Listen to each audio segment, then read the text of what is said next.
Good morning, everyone. I'd like to welcome you to this second day of our conference on rural and agriculture development in the digital era. It's a conference that ADBI has organized together with Review of Development Economics. I'd like to firstly thank Professor Michael Kramer for taking time to be with us. We are very grateful to you, Professor Michael Kramer. It's an honor for us to have you with us. We are very delighted to have you, and we look forward to your guidance and support in the field of development in future too. Professor Kramer directs the Development Innovations Lab at the University of Chicago, where he is a university professor. He is the joint winner of Economic Nobel Prize in 2019 for the experimental approach to elevating global poverty. Professor Kramer's work focuses on innovations, including education, health, water, finance, agriculture. He has also worked extensively on how to design institutions to accelerate innovations.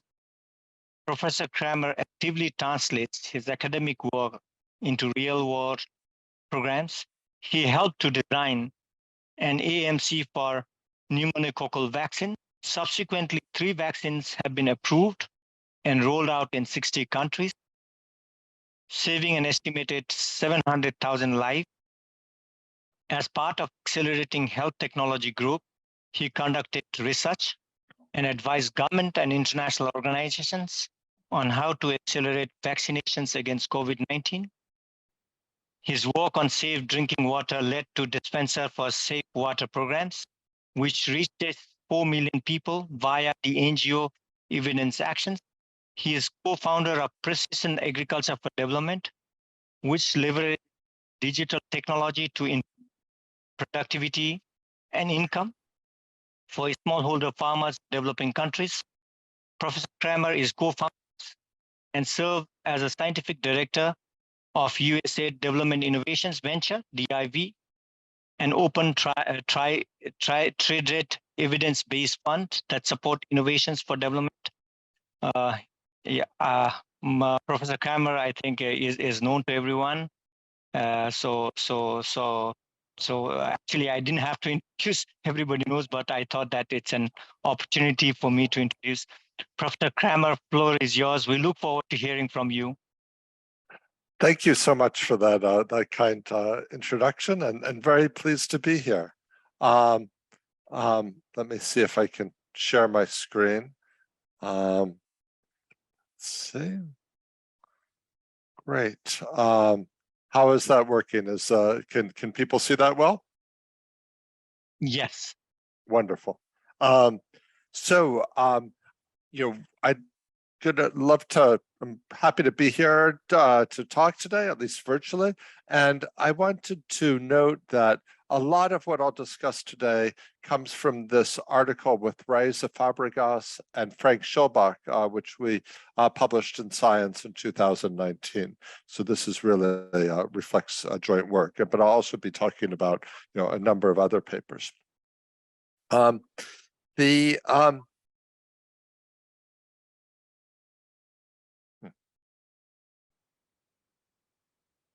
Sorry, I'm having a little trouble advancing my slides for some reason. Professor Kramer, would you like us to share your slide from our side? Let me give it one more shot and see if I can get this to work. Very strange. Let me try moving this. If you're able to share them there, that certainly works for me. If you've got, I don't know if you have the latest copy. I was just editing recently. There we go. Yeah. Do we just? Yes. Okay. It's from our side, Professor Kramer. Okay. We are sharing it. Okay. I might. Great. Wonderful. I may have a few slides may have changed, but that's okay. Well, maybe we could go on to the first slide, the next slide. Great. So there's a lot of discussion in many sectors about the use of digital technology to improve government services. And there's impressive results from a number of areas. So for example, in health, phone apps for community health workers led to increase in the community health workers visiting households, visiting young mothers. And there's also evidence of improved delivery in facilities and improved health. In education, there's very interesting work by Hastings and by Nielsen showing that providing information to parents on their educational options leads to improved student outcomes. On social benefits, many of you may have seen this work in two pieces of work in India. One on the effect of biometric smart cards, finding that really reduces leakage in social benefit programs like the Employment Guarantee Scheme. And also electronic fund management systems had similar effects. There's work on taxes as well. For example, work in Italy by Casaburi and Traiano, showing that how technology can be used to identify buildings outside of government registries and bring them onto property tax systems. So this is, maybe we could go into the next slide. What I'd like to focus on today is the case of digital agriculture. And in particular, I'll focus on digital extension. So on the one hand,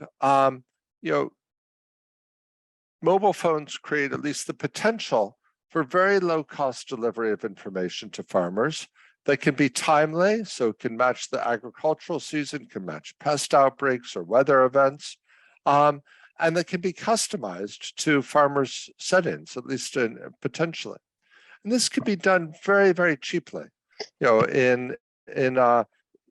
certainly in places where text messages are appropriate, that's very cheap. But even voice can be very inexpensive. And in some ways, this really overstates the cost because those are the amounts that are charged. But the social cost of the messages is even lower because most rural cell phone towers have unused capacity, which means the cost is really close to zero. So that's maybe the promise, but I think there's also grounds for skepticism about this, and I think reasonable grounds for skepticism. Information may or may not be the key barrier that farmers face. There are it might be, for example, that even with information, farmers can't get credit or they can't change their behavior. So partly because of this, Raisa, Frank, and I decided we would try to look at some randomized trials on this. And we wanted to combine multiple sources of evidence in what's called a meta-analysis. So maybe if we go into the next slide, I can show you that. So this shows the effect of very, very basic SMS messages. So not advanced technology at all. The cheapest form of program. And we found that on average, that increased the odds of adopting recommended inputs by 22%. And I should say, by the way, some of this research where it says PAD came from an organization with which I helped found. So I should declare that. Not totally dispassionate about this. What we found was that so this is on average a 22% increase in usage, and that's based on administrative data because we tried to work. A couple of different studies had different sources of information, but most of them we were working with the input supplier. So we had records of whether the farmers ordered inputs from them. So administrative data, probably more believable than self-reported data. Another side thing we found in the study is that the self-reported estimates were much bigger. And I think, there's a case for focusing on either one, but I think I prefer being conservative and focusing on the administrative data. So in this meta-analysis diagram, just in case you're not familiar with them, every row represents one study. And the diamond is the point estimate of the effect, and the bars represent confidence intervals. So you then can combine all of these to get the average impact across all studies. And you'll see this 22% increase, 1.22, an increase in the odds ratio by 22%. Now, this was from only a modest base. So I don't want to claim that these results are transformational. They're improvements, but they're not revolutionizing agriculture, as you wouldn't expect from these very basic messages. But nonetheless, they have a very high benefit cost ratio. And that's because the messages are so inexpensive. So, combining a lot of these were on provision of lime for acidic soils. There are agronomic estimates of the yield gains from that. The implied benefit cost ratio is 9 to 1. Maybe we could go on to the next slide. So in some ways, that's the most basic type of application, but I think there are other benefits as well. So here's something that's maybe a little bit more sophisticated. This is something working with a large sugar company that operates contract farming operation and supplies inputs to farmers on credit. And the problem is that often the farmers pay for these inputs, but the inputs are delivered late, or sometimes they're not delivered at all. And it's at its peak, this sugar company had more than 100,000 outgrowers, and that meant many were far away. It was difficult for them to complain. It was many layers up the org chart. And it's obviously very costly if the fertilizer doesn't arrive at all, or if it's not delivered. And the company put in a hotline in which it made some calls to farmers to check with them, but also created an opportunity for farmers to call in. And that, what Lorenzo Casaburi and I found was this led to about a 1/3 reduction in failure to deliver fertilizer, and it led to a 20% reduction in fertilizer delivery after the optimal time window. We also found that there were positive externalities to nearby farmers. So that's an example of what could be done to improve market operations beyond just providing extension. Maybe we could go on to the next slide. Now, actually, let me let me actually say a little bit more about moving from sort of just impact evaluation to trying to think through some of the economics on this. How can this be scaled? And I think there's often an impulse to use subscription models. So startups, there are many startups in this area, and they sell the information to farmers. Now, I don't want to claim there's no role for that. There's some more successful examples, but I think if you think through the first empirically, that tends to substantially lower take-up. And if you think about the theory, there's a number of reasons why this could be, why this might be, why one might expect this, and why this might be very inefficient. So first, if the marginal cost of information is close to zero, then it's efficient to provide that, socially efficient to provide that to everyone. That's the basic idea of non-rivalry of information. But a second issue is that information is difficult to exclude.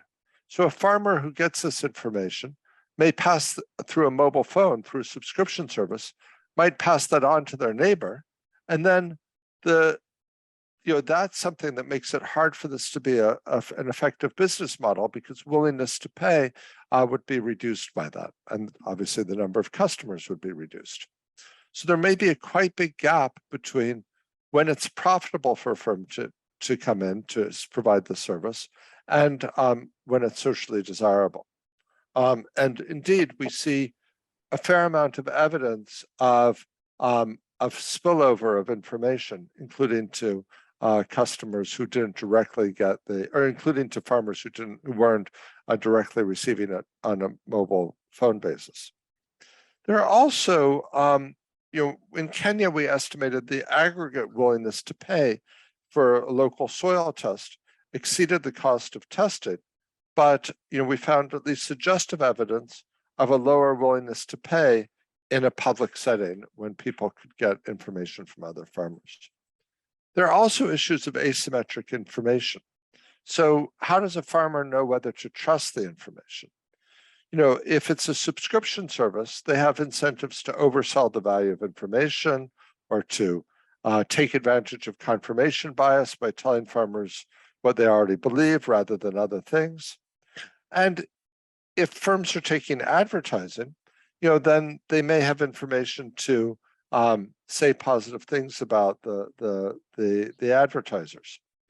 So I think what this asymmetric information means is that over some range of entry costs that might prevent the formation of a market.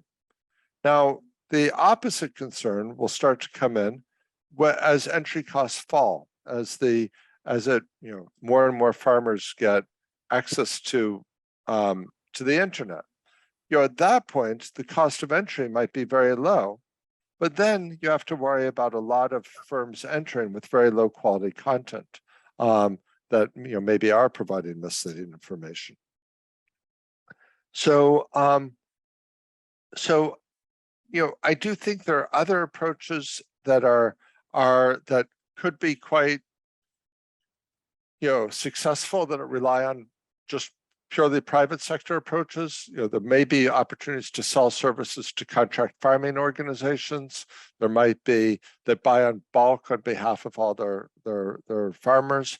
There might be advertising models where it is possible to develop a reputation and sustain a reputation for providing accurate information despite the advertising revenue. So I don't want to be too negative, but I think there are a lot of market failures that may prevent socially efficient provision of services if we're relying only on the private sector. Let me turn to the public sector on the next slide. So, there are, at least theoretically, governments could address these market failures, but we all know that there's a lot of enthusiasm for adopting digital approaches in governments, but we all know that governments are subject to their own failures, and there are a lot of challenges with implementation. One thing, if I can generalize a little bit from the informally generalize from experience that I've had on my own and working with precision development, often governments don't have very strong feedback loops. One advantage of the market is, firms see how many customers they have, so they see whether they're making profits, and that provides quick feedback. There might not be such natural features in government systems. And agriculture ministries are filled with people who really understand agriculture and all the subtleties, but they don't necessarily have the expertise in digital communication. So I'll give a few examples where I think things were, perhaps not as efficiently designed as possible when governments produce this. But I think what we found is that governments, I don't think this is, some people distinguish between different types of government failures. There's some that are corruption or political economy problems, and then there are others that are just, honest, just from having limited funding to hire people with certain types of skills, lack of feedback loops, et cetera. But they're not, not about corruption or political economy problems. And what we found is when we've provided evidence to governments, they're often very willing to respond, which suggests that it's not this is not bad intentions. It's just some gaps in capacity. So I think, and I'll give some examples in the next couple of slides, but I think partnerships with researchers, international organizations, and NGOs can provide opportunity for governments to improve the systems. Maybe we could go on to the next slide, which is an example. So this is an example from India.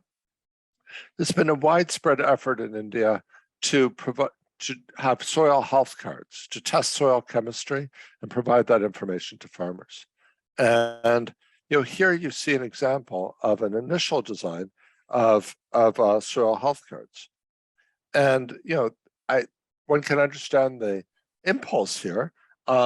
Site-specific nutrient management has the potential to improve yield, while also in many cases reducing expenditure on fertilizer, which obviously is both environmental and financial benefits. But this particular design, as you can see, is quite complicated. It's quite technical, and it turned out it was very difficult for farmers to understand and even to trust. One study found that 70% of farmers in Bihar didn't trust the soil health cards. So the government collaborated with researchers, Sean Cole and Garima Sharma, so this is their work that I'm explaining now, to produce a more human-centered design. Maybe we could go on to the next slide. So the new, oh gosh, I see the bottom of the slide with the site for Cole and Sharma is not showing up. But the new soil health card, at least on my screen, it's not, is much simpler. It has this sort of simple red, green, yellow of whether the nutrients are lacking, and then there's specific recommendations. And then and the units here, you can see, are actually in local units that farmers are familiar with. So this was accompanied by audio or visual content to help farmers understand, especially because some farmers are not able to read. So what that found was that there was quite dramatic improvements in comprehension. Maybe we could go on to the next slide. So you can see that there was big improvements from this from an 8% baseline to in the 40s percentages. And one thing to note is that unsurprisingly, having an agronomist available led to the best performance. Video did but video did almost as well as the agronomist, and even audio did very, very well. So audio is obviously much cheaper and can be used for farmers with phones, even if they don't have smartphones. Maybe we could go on to the next slide. Here's an example from an Ethiopian context, and this is a paper that I was involved with. Ethiopia put in a voice IVR system, a voice system, and that's accessed by 3 million farmers with 600,000 brand new callers calling every year. But with their system, usage is pretty low. The people there's not that much repeat callback. The attrition is high, and the user experience isn't fantastic. Now, again, this was a relatively complex system, covering multiple different languages, many crops. Let me show you what colleagues that I worked on with this. We started out, maybe on the next slide. We started out analyzing the pattern of whether farmers got through to content. And you'll see that not all farmers did, but relatively simple changes were able to boost the fraction of users who could get through to content.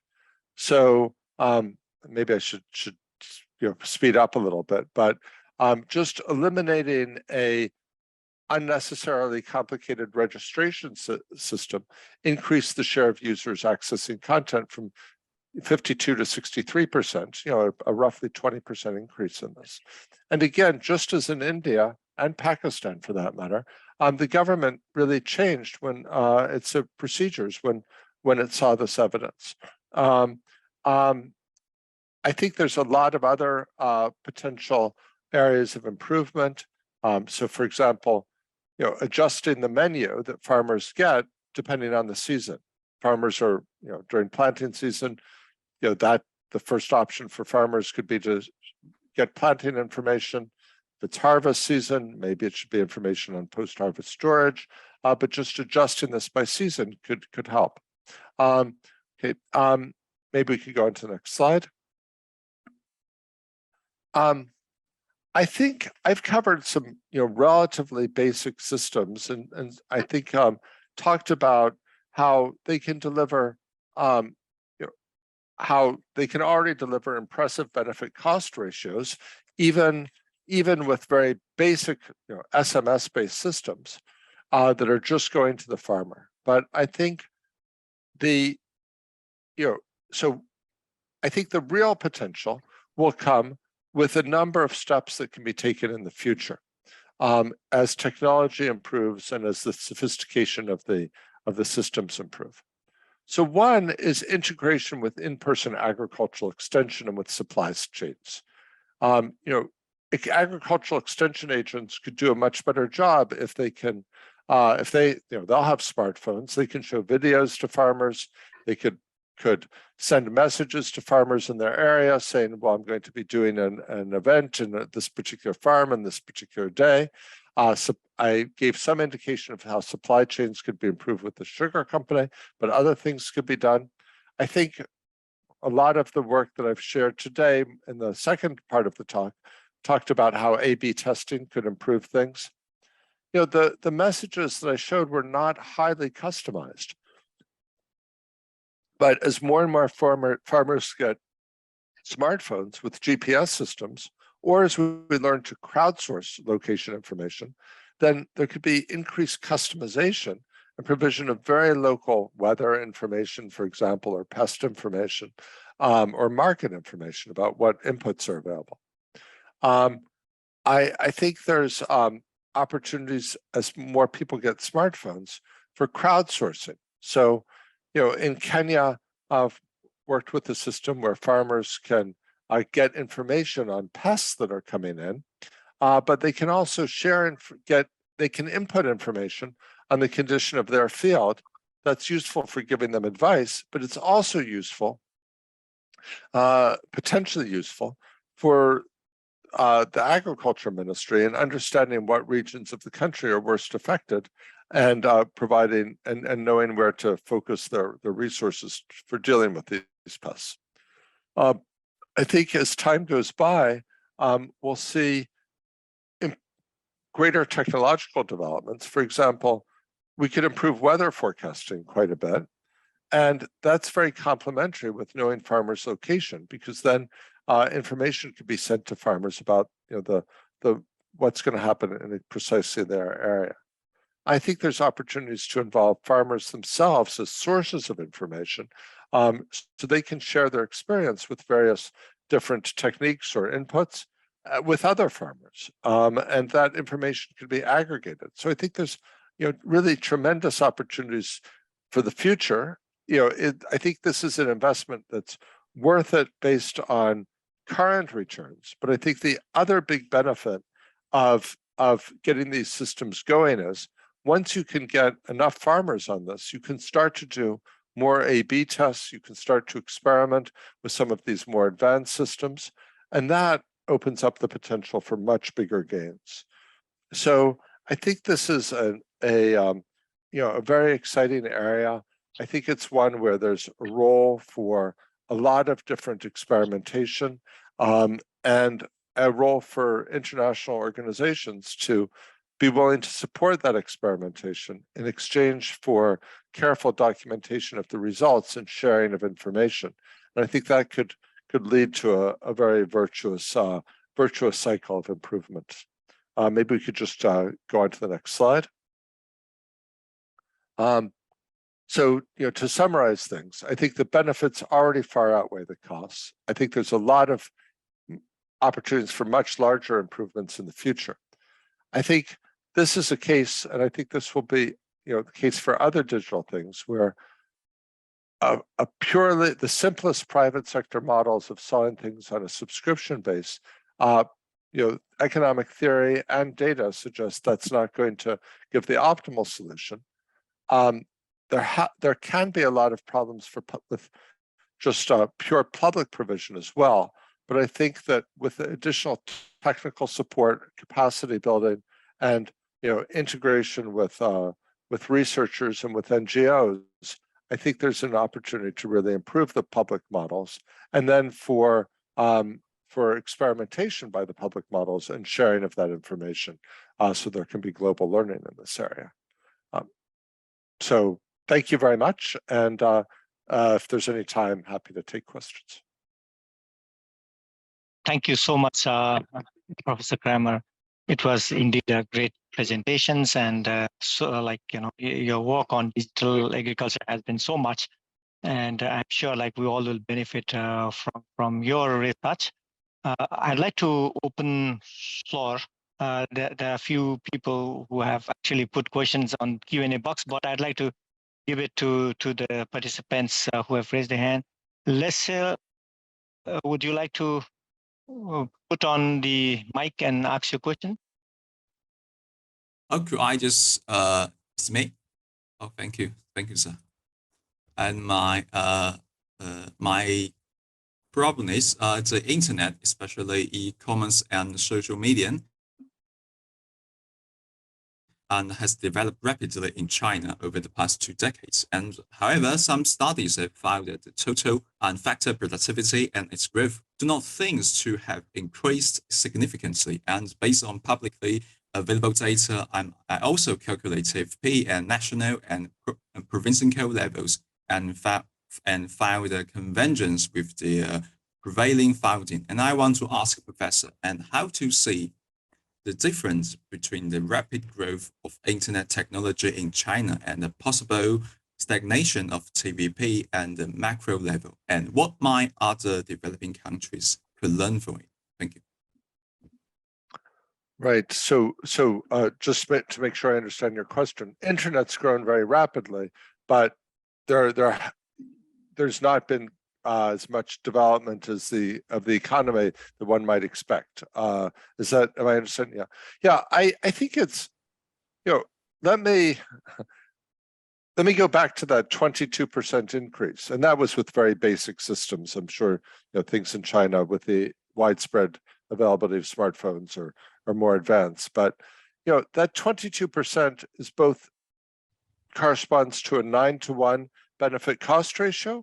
But the absolute gains, I don't want to pretend these are enormous. These are, in these contexts I was talking about, this was from a relatively low base. So it was a good investment, but I don't want to pretend this is going to, by itself, revolutionize agriculture. Now, China's doing much more advanced things, and maybe the gains are better, but this is just one factor. I think neither, all of the other market failures and government failures are very important, whether it's credit access, whether it's restrictions on ability of farmers to market their crops.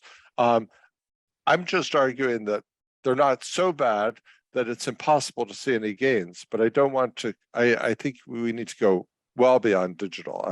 I think there's a role for this. It can help, and it's worth investing in. But that's not the same as sort of thinking it's going to solve all the problems overnight. Thank you, Professor Kramer. May I ask Dr. Raja to pose his question? Please go ahead. Thank you so much for your very interesting talk, Professor Kramer. So it's very interesting that you have nicely put up 2 things, right? So the market failures and the role of the government. So my name is Raja Timilton. I'm currently associated with the ADVR as a researcher. and I do research on the environmental resources and also in the agriculture. So like, I would like to ask you, like in a developing economies, what would you suggest? Because like we are dealing with two problems. One is market failure is right over there. Then together with that, we are also we are dealing with the problem of the government failures, right? So when these two failures comes together, like what kind of mechanism or like what should we really look into? Because like this always bothers me, like how we can really improve the farmers' welfare and these kind of things. So like it has been always like bothering questions, like how we can tackle or what kind of mechanism we should really look into it. So if you could give some of your thoughts on this, I think it'll be great. Thank you so much. So I think that it's good for the government to allow private sector efforts to take place. In some cases, farmers are willing to pay for them, or there could be other things with contract farming organizations paying for them. But I also think that the government, it's a widely accepted the government has a big role for agricultural extension. They're paying for in-person agricultural extension workers already.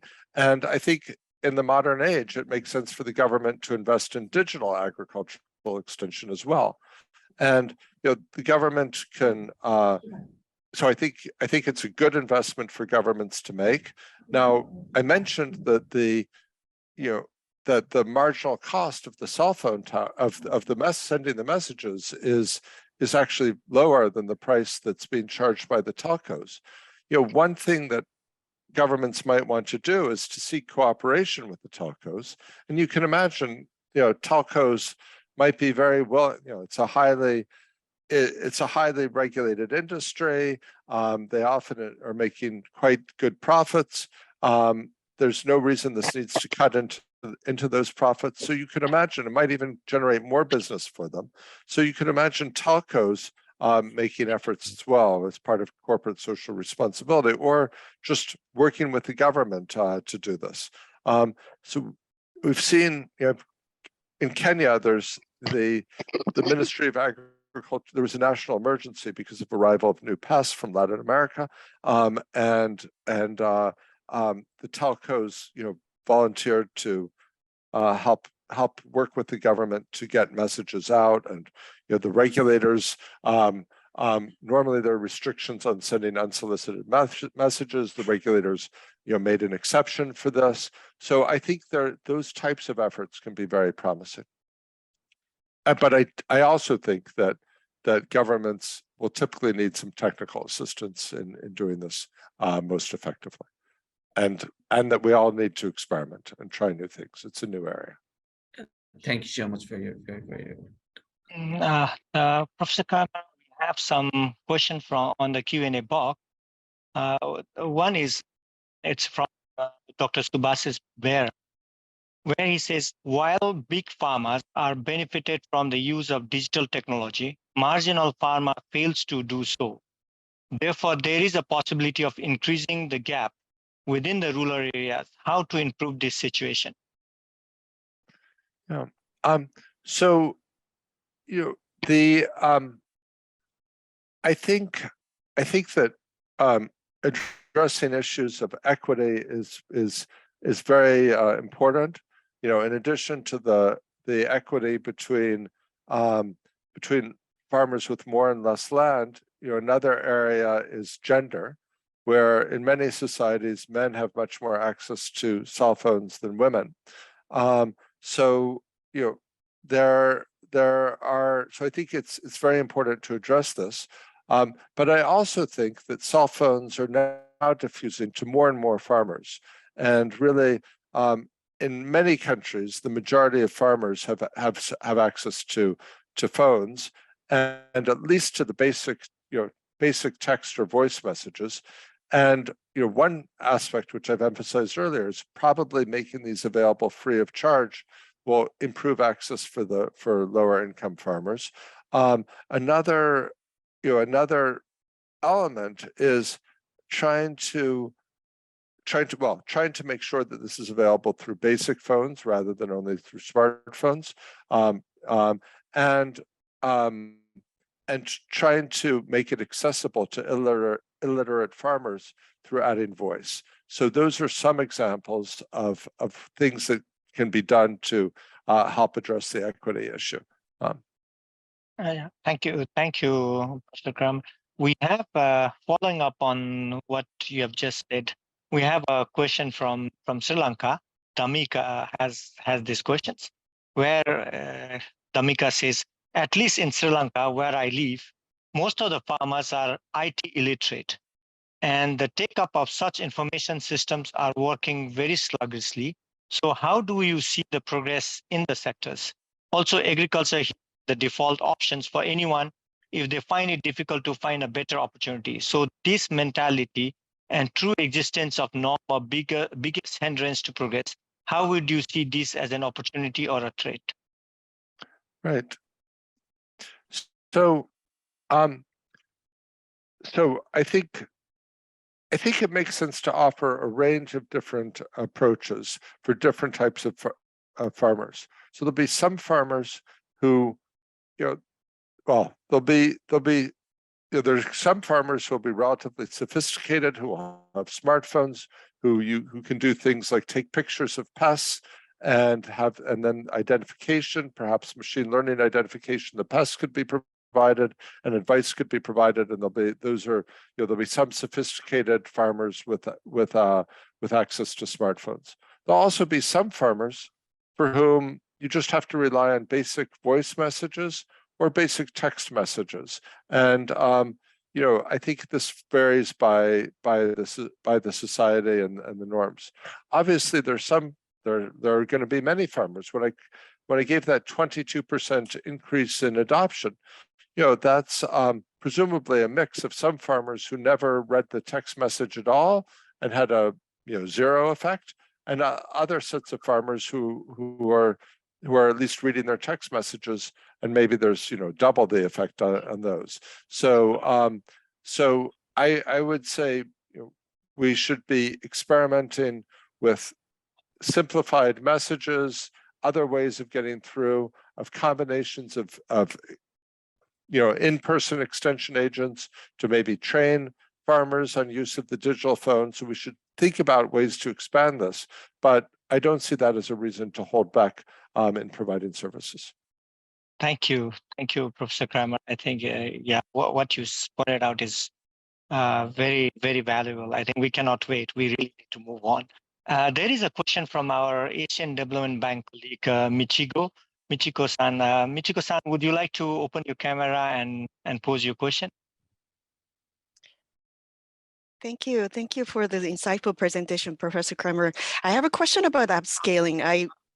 Many of us in investing in agriculture extension services via digital services is facing some of the financial problem. I was struck by this, the cost of the SMS very low in Kenya, but many of our developing member countries have the SMS's costs like much, much more. And then just to go beyond, and we're serving for the level of 100,000 farmers for the weekly advisories, particularly in Pakistan. There was a discussion about, okay, so we have to go to 500,000. And said, wait a minute, we don't have a budget to send out all the text messages. How do we do? Okay, so we started negotiating with the private sector to lower that cost of it.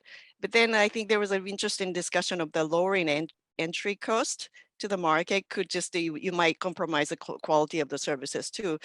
We have a similar experience because the private sector intention is very different from just extension services reach to the small farmers and make it really advise the production. They want to bring in a little bit more like a media contents and mix up the messages and dilute the messages that we want to deliver.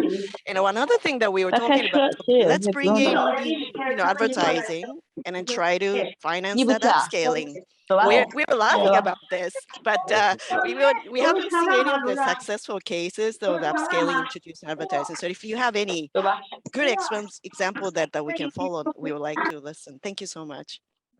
Great, thanks so much for the comment. So I should say, perhaps I wasn't clear. This was SMSs purchased in bulk. So obviously the price for an individual user sending a message to their friend is going to be higher. But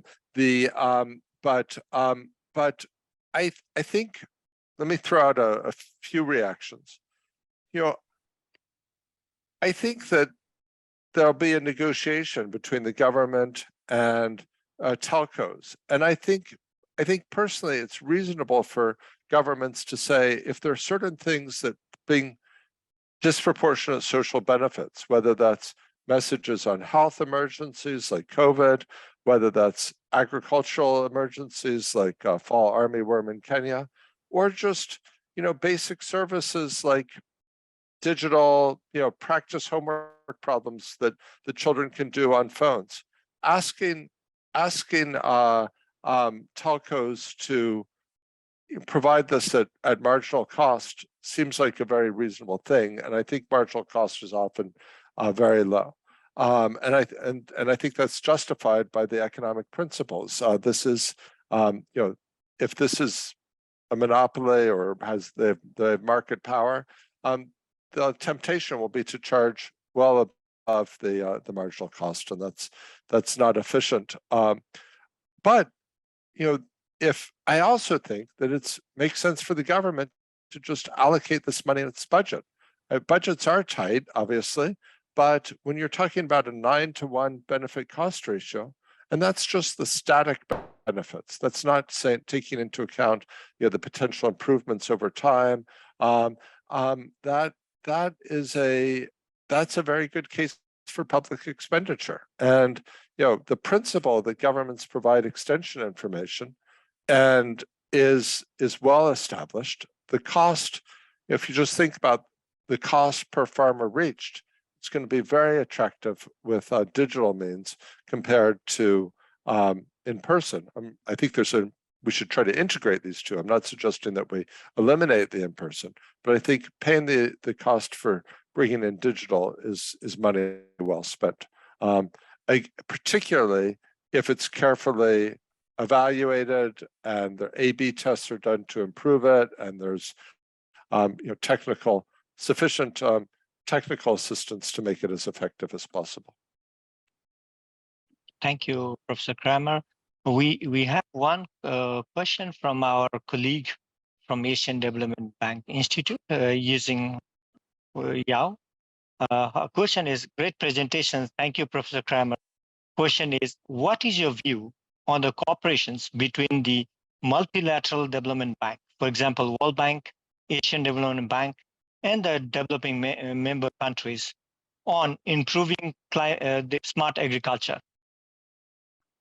I think there's a lot of potential for this. One area where I think there's really an important role for, as I've said, from a global public good perspective, and therefore a very important role for either global or regional development banks, is in trying to help governments do this in a way that generates knowledge that can benefit the region or the whole world by testing new approaches, documenting the impact. So I think there's a very strong case for multilateral development banks to be willing to lend for this, given the big benefit cost ratios.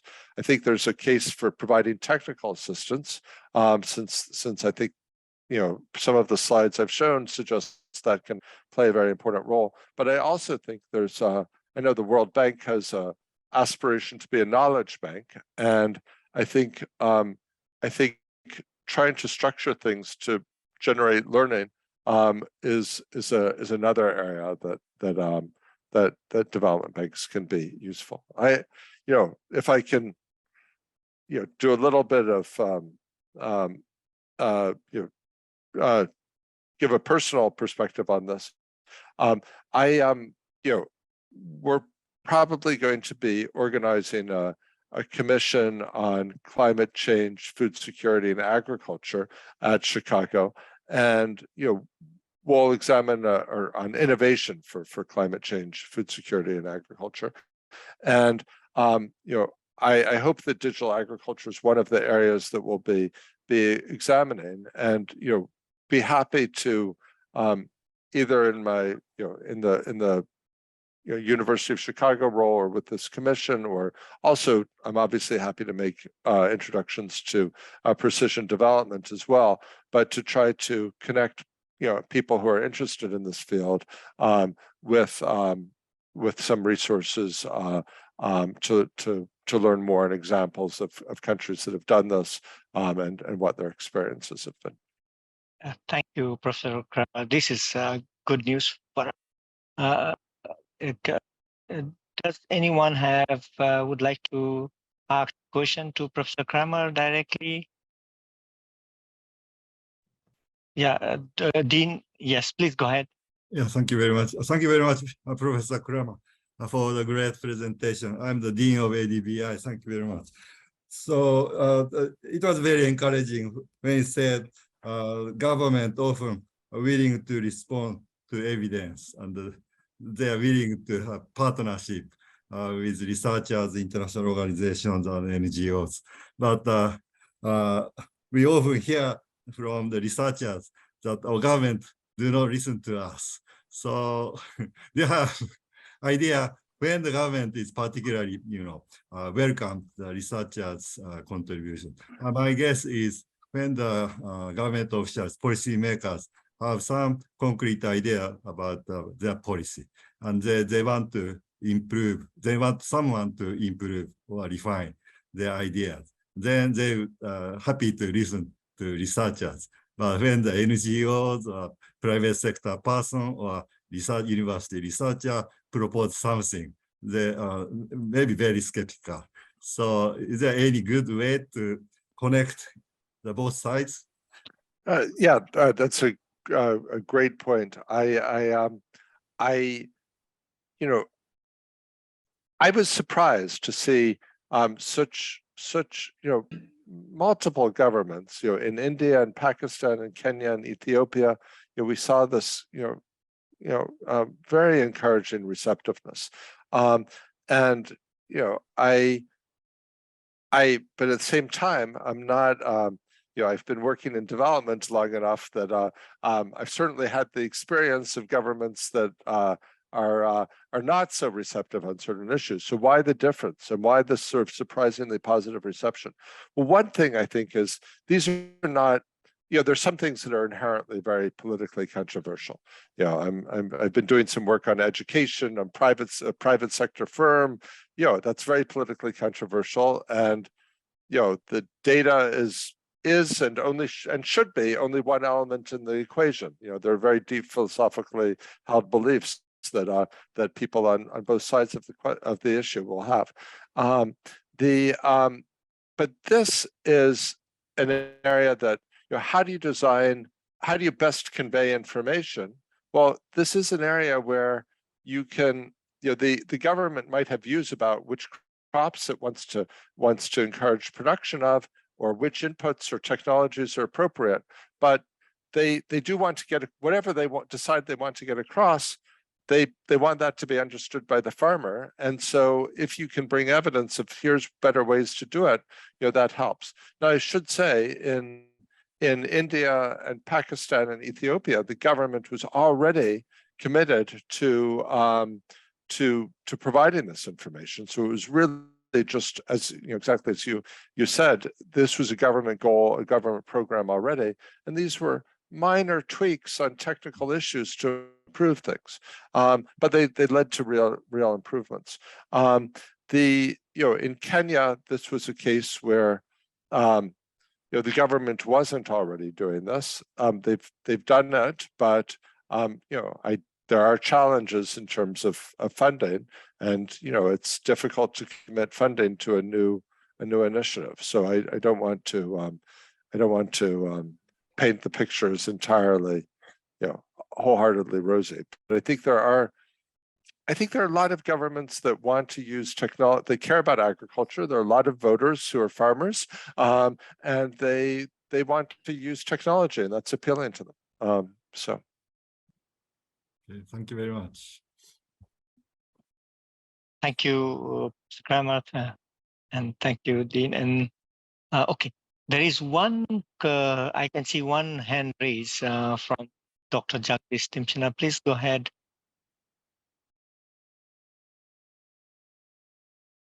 you. Thank you very much, Dr. Kramer. Very excellent presentation.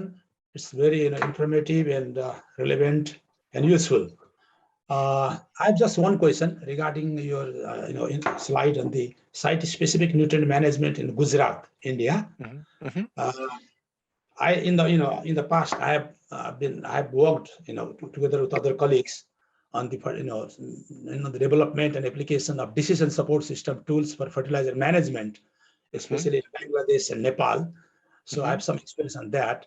So that you showed that with the improved version of the soil health card, there was recommendation of the different nutrients, and I was not very sure for which crops these are developed, whether it is for rice, wheat, or maize, or other crops. That and also, are you aware of any of the follow-up adoption studies, whether the this soil health card, to what extent the farmers adopted, so that's the first thing. Also, if there was adoption, whether there was really gains, in terms of the farmers' income or not, in comparison to the traditional practices. Thank you. Right. So I believe, so this was work by Cole and Sharma. So I'm going by my memory of reading their work and talking to them about it. But I believe this was cotton. The main crop was cotton, and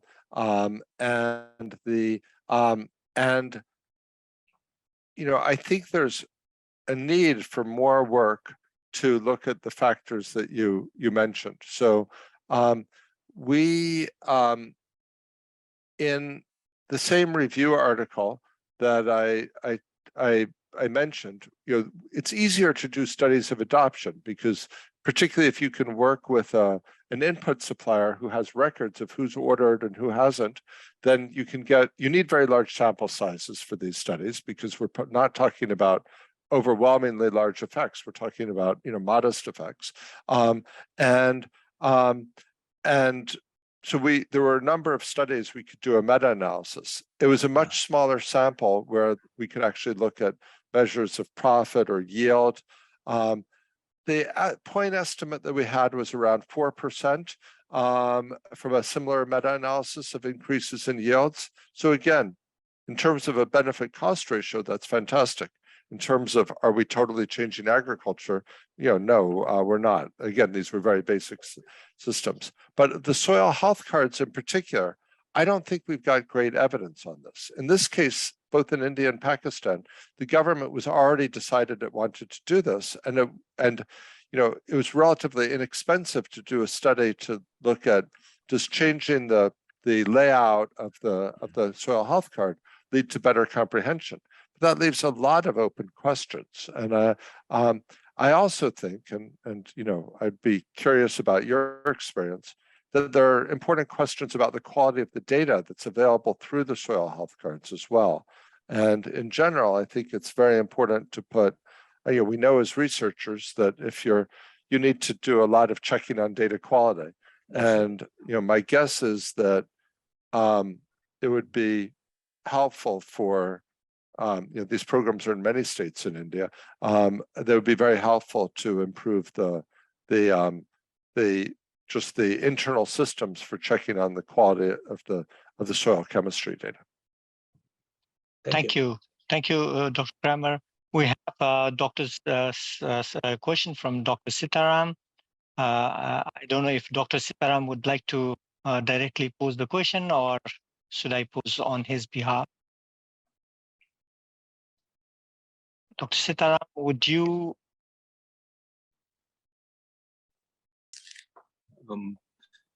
I hope my audio is clear. Very loud and clear. It's a great opportunity, Professor Kramer. I would like to ask your views on how well you think digitization and digital finance particularly has helped farmers to receive relief when they have poor crop yields or when they were affected by floods. How well the digitization has helped these farmers, and how well it has helped the government to directly deliver these subsidies, particularly the digital identity and digital finance. Thank you. Right. I think there's tremendous I think this is an area of tremendous opportunity and potential that is still to be realized. So, just to share, my initial views on this, we're living in an era of climate change. It's going to be and more extreme weather events. And we're seeing obviously a food security crisis. The proximate cause of that is the war that's going on. But there's a why does the war have such a big impact on food security? Well, it's because we've had problems of agricultural production. We've had problems of weather, weather changes, and we're very close to the balance. And so, anything can knock us over, and we have to expect shocks like this. This one is a war, but we obviously big parts of the world are seeing serious climate shocks as well, particularly in large areas of Africa,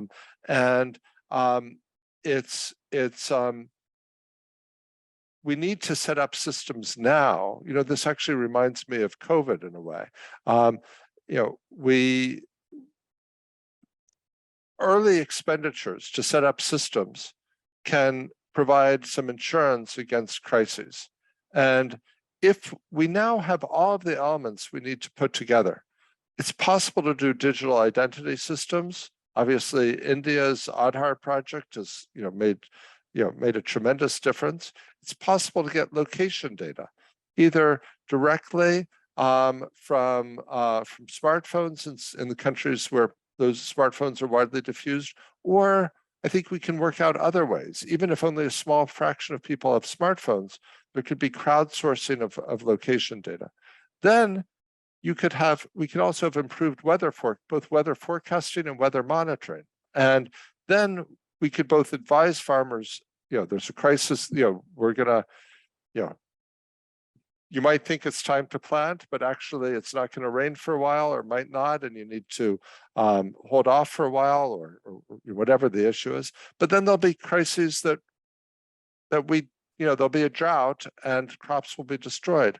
Well, we can now find out, we have the technology to find out, did the drought occur during the particular period of the maize season that's going to create problems given when people planted in that area?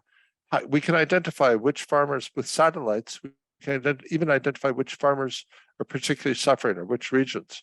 We could get relief payments to farmers and to landless laborers and to others that could help deal with the horrible problems we're experiencing now of food insecurity due to both climate shocks and to international events.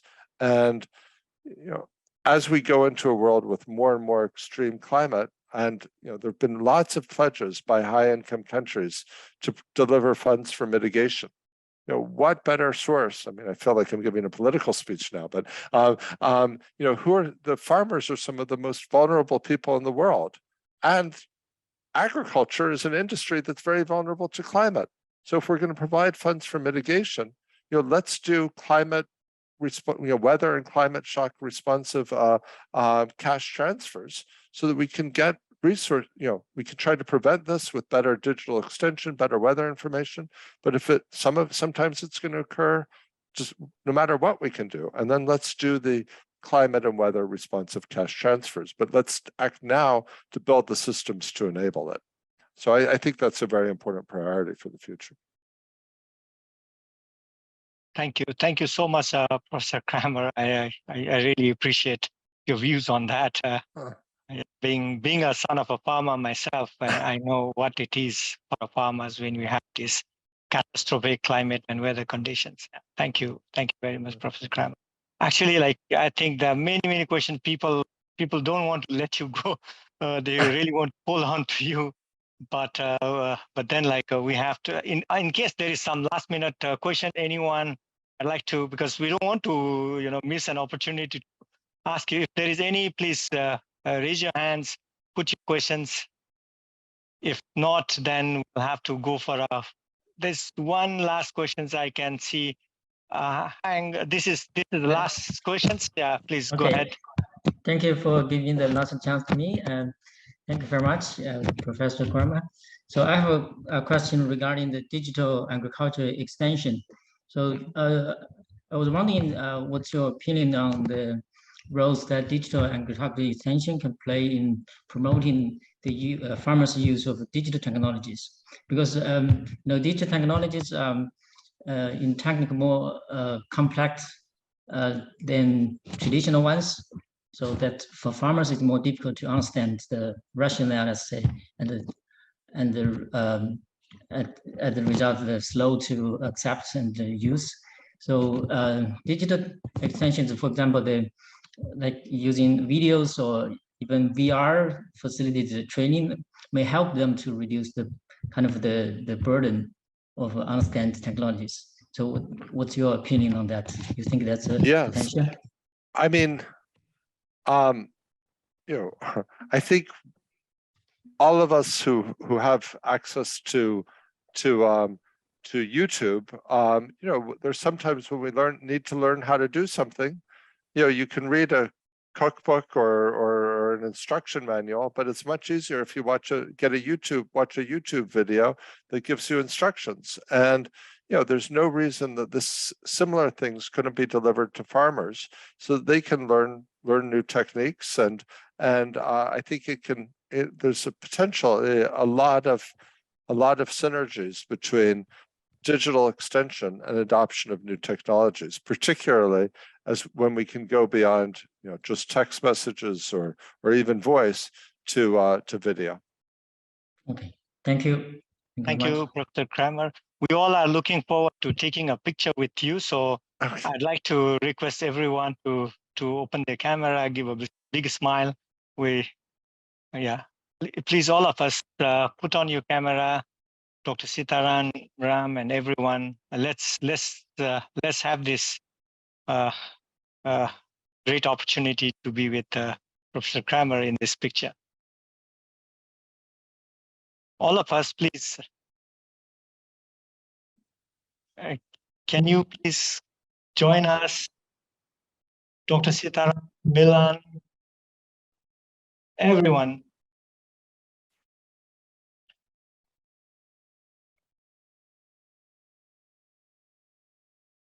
Michiko-san, also please join us.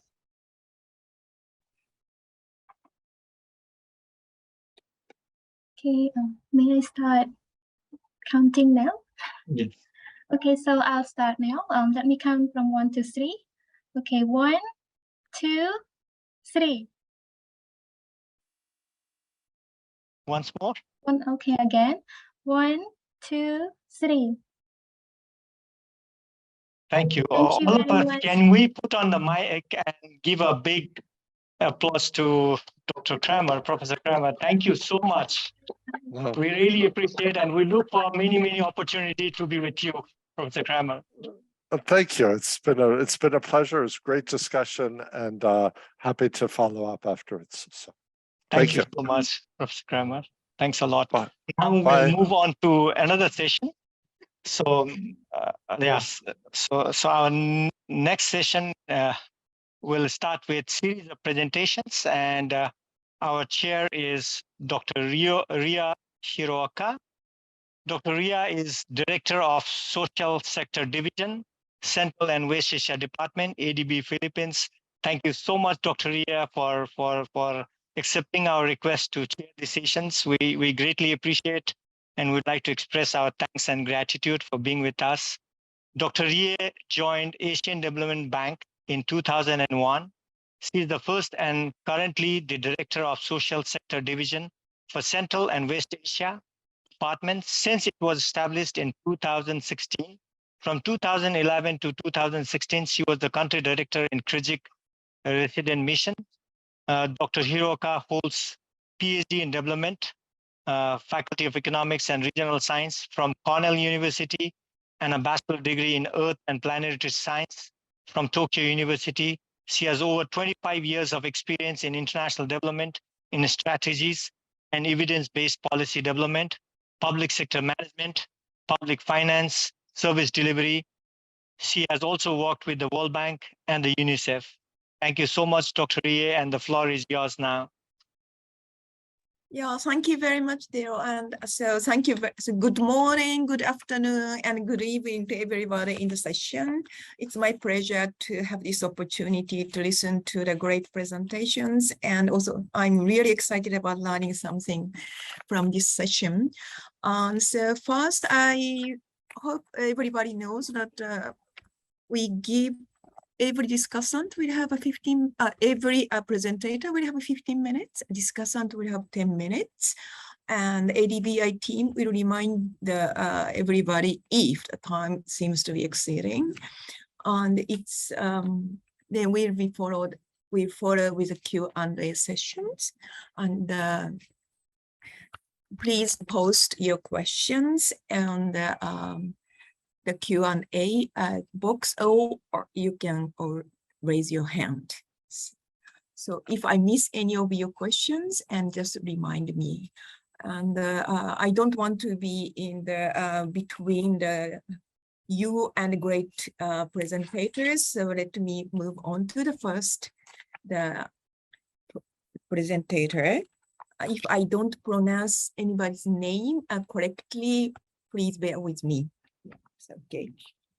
So Miss Yuwen Zhu is the first presenter. She is a PhD student, the College of Economics, Huazhong University of Science and Technology, People's Republic of China. Her presentation is about the smartphone use of farm employment and women's decision-making power, evidence from rural China. So please, Yuwen, thank you. Thank you, Professor. I will share my screen. And can you see my screen now?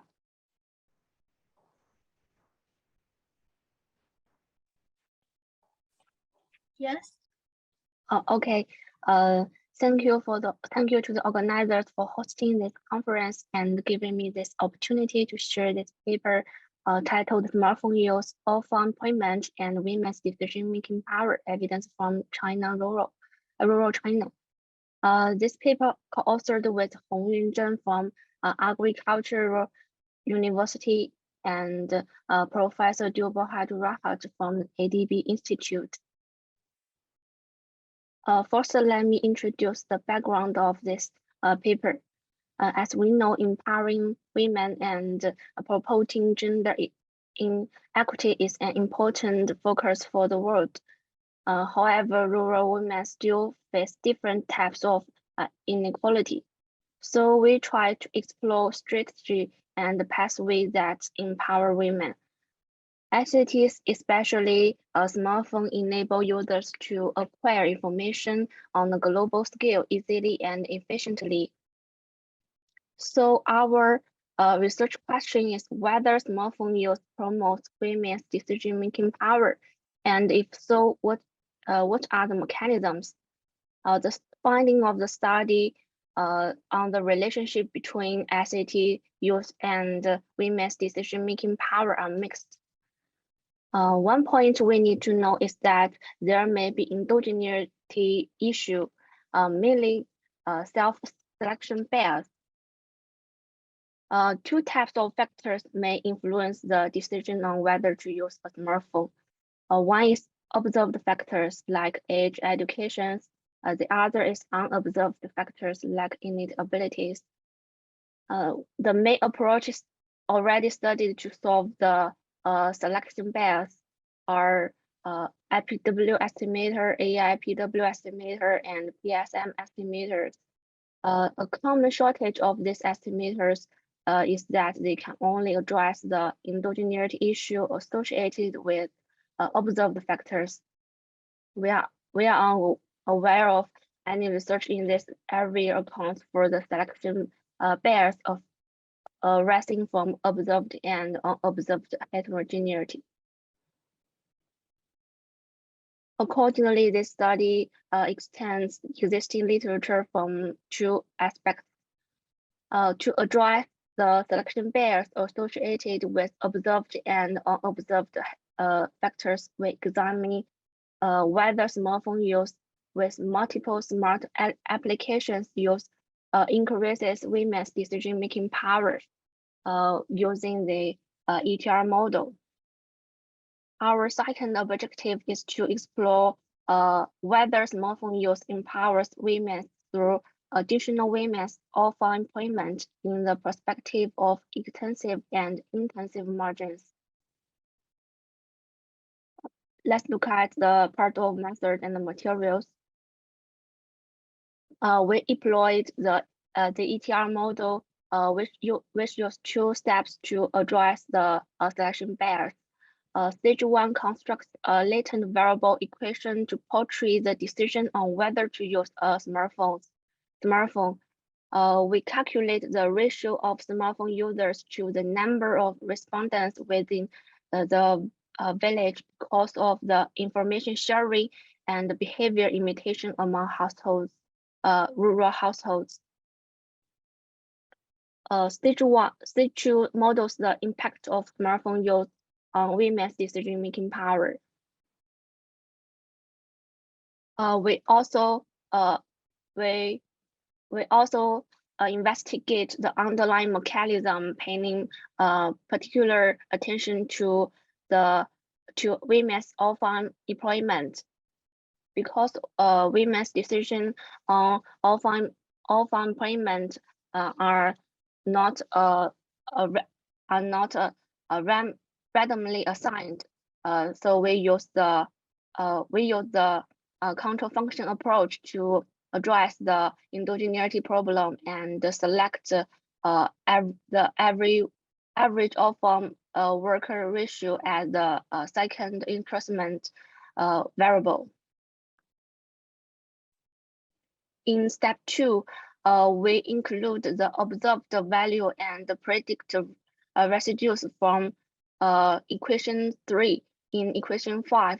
And if gamma 2 and the delta 2 were statistically significant, and if gamma 1 and the delta 1 was lower than the parameter alpha 1 in equation 1, we think that offer employment is a potential mechanism. We used cross-sectional data from a household survey in rural China. It was collected using a multi-stage random residue and included 5 provinces. We focus on the dual households resulting in 1,110 observations. Then following out here, we measure women decision-making power as a weighted score of 9 indicators representing 5 domains, including production, resources, income, leadership, and time. Our explanatory variable of interest smartphone is a dummy variable indicating whether a household has used the smartphones to acquire information related to offer employment. For the mechanism variable, we use offer employment participation and offer employment intensity to measure offer employment. We also control individual characteristics, household and farm level characteristics, and the locational factors. In part 3, we present results and discussion. For reason of time, we don't introduce the descriptive result here. Table 3 shows the main differences in selected variable between smartphone user and non-user. Non-users compared with non-user. Interesting, we find that the main difference in women's decision-making power is not statistically significant. We further draw the distribution of indicator in figure 1. Compared with non-user, smartphone users are more empowered in 6 of 9 indicators, like agricultural input decision, agricultural sale decisions. We can also see that on average, web with smartphone use are more likely to join off-farm employment and work longer off-farm employment than their non-user counterparts. However, the main difference result cannot be regarded as solid conclusions because it doesn't address other confounding factors. Therefore, we use the ETR models and the control function approach to analyze the impact and the mechanism of smartphone use on women's decision-making power. Table 4 shows the result of the ETR model. As shown at the bottom of table 4, the coefficient of parameter rho sigma mu is statistically significant, suggesting the existence of endogeneity issue. Column 3 report the second stage estimation of the ETR model. The coefficient of smartphone use is statistically significant at the 5% level, suggesting that smartphone use would increase women's decision-making power by 7.4%.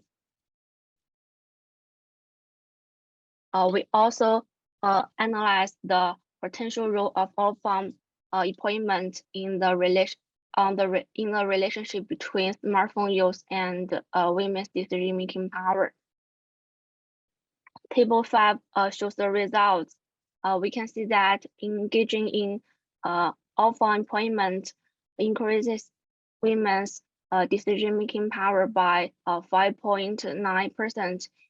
And from the intensity perspective, another month spent on off-farm employment leads to an 8.8% increase in women's decision-making power. Second, the coefficient of smartphone use is still significant statistically and is smaller than that in table 4, suggesting that a part of the positive impact of smartphone use on women's decision-making power is explained by the off-farm employment mechanism. Participating in an off-farm work far from residence is associated with less connection with household affairs, limiting women's role in household decision-making. Therefore, we examine the heterogeneity between local and migrant off-farm employment in table 6. It shows that the predicted women's decision-making power for local off-farm employment is larger than for migrant off-farm employment. To provide more sufficient evidence for the mechanism of off-farm employment, we further use the control function approach to analyze the impact of smartphone use on women's off-farm employment. Table A3 shows that smartphone use is related to a higher probability of off-farm employment and a longer time allocated to the off-farm employment. Finally, we summarize the finding of this paper. We find that smartphone use significantly increases women's decision-making power by 7.4%. Some channeled through promoting women's off-farm employment.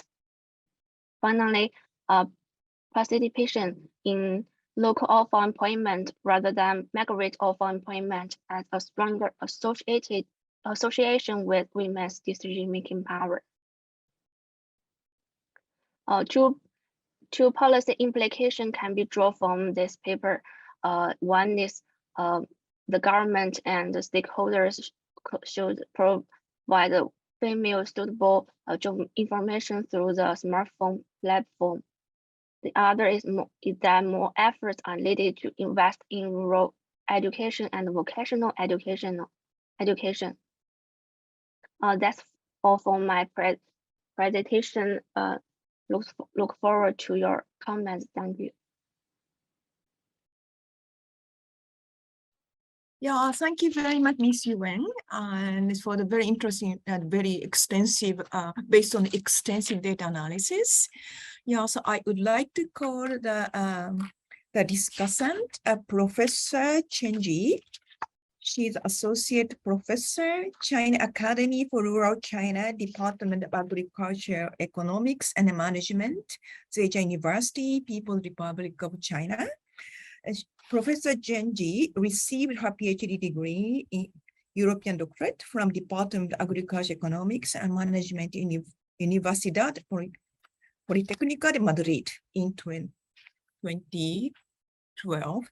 And she has a wealth of publication and broad research interest.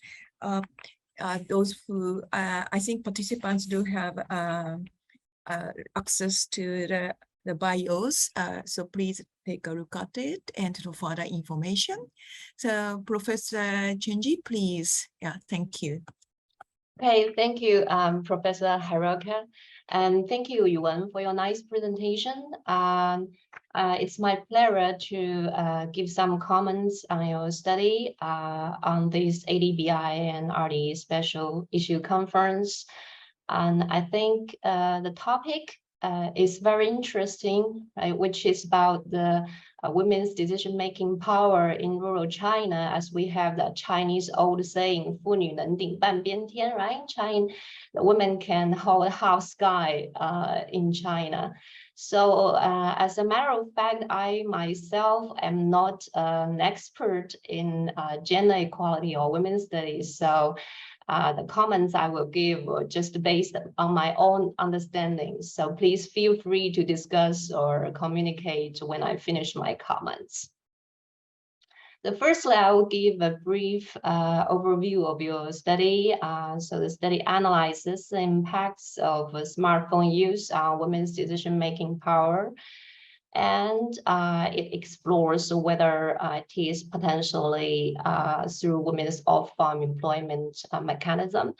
A survey data of over 1,000 households in rural China is adopted, and yes, ETR model and control function approach were employed to address a possible selection bias issue. And you get some results show that smartphone use will significantly increase women's decision-making power and partially channeled through increasing women's off-farm employment, and it gives some policy implications accordingly. So overall, I think the paper is clearly written and the method is proper, the results are plausible.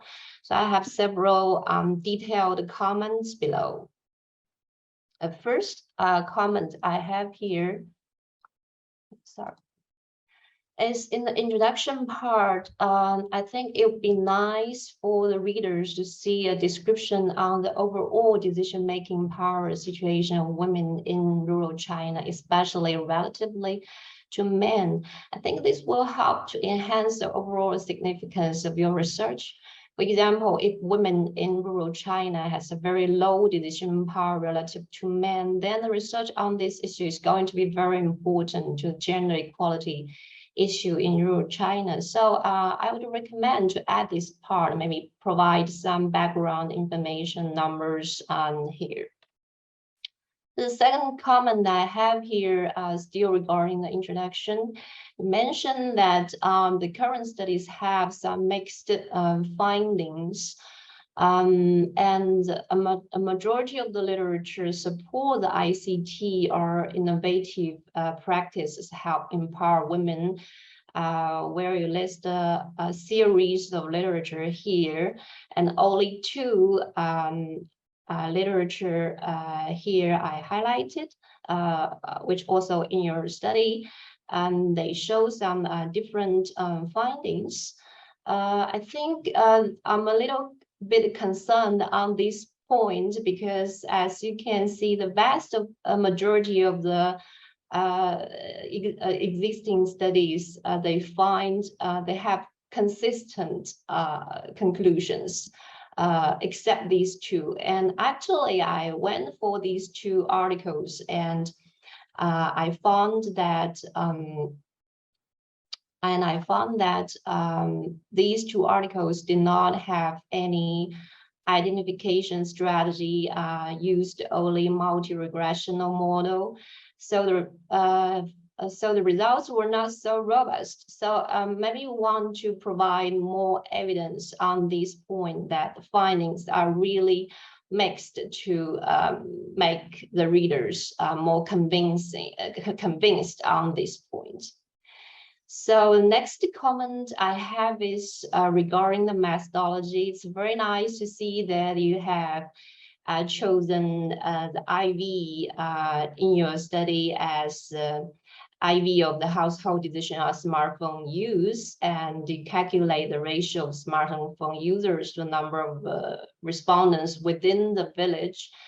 My concern is a good IV choice should require the IV does not interfere with the error term.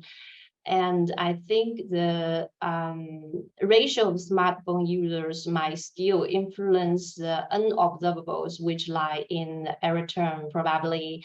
For example, the farmer's psychological situation, their moral standard, etc.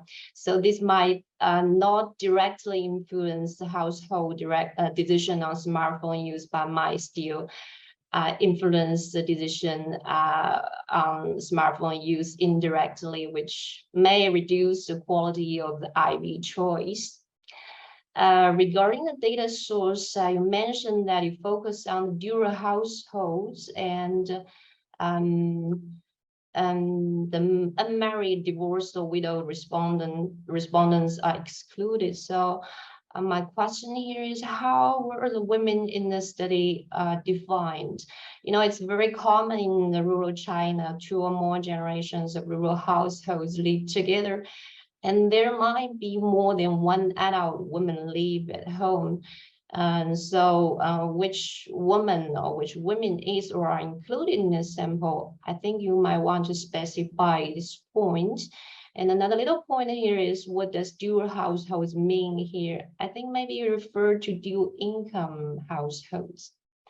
So the mechanism test, it's very interesting that you provide this mechanism test paying particular attention to women's off-farm employment. I'm curious, and it's not so clear for me that how this mechanism was hypothesized. Is it from existing literature? Because intuitively, there should be various ways how smartphone could contribute to empower the women. For instance, smartphone could provide some digital trainings, as Professor Kramer mentioned in the keynote speech. So the digital trainings might increase agriculture productivity and in turn raises women's decision power in agriculture production.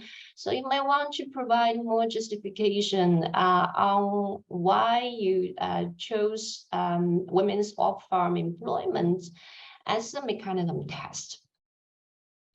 And in table 3, you gave the mean comparisons of the variables between smartphone users and non-users, but you found, interestingly, the mean difference in this key variable, women's decision-making power, is 0.01, and it's not significantly between users and non-users. And you also provide this distribution of indicators measuring women's decision-making power. And we can see from this figure that the difference between smartphone users and non-users in these different indicators of women decision-making power are not so large.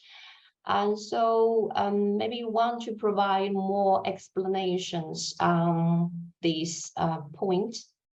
So in the table 4, you mentioned the results. The main results baseline that you have is that smartphone use would increase significantly women's decision power by 7%.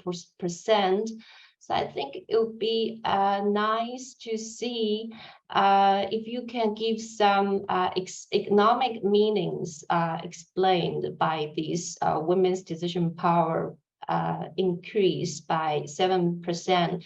For instance, with this increase, will the household welfare improve? Will the women or girls of next generations in the family be improved in terms of their economic, education, and decision-making power status? And if the decision-making power of the woman in the family be increased, will her daughter or other female members get more education as she wants instead of dropping out of school and getting married at an early age? So I think it's better to give more discussions on this issue. I may probably go back here with the mechanism because I think it goes best back to my previous comment. If the elder woman in the family is also included in your sample, then the woman decision power may come from the traditional culture, but not from the woman's off-farm employment. Right, because maybe the mother-in-law will have more power than the daughter-in-law, which is kind of like a traditional culture in China. So I have some other minor comments here. Like first, you might want to provide more literature evidence from the Chinese ones. The second, maybe you want to give us more analysis on the heterogeneous effects across different regions in your sample and different sectors in your sample to see more empirical evidences. And third and the last, you have some weights that you gave to the indicators of women's decision-making power adjusting to China's context. Maybe you want to provide more justification how these weights were generated. Why did you put some more weights on some of the indicators and put lower weights on some of the indicators? Okay, so this is the end of my comments. Again, thank you very much for your nice presentation. I enjoyed listening to it, and I also enjoyed reading your paper. Thank you. Yeah, thank you very much, Professor Chenji, and very concrete suggestions on how to improve the papers. And I wonder if UN would like to respond to some of the comments, and before we open the question and answer session to the other participants. Okay, thank you Professor J for your very helpful comments. For the first question, we will try to add the description of women's decision making power in China. For the second question, we will set and discuss more on the two references based on your suggestions. And for the third question, as for the every test, we admit that the current every is not a perfect variable. We will try more. The next question, for question women refers to wife in the household, only one woman. We will make it more clear in the paper. Do household means farmers who are married? For the 5 question, the mechanism of question, the relationship between smartphone use and off-employment needs more explanation. and discussion. Maybe we can try more mechanism here. For the sixth question, we will explain more on the main differences. And as for seven question in terms of the results, yes, we may need to discuss more on the results rather than reporting the results only. For example, more education for a daughter or other mechanisms. As for your last comments, we will look at the heterogeneous effect among respondents with different age. Finally, we will provide more background from China and present more stylized facts in based on China. Thanks again. Thank you. Yeah, thank you, Ms. Yuan. And I would like to now open the discussion to the participants. We started a bit late, and so I want to give enough time to have interesting discussions. Okay, here is Mr. Dedi Budiman Hakim. I read it out in the question and answer box. In some places, rural female wages are lower than male ones. Do women with larger access to ICT have a positive impact on their wages? Yes. Ms. Yuan, would you like to respond to that? Interesting question. Yeah.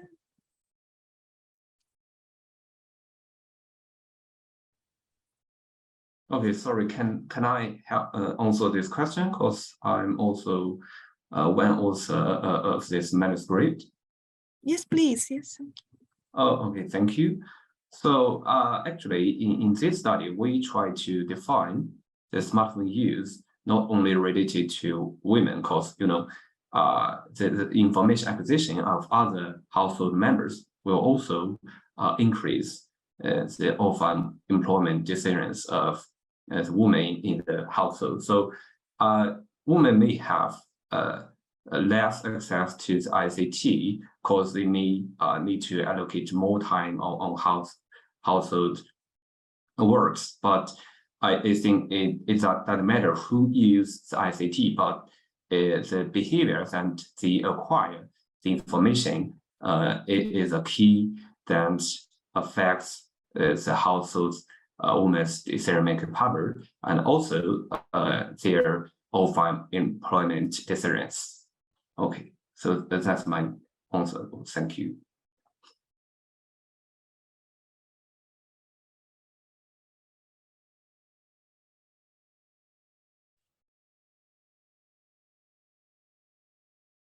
Yeah, I see the hand raised. Mr. Raja Timirusina, would you like to pose a question? Yeah, thank you. Thank you very much for your very nice, informative presentation. So, could you please a bit explain how much your result can be generalized, or could you please explain on the external validity of your result? Well, yes, this study may be only useful for in the China context, because the framework to measure the women's decision-making power or the women's empowerment is different in different regions worldwide. For example, the IFPRI provide a framework to measure the WEAI, means women's empowerment in agriculture index, is only suitable to some African countries.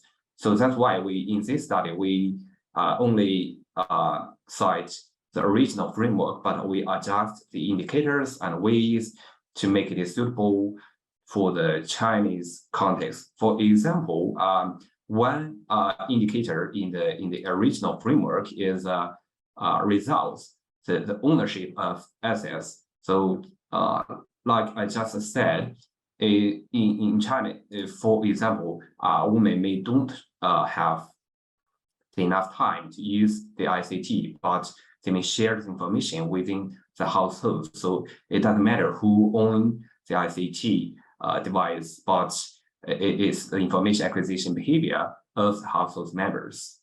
Okay, thanks for your question.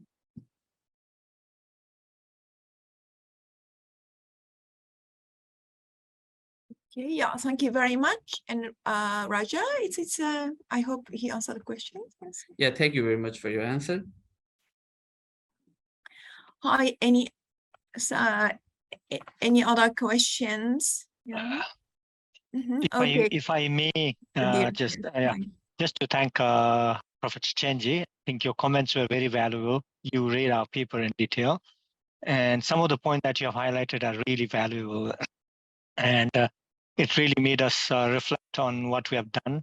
We'll really go back and look at your questions very carefully and try to address most of them to the best possible manner, particularly data allowing. But yeah, we truly appreciate your time in reading our paper, and your comments were very good. Yeah, any other question, anybody? Yes, okay. Yeah, thank you very much, Li Yuan. And actually, I was very much interested in your policy recommendation at the end of the paper, suggesting the investing more in rural education and skills development. Because in my current job, we do lots of skills development projects, but on their own merit. But now I know another pathway, how it would help the women improve their employment opportunities, meaning through use of ICT. Yeah, thank you. I would take that into consideration while designing the project. Yeah, thank you very much, and everybody and the participants. So let's move on to the next interesting presentation. And the presenter is Miss Yuron Kwam. Miss Yuron is a graduate student, Northwest Institute of Historical Environment and Socioeconomic Development, Shanxi Normal University, People's Republic of China. So her presentation is Impact Information Communication Technology Adoption Rural Laborers of Farm Employment, an analysis based on microdata of China Family Panel Studies. Miss Yuron, please. Yeah, thank you. Thank you. Now I will share my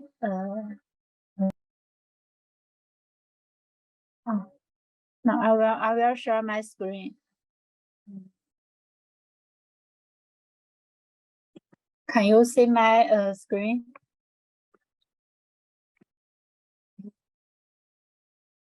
Yes. Yes. Okay. Hello everyone, I'm Chen Yurong. It gives me great honor to be here for this report. Now I'd like to start my introduction. The title of my paper is The Impact of Information and Communication Technology Adoption on Rural Labors of Farm Employment. Analysis based on the macro data of China Family Panel Studies. This paper aims to investigate the impact of ICT on rural labors of farm employment and its mechanism. I will introduce my paper from the following 6 parts. First of all, rural labors are the most important means of production in agriculture, but farm employment plays a vital role in improving rural family incomes and welfare lives, and reducing poverty. Promoting the transfer of the rural labor force to non-agricultural industries is the key to increasing farmers' incomes, coordinating urban and rural development, and giving full play to the comparative advantage of the rural labor force. China's governmental documents have also mentioned the importance of our farm employment for many times, such as the report by the 19th National Congress of the Communist Party of China clearly stressed that employment is the greatest livelihood of the people. We should adhere to the employment priority strategy and active employment policy to achieve higher quality and full employment. However, Against the background of the rapid development of ICT in China and farmers entering the information era, there are still practical problems of insufficient outform employment and unclear increasing income structure. Therefore, exploring the factors affecting the outform employment of the rural labor force is of greater practical significance in promoting the prosperity of farmers, improving the life quality of rural family, narrowing the income gap between urban and rural areas, and increasing farmers' sense of gain and happiness.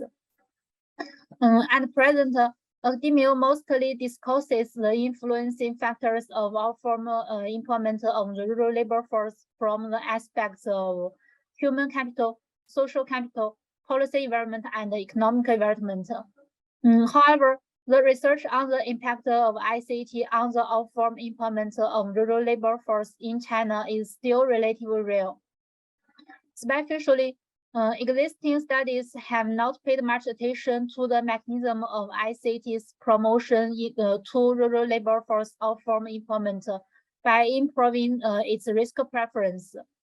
Furthermore, the differences of this impact in learning habits, internet usage patterns, and developmental degrees of transportation facilities are also greatly ignored.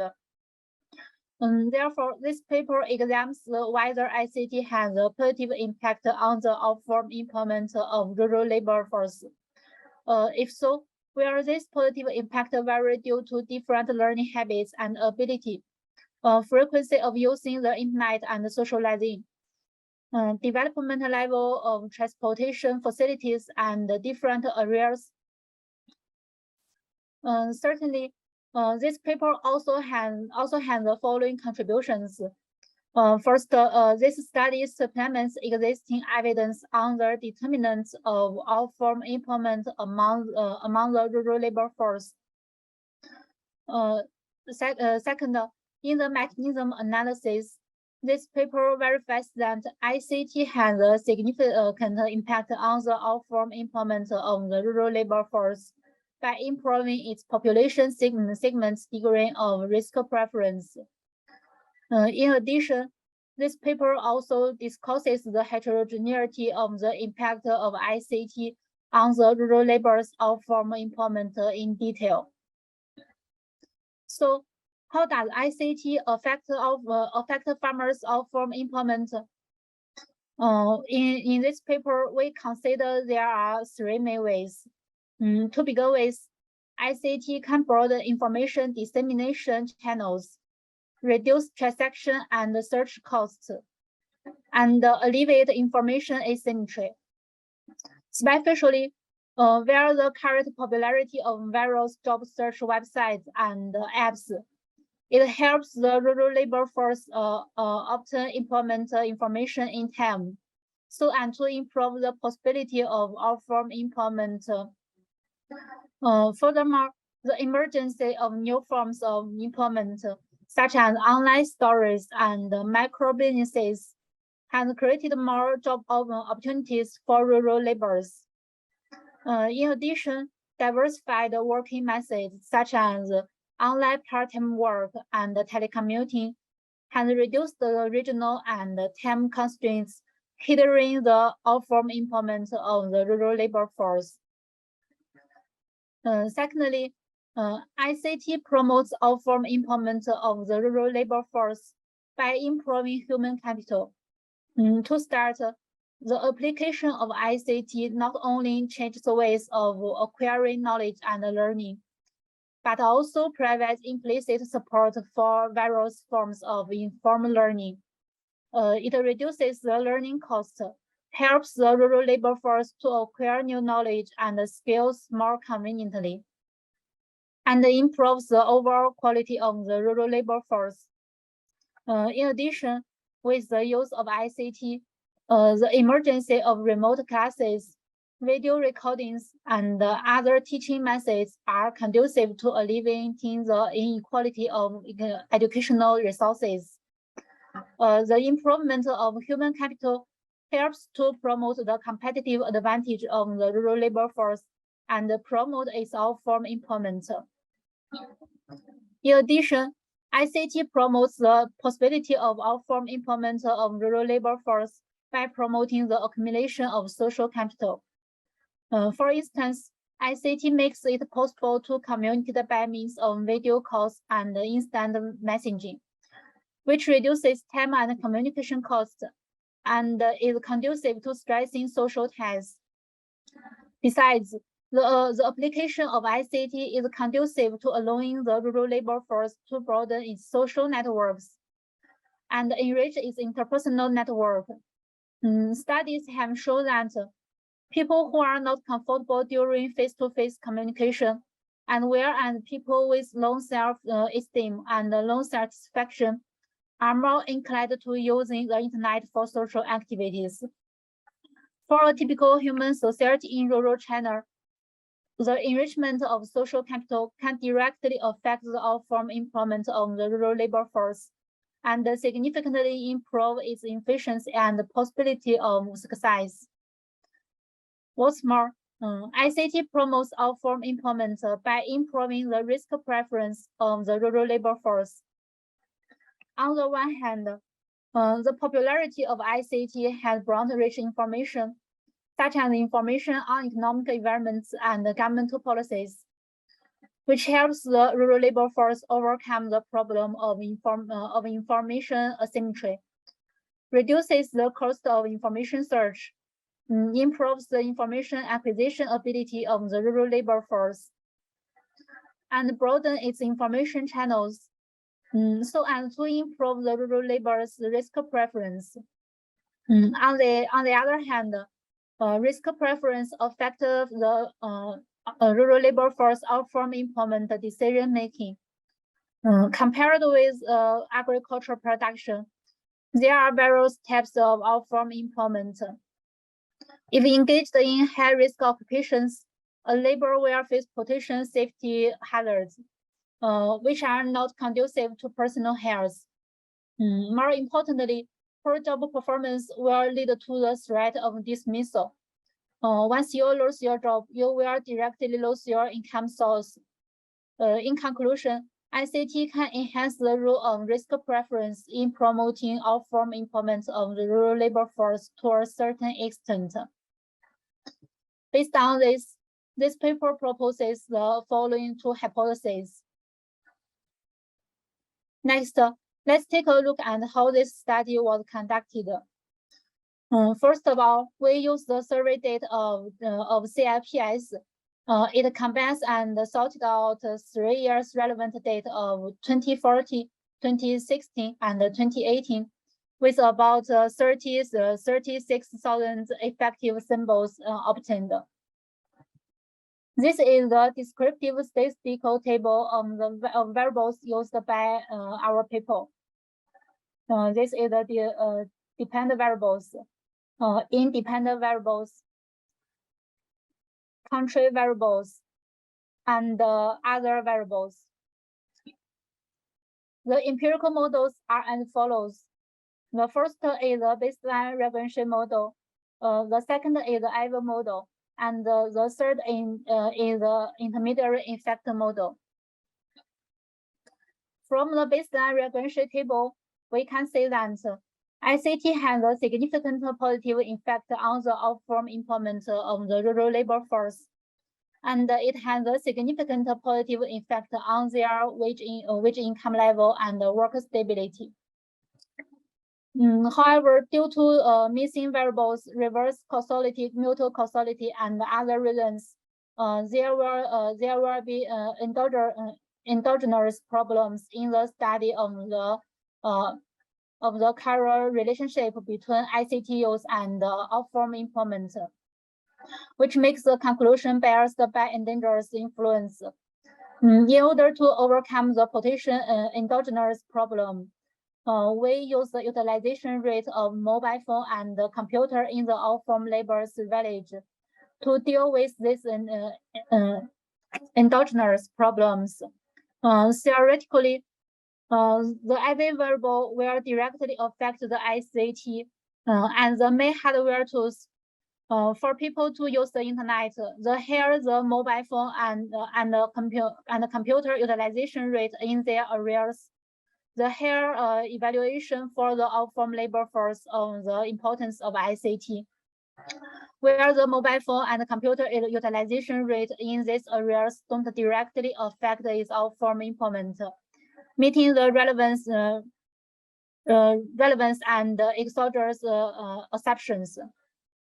From the table 3, table 4, and table 5, it can also be seen that this result is also valid after using instrumental variable method and the robustness test. It's further found that ICT improves the rural labor force out-form employment by promoting their risk preference. Additionally, the positive effect of ICT on out-form employment of rural labor force is more obvious in those with better learning ability, active learning habits, and higher learning frequency and the social frequency of using the internet. Those living in areas with higher development of transportation facilities, and those living in non-eastern regions. To sum up, we can draw the following three conclusions, which are not repeated here. Based on the research conclusion, we put forward the following policy recommendations. For example, it can be conducive to pay attention to the role of ICT in promoting the out-form employment of the rural labor force. Also, it's very important to strive to improve various social security mechanisms such as medical care, education, and employment. What's more, it may be useful to encourage the majority of the rural labor force to use ICT for learning and social networking. Encourage the older generation of the rural labor force to use the ICT. That's all about my report. Thank you. Look forward to your comments. Yeah, thank you very much, Ms. Yurong, and a very comprehensive study, very interesting. Another evidence that ICT is going to improve the opportunity plus chance of employment on the wages, better wages. And so I'd like to invite the discussant, Professor Honju Zem. Honjun Zem. Okay, the associate professor is in applied economics, College of Economics and Management, Huazhou Agriculture University, People's Republic of China. Please, yeah, thank you. Okay, so thank you, Professor Haruka. So can you see my slides? Yes. Okay, so thank you, Dr. Chen. Thanks for your excellent presentation. I learned a lot from your manuscript. So here I have some comments and suggestions for your manuscript. So first, I wanted to repeat the highlights in your manuscript. So first, I think you use a comprehensive data set and methodology. As we know, we usually use one wave of the CFPS data, but here you use 3 waves, including 2014, 16, and 18 for the empirical analysis. I think this will provide more commensable estimation results. And in terms of the methodology, you use the instrumental variable-based approach as well as mediation analysis. And the second is in your manuscript, there's a key variable, including ICT adoption and all-farm employment, all merit in multi-dimension. So this will also enrich our understanding in terms of the relationship between ICT adoption and all-farm employment. And third is as for the structure of the manuscript, you provide different perspectives, including impact evaluation, mechanism analysis, as well as heterogeneity analysis. And following, I have some comments and suggestions. So first is the title. As we know that the CFPS data only provide the micro level data. So in my opinion, there's no need to repeat micro data in the title, because I think the current title is too long, right? So maybe you can only keep the CFPS to make it shorter. And as for the literature review, I noticed that in the introduction, and you said few studies have paid attention to this area, and also in the literature review section, only 3 papers are cited in section 2.1.2, and the latest reference is published in 2017. And I'm afraid that in the past 5 years, there are more papers, new papers in this field. So I suggest to add more paper to provide a comprehensive review of the literature. And in the second paragraph of the section, you provide a discussion on the relationship between ICT adoption and agricultural production and technology adoption. But in my opinion, if possible, I suggest removing this paragraph because it has no direct relationship with your topic. And as for the second section is theoretical analysis. So here, in your presentation, you use a figure to illustrate the pathways. And here I also suggest you to add the figure in your manuscript because it will make the pathways more clear. And the question here is only in the mediation analysis, you only test the risk preference, the last mechanism in your 4 pathways. So why not the others? For example, the human social capital is considered because in the CFPS data, there are maybe some variables that can be used to measure human and social capital. As for the methodology and the data, so the paragraph below equation 1, you said the indicator equals 0 indicates engagement in farm work. But my question is whether the respondents work off farm or on farm. Maybe some respondents do not participate in any work. So maybe it should be expressed as equals to 0 indicates that they did not work off farm. For the data, so my question is, you use reviews CFPS data, but is it panel data or mixed cross-sectional data here? The key variable is ICT adoption.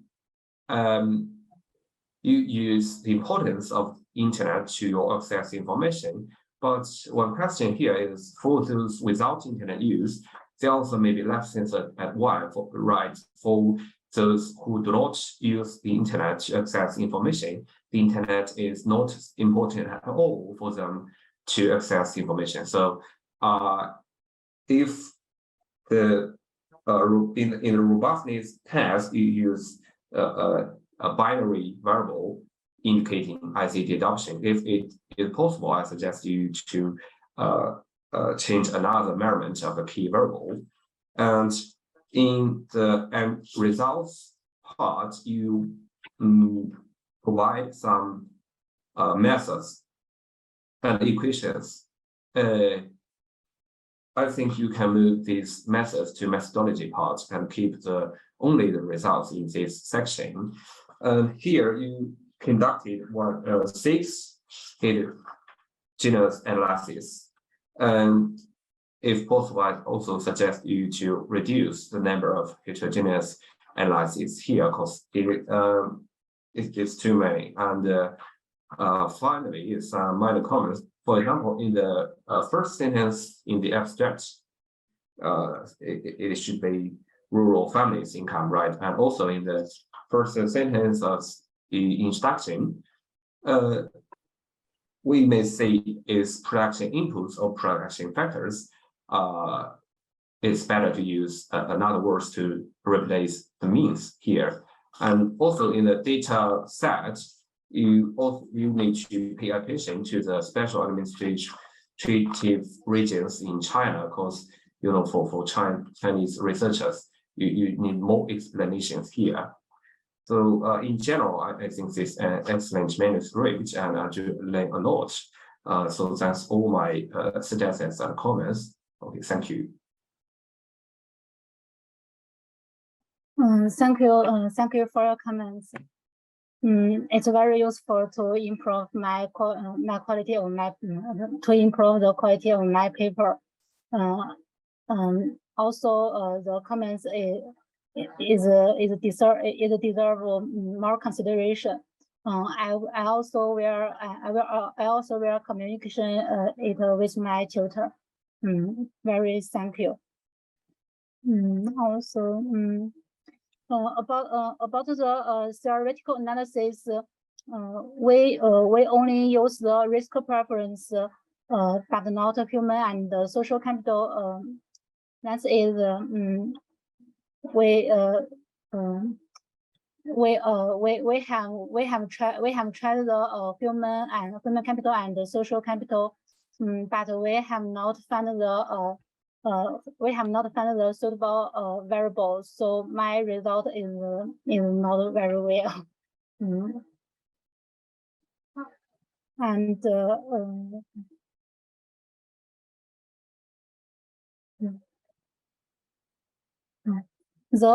also about the dependent variable, the outform implement equal 0 indicates that farmers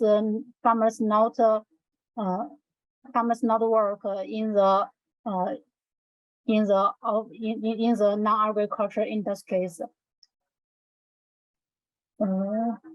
That's about my answer. Very thanks.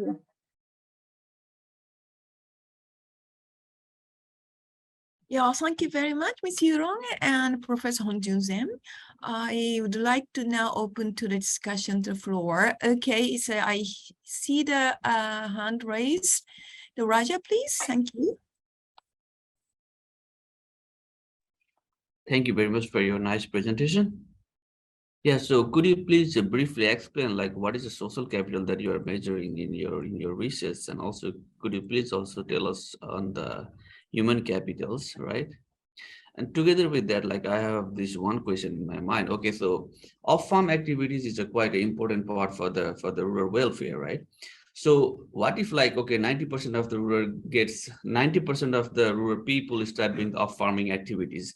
Is it good? So should we make if that is the case, so what kind of policy advocacy we are going to do it so people should do more off-farm activities or farm activities, because there is also this the problem of the balance, because the rural area is always considered as a food basket in the many sectors, right? So this the spectrum is changing.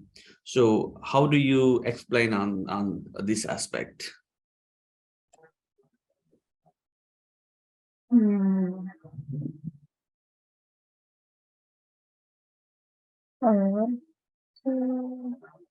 Sorry, I'm kind of completely understanding. Okay, so yeah, let me explain my question in much more simple way. First, give me the example of social capital and human capital that you mentioned in your paper, and also you can give us an example of how did you measure the risk preferences, because if it is just you ask the people, are you risk taker, risk lover, risk averse, or how did you get that, right? So first you can explain this question. Do you mean the risk preference about why it can improve farmers to off-farm implement? No. I'm asking, what is the risk preference in your data? What is it? Okay. Sorry. So in the CFPS data set, Yes. there are a series of questions to ask respondents about their risk preference, and then in the manuscript, so Dr. Chuan measured as a weighted variable to indicate respondents' risk preference. So I think, you know, because CFPS data set is commonly used, so the measurement of the risk in the CFPS questionnaire is commensable, in my opinion. So okay, yeah. So basically it's like people self-reporting on the different, like for example, risk attitude, like, okay, are you like a risk taker type of guy, and like what do you do? So they did a series of the psychological questions, and they make some kind of index, and that what measures the risk preference, right? Yes. So, yeah. Okay. Okay, I understand that. So, and then in terms of social capital and the human capital, like what does they measure in that aspects? Like what represents the social capital and the human capital in the data? In the CFPS data set, the respondents are required to answer the relationship with their friends, their neighbors, their relatives, and also in the government agents or the extensions. So in terms of these aspects, I think the Dr. can conduct more analysis in terms of the human capital and the social capital. Or even the network, right? Okay. Yes. Okay. So, and then another question is, okay, so if off-farm activities, rural off-farm activities goes up to the 90%. So if all the rural peoples do the off-farming activity, 90% of the rural population start doing the off-farming activities, is it a good thing or bad thing? Like, what is your subjective opinion? So it's quite a simple question.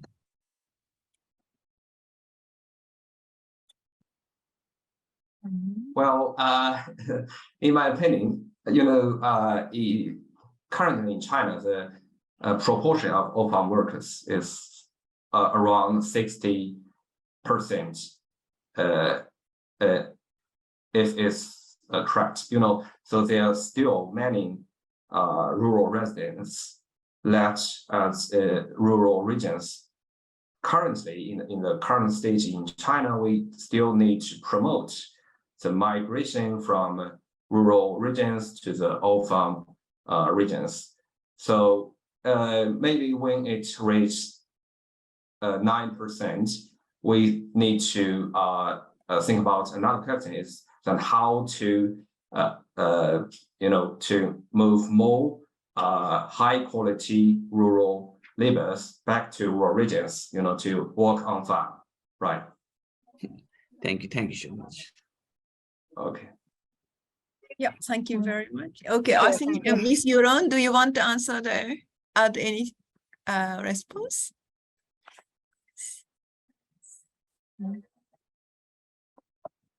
Okay. Okay. If not, I'll go to the next questions. I see that in there. I thought I saw the one questions and Danielle was posting, but I don't see it anymore for some reason. Well, if I may add one thing, this is Puneet from Lincoln University. Yes, China's agricultural productivity lags that of advanced countries right now. And there is plenty of scope to improve agricultural productivity and make it less labor intensive. And over time, as this happens, and it will happen, as Chinese agriculture becomes more capital intensive, non-farm work will become increasingly important in the rural areas in China. So I don't know what the threshold is. I don't know if it's 90%, as Raja said, or 85%. But as more and more people start, or as fewer people are needed to grow food in China, I think non-farm work will become quite important. If I may jump here, I think the market will determine the ways between sectors. Once it equates, that's the point where I think that's the point that we are looking for.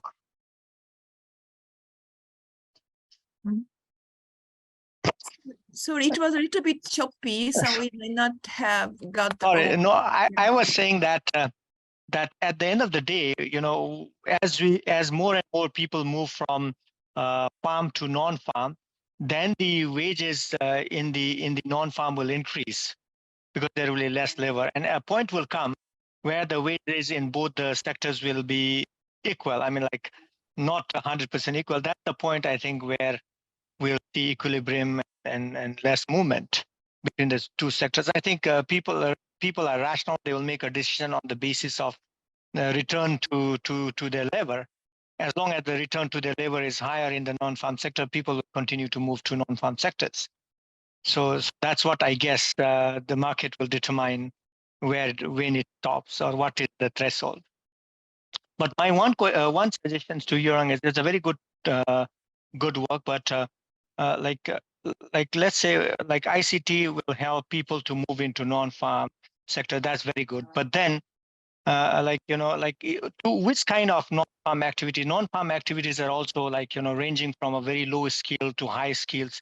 So if you can look at whether which kind of non-farm activity they are moving to, that would make more sense. The other one is that if a household already, if some of the members within the household already are in the non-farm sector, then ICT can expedite, the movement can be easier. Or let's say the non-farm the supply side also, if we can control that, would also add value to your paper. But on the whole, I liked your paper a lot. Okay, y'all, thank you very much. And is there any other question? Yeah. Okay. Okay. Yeah, thank you very much. This is a very interesting paper and also discussion. I like the discussion. Definitely the optimal target of non-farm employment. That discussion has been embedded in a more larger discussion on the productivity and also economic transformation, restructuring, not restructuring, transformation of the entire economy. And it's very interesting. And so I learned this is a very rich database. It's a panel data, which probably many economists would love to have. So I look forward to reading the final paper as well as in the further research on this topic. Yeah, thank you very much, and everybody. And let's see, so did I miss? Oh, here's anonymous attendee, so I missed one. Okay, welcome back to the session, and this 11:35 and 11:36 in Tokyo time. And so I would like to invite the next speaker, the third speaker of the session, the Professor Wan Ling Man of Lincoln University of New Zealand. Professor Ma specializes in applied economics with focus on agriculture economics and development economics. And he has a wide range of topics and interests and publications. His presentation today is rural development in the digital age. Does ICT adoption contribute to credit access and income growth in rural China? Professor Wan Ling Man, please. Thank you. Okay, thank you, Ray. Good morning. You're welcome to my presentation. The topic of my presentation is rural development in the digital age. Does ICT adoption contribute to credit access and income growth in rural China? This paper is co-authored with Professor Qiu from Renmin University of China and my ADBI colleague Dio. This is the structure of today's presentation. In developing and emerging countries, access to credit plays an important role in improving agriculture production and elevating poverty in rural areas.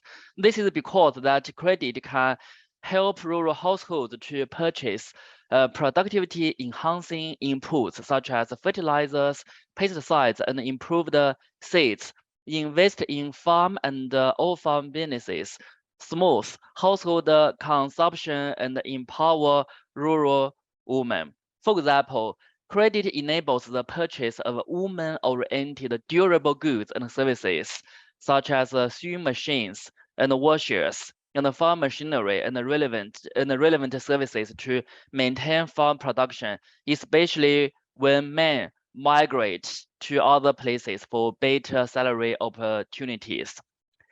Despite the importance of access to credit, rural households are usually unable to get credit due to various constraints, such as lack of credit markets and services, information asymmetry. Adoption of information and communication technologies, that is ICTs, such as computers and mobile phones, can help reduce information asymmetry in the digital age, which can motivate farmers to obtain credit. ICT-based analytical tools can help both borrowers and lenders better understand the market risks and improve their efficiency and effectiveness in dealing with the potential information asymmetry and moral hazards. Several studies have analyzed the effects of ICT adoption, and they found that ICT adoption can enhance farm economic performance, such as farm income and crop yields, increase farm household income, and facilitate rural development.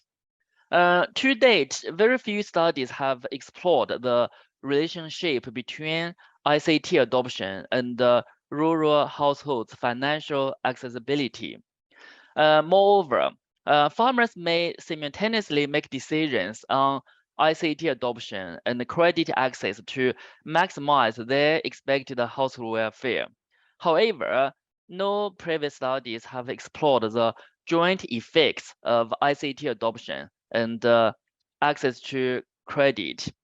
Therefore, the primary objectives of this study are to analyze the impact of ICT adoption on access to credit, as well as to examine the joint effects of ICT adoption and access to credit on household income. So we contribute to the literature from different aspects. Firstly, we use a recursive bivariate problem model to address the selection bias issue when estimating the impact of ICT adoption on access to credit. Secondly, we explore whether there exist heterogeneous effects of ICT adoption on access to credit between male and female headed households and among geographical locations. And this issue has been overlooked in the literature. Thirdly, we use a selectivity corrected ordinary least square regression model to address the endogeneity issues when estimating the joint effects of ICT adoption and access to credit on household income. So this is a very brief analytical framework. From this figure 1, we can see the ICT adoption can affect access to credit because it can reduces the information asymmetry. ICT adoption can influence household income through influencing farmers' time allocated to farm work or farm work and leisure. And ICT adoption can also influence household income through influencing other income, such as receiving the remittances from other household members. In addition, access to credit can also influence household income through influencing the farm investment or farm business investment, as well as household consumptions, such as consumption of household care and human capital investment. To estimate the impact of ICT adoption on access to credit empirically, different approaches can be applied. This include, for example, propensity score matching method, and the genus switching probability model, and the recursive bivariate probability model. Among them, PSA model does not account for selection bias issue arising from unobserved factors. The ESP model does not estimate the direct impact of ICT adoption on access to credit. Therefore, the present study employs the RBP model to conduct the empirical analysis. So RBP model can address the selection bias issues arising from both observed and unobserved factors. It also estimates the direct impact of ICT adoption on credit access. So the RBP model estimates two equations simultaneously. The first one is the ICT adoption equation, and the second one is the credit access equation. So these two equations can be jointly estimated using the maximum likelihood estimator. So from equation 2, we can see I represent the ICT adoption. So we can directly estimate the impact of ICT adoption on credit access. So in this study, ICT adoption and access to credit are measured as dichotomous variables. The second objective of this study is to estimate the joint effects of ICT adoption and access to credit on household income. So equation 3 presents the basic empirical specification, and here YI refers to household income. So here the ICT adoption variable I and the access to credit variable C are potentially endogenous because farmers self-select them to be ICT adopters and non-adopters, as well as credit users and non-users. Therefore, if we fail to estimate, if we fail to account for the endogeneity issues associated with these two variables and estimate the equation 3 directly using the OLS model, it will generate biased estimates. Therefore, in the present study, we employ a two-stage selectivity corrected OLS model to estimate equation 3. So in the first stage, we use a seemingly unrelated bivariate probability model to estimate ICT adoption equation and access to credit equation simultaneously. So here we can see the I does not appear in equation 4b in this case when we estimate the SUBP model. And afterwards, the ICT adoption variable and access to credit variable are predicted and then included into the household income equation, that is equation 5. So here, I prime and C prime represent the predicted ICT adoption variable and access to credit variables after estimating the equations for A and for B. The predicted variables account for endogeneity issues. The present study uses the open access data, that is 2016 CLDS data. This is the latest data released by CLDS. They collect the data from both rural and household, both rural and urban households. In the present study, we focus on rural households because rural households are more vulnerable compared with their urban counterparts in terms of accessing and the credit and adopting the ICTs. Now I will move to the data session. So in the present study, as I mentioned previously, ICT adoption and access to credit are measured as dichotomous variables. So household income is a dependent variable, which is a continuous variable. We also control for a vector of other variables as control variables. Table 2 presents the main differences of the selected variables between ICT adopters and non-adopters. So from this figure, or from this table, we can see these two groups of farmers are systematically different in terms of the dependent variables and control variables. The observation here suggests the potentially suggests the presence of selection bias. That means farmers self-select themselves to be ICT adopters and non-adopters, highlighting the importance of addressing the selection bias issue associated with ICT adoption variable. Table 3 presents the empirical results regarding the effect of ICT adoption on access to credit.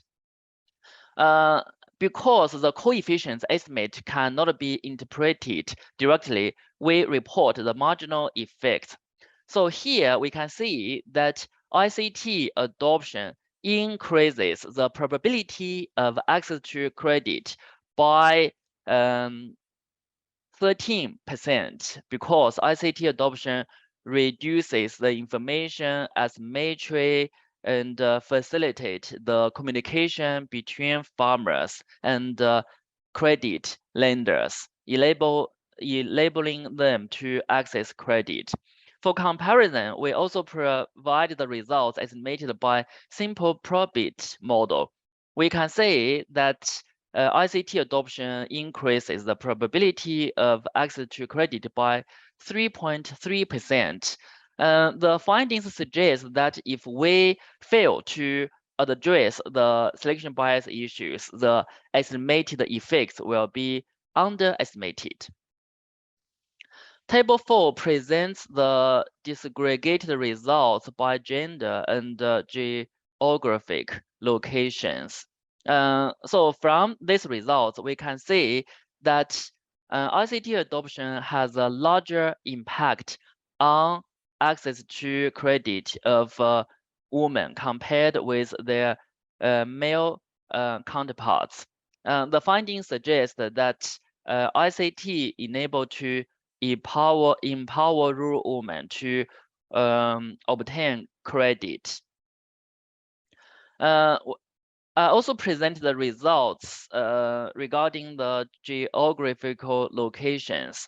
So from the results, we can see ICT adoption has the largest impact on access to credit of households living in Western China. This finding is promising because in rural China, Western parts are underdeveloped compared with other regions, while ICT adoption can improve the credit access of people living in the western part. The second objective is to estimate the joint effects of ICT adoption and access to credit on household income. So we employ the selectivity correction methodology. So at the first stage, we jointly estimate the two equations using the SUBP model and then predict ICT adoption variable and access to credit variable and included into the household income equation.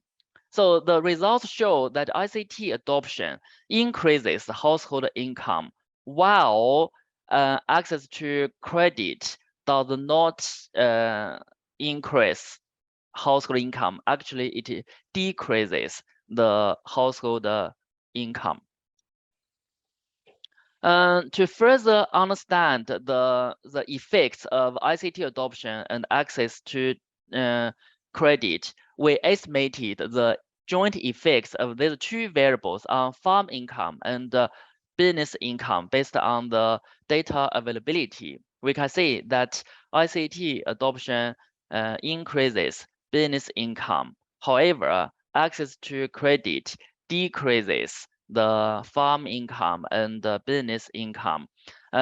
We predict that we assume that maybe the obtained credit is not used to invest in farm production or business, but used for other household consumptions. So the findings of this study include the ICT adoption increases the probability of credit access by 13%. ICT adoption empowers rural women and those living in less developed regions to access to credit. And the ICT adoption increases household income, but credit access decreases.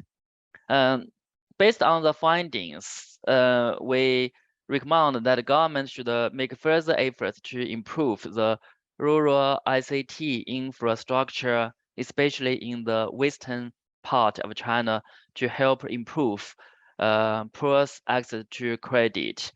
And also, government should help rural households obtain credit that can be used for investing in income-generating farm and off-farm activities, especially in the regions where financial and credit markets are imperfect and not well developed. That's all for my presentation. Thank you. Yeah, thank you very much. It is for the very interesting paper. Actually, the finding resonate with my observation in other countries. Credit used for consumption rather than investment. Okay, I would like to invite the discussant for this paper, the Professor Wenjing Long of College of Economics Management of China Agricultural University, People's Republic of China. Please, thank you. Okay, so the discussant for this paper is Dr. Xinjie Shi from Zhejiang University. I'm sorry. Oh yeah, and sorry. yeah, Professor Long is for next paper. No worries about that. Sorry. Okay, Assistant Professor and Research Fellow of China Academy for Rural Development, Zhejiang University, People's Republic of China. I'm very sorry. I apologize. No worries. No worries. Could you hear me? Very well. Oh yeah, we can. Okay. I think I should first share my screen, if I may. Yes. Could you share? Could you see the screen? Yes. Yes. Okay, you can see it, right? Yes, please go on. Oh, okay. Thanks, Ri, for chairing the session, and thanks, Wang Li, for this very awesome presentation. I'm Xinjie Shi from China Academy for Rural Development at Zhejiang University of China. I feel really honored to participate in this session to comment on this very interesting paper about rural development in the digital age. I think Wang tells a very interesting story about the association, the relationship between ICT adoption, credit access, and income growth in rural China. So before I comment this paper, I may have a very brief summary of the main findings of this paper. Joining on the data 2016 China Labor Force Dynamic Survey, this study examines the impact of ICT adoption on farmers' decisions to access credit, and also investigates the joint effects of ICT adoption and access to credit on household income. I think the main findings is that ICT adoption increases the probability of access to credit by 12.8% in rural China, and most importantly, it empowers rural women and farm households in the relatively less developed regions to access credit. It's all about the heterogeneity effect, heterogeneity analysis, which I think is of great theoretical contribution and of great policy implications. Another finding I think is also very important is that ICT adoption significantly increases household income, while access to credit significantly reduces it. It's a very interesting point that I would like to emphasize in the following slides. In general, I think it is very interesting study with sound data and methods. and it is reasonably structured. Specifically, I think the conceptual framework is well written. But the first comment probably for me, from my side, I would suggest a further investigation of the relationship among these key variables, probably 3 variables, and propose some main hypotheses based on the literature that could be helpful for the readers to follow up and understand the main logic, the framework among these kind of 3 key variables. I know the diagram for the current version is already very clear, but more further investigation would be much more helpful.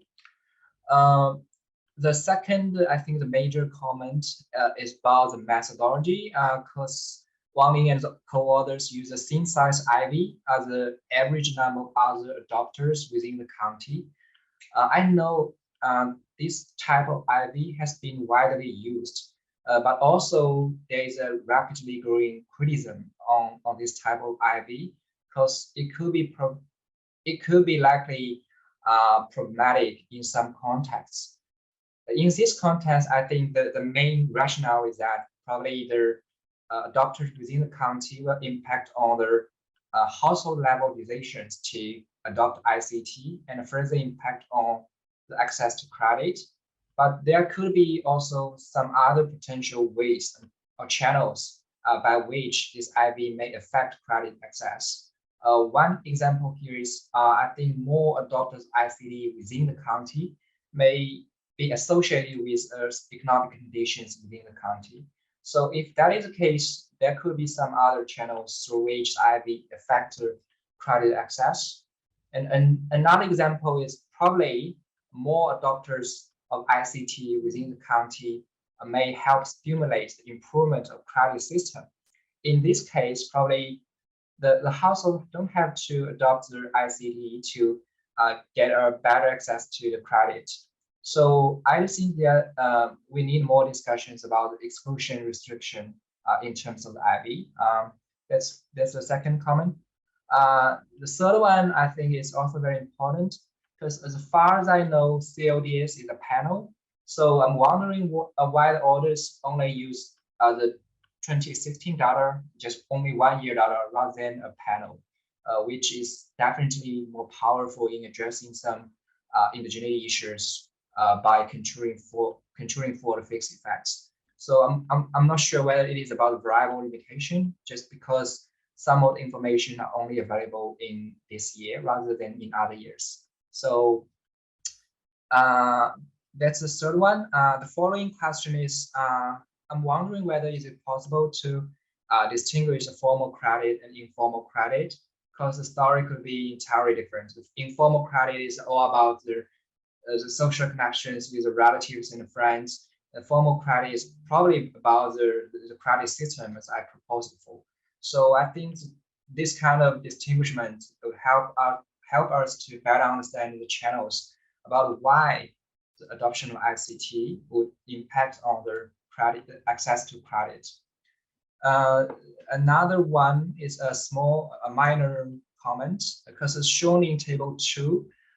Negative selection bias implies that the farmers having lower probabilities of adopting ICTs have higher probabilities of accessing credit. But doesn't it contradict with the results showing that ICT adoption increases probability of access to credit by 12.8%? I know the point here is selection bias, but probably the clarification is not clear and kind of confusing. So I think more clarifications would be helpful in this session. In another session 5.1, I suggest probably more focus could be on impact of ICT on adoption of credit access itself. From my side, I think there's no need to discuss other covariates that much. Another comment is about the heterogeneity analysis.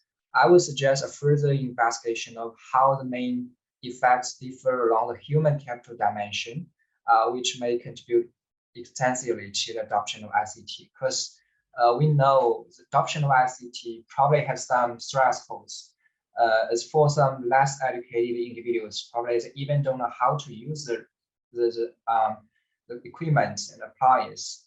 So probably this kind of heterogeneity analysis along human capital dimension will help us better understanding the channels, why this occurs, why this happens.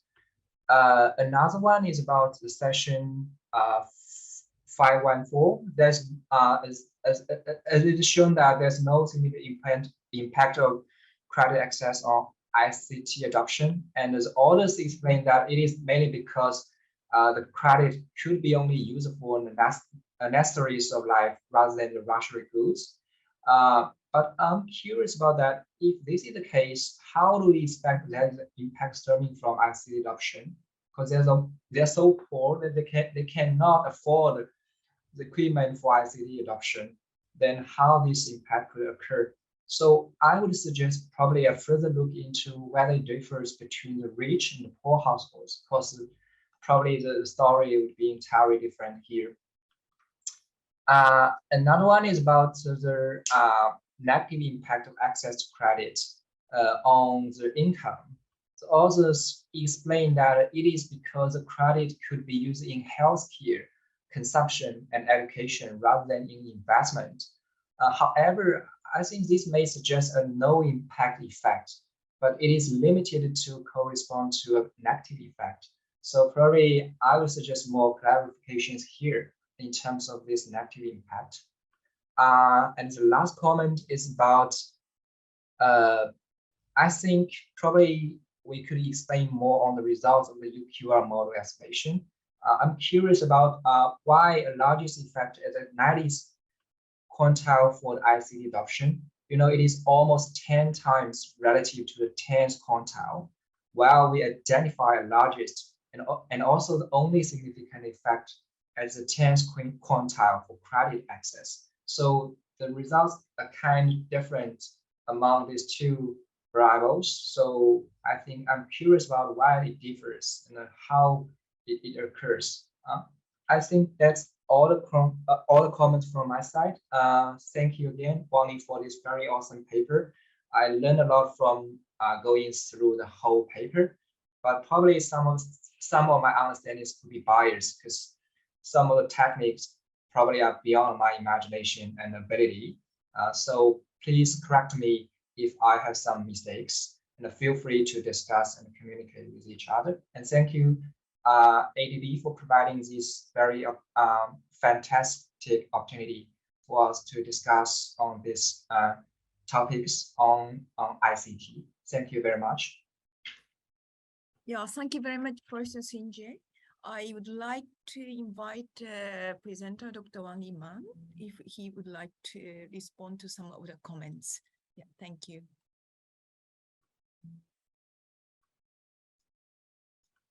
Okay, thank you, Ray. Thank you very much for your valuable comments and suggestions, Xinjie. Yeah. I would like to share some of my responses here.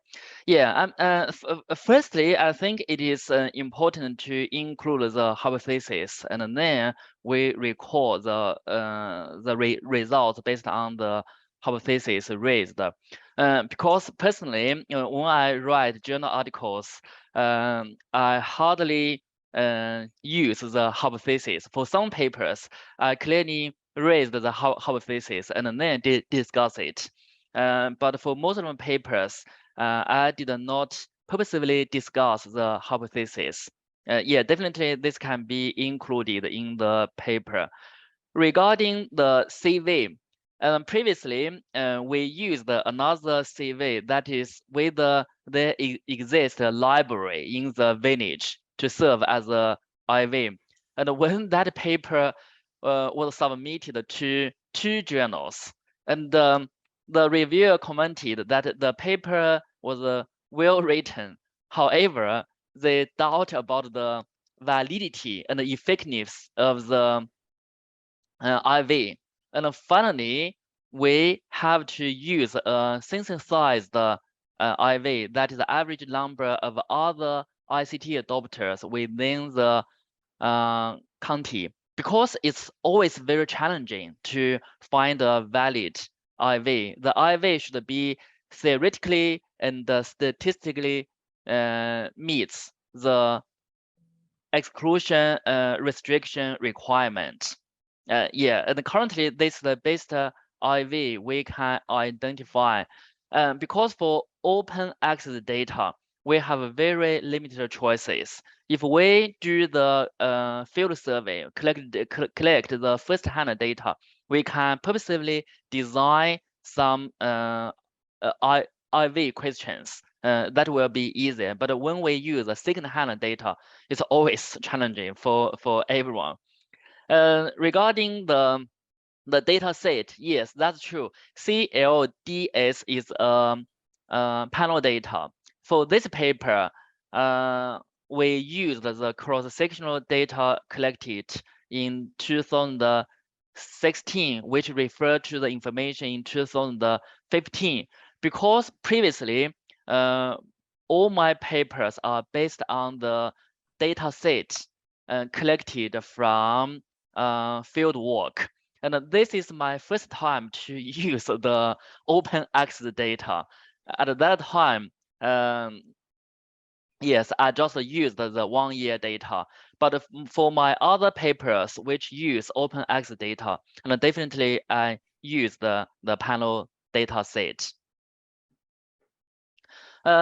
For your third point regarding to distinguish formal credit and informal credit, these are very good points. In the CLDS questionnaire, they have the relevant questions. However, the response rate is very low regarding the formal credit access through banks, informal sources of credit, such as friends, relatives, or neighbors. The response rate to those questions are very low, which restrict us to do the disaggregated analysis. And even for the no amount, credit amount, they have designed that question, but there are too many missing values on that variable, which restrict our ability to make further exploration.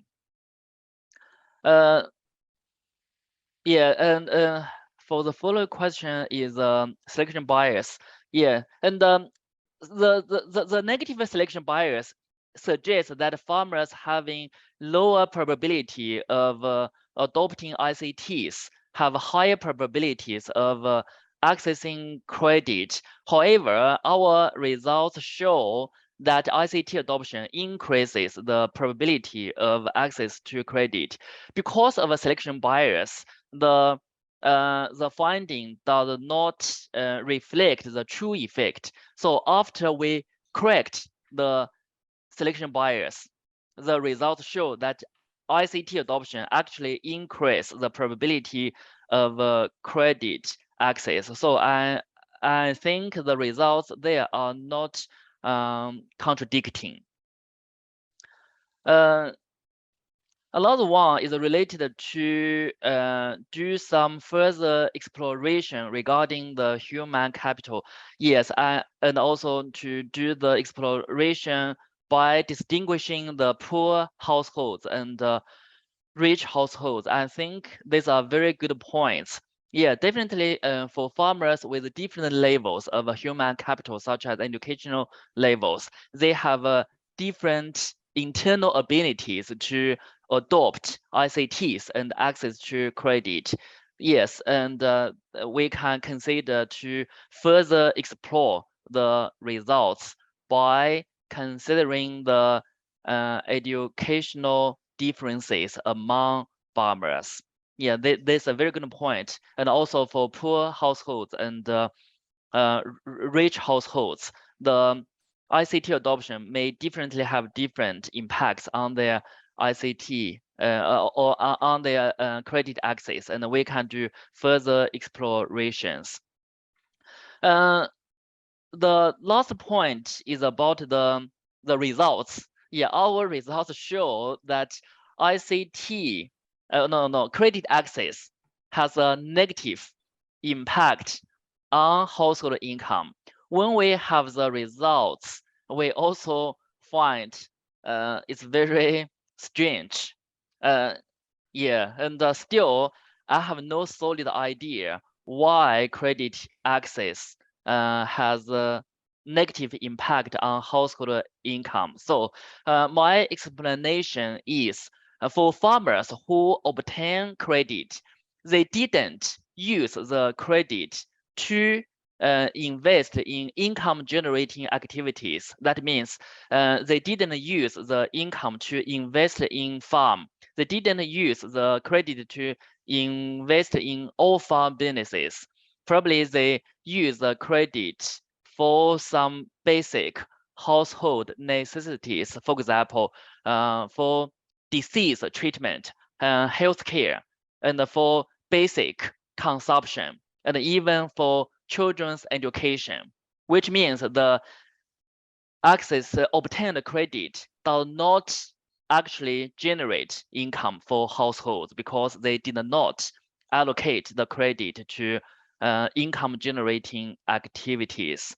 Yeah, and that's why we further analyzed the effect of access to credit on farm income and business income, which show that credit access has a negative and significant impact on farm income and all farm income, suggesting that highlighting that farmers did not use obtained credit to invest in farm and all farm businesses. Okay, thank you. Yeah, if I may also add to the last point that Wang Ling has highlighted, it's also possible that the return to investment does not accrue immediately, so it takes time.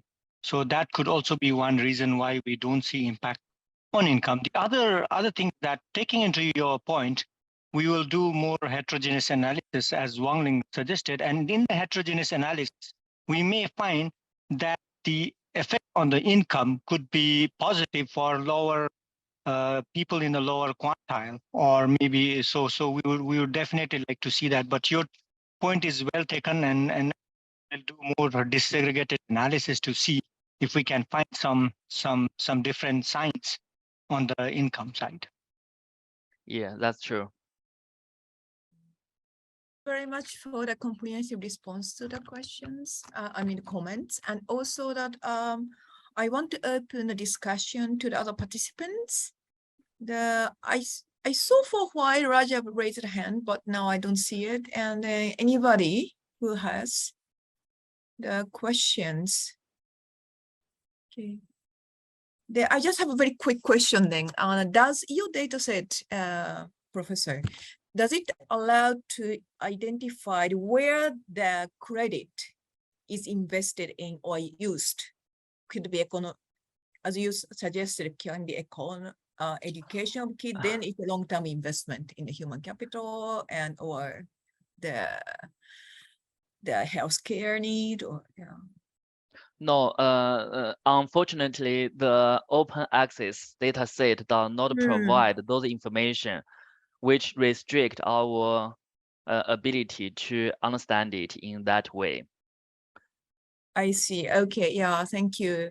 Yeah, I was very interested in this finding, but it's, as I said, it's resonate with our other observation. Yeah. Yeah, I mean, it makes more sense to use the first-hand data collected by the authors, and then when we design the questionnaire, we can always design the questions that we want to explore deeply. Yeah, definitely. Yes, that's a luxury to have a first-hand data. Yeah. Yeah. Thank you very much. Anybody else, please? Yes.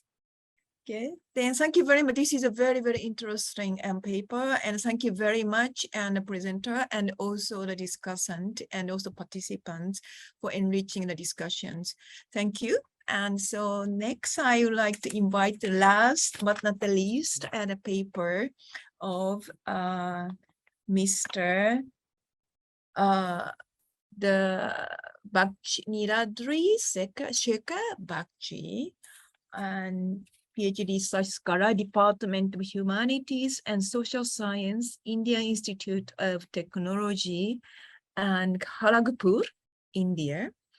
And the presentation is can ICT application strengthen smallholders market linkages, experience of protected farming in northern West Bengal, India. Yeah, Mr. Bakshi, please. Yeah, thank you. Thank you very much. Good morning. Let me share my screen.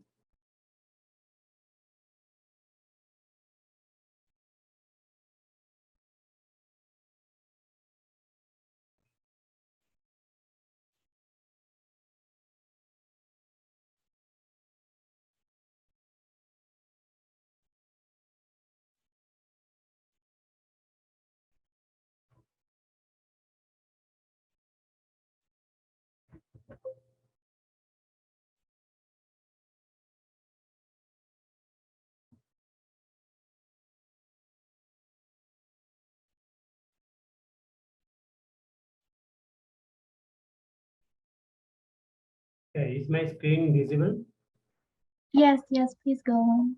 So the title of my presentation is, can ICT applications strengthen smallholders market linkages?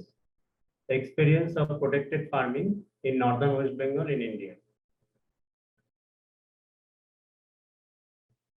So the applications of ICT is very much emerging for the last 6-7 years in different sectors in India. But agriculture sector is hugely lagging behind in this case.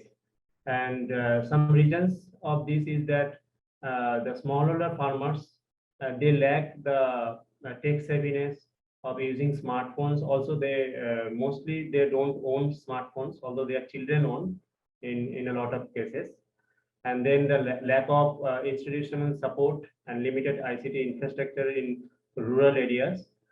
So there is a scope that if the young generation can be promoted through training, and they can they already use social media such as Facebook, YouTube, such platforms, and this can be very helpful in imparting knowledge about ICT, and also in using different networks to implement the ICT in agriculture sector. But there is this intergenerational gap problem is there. So young generations who use smartphones and computers, often they don't exchange that knowledge to their elders.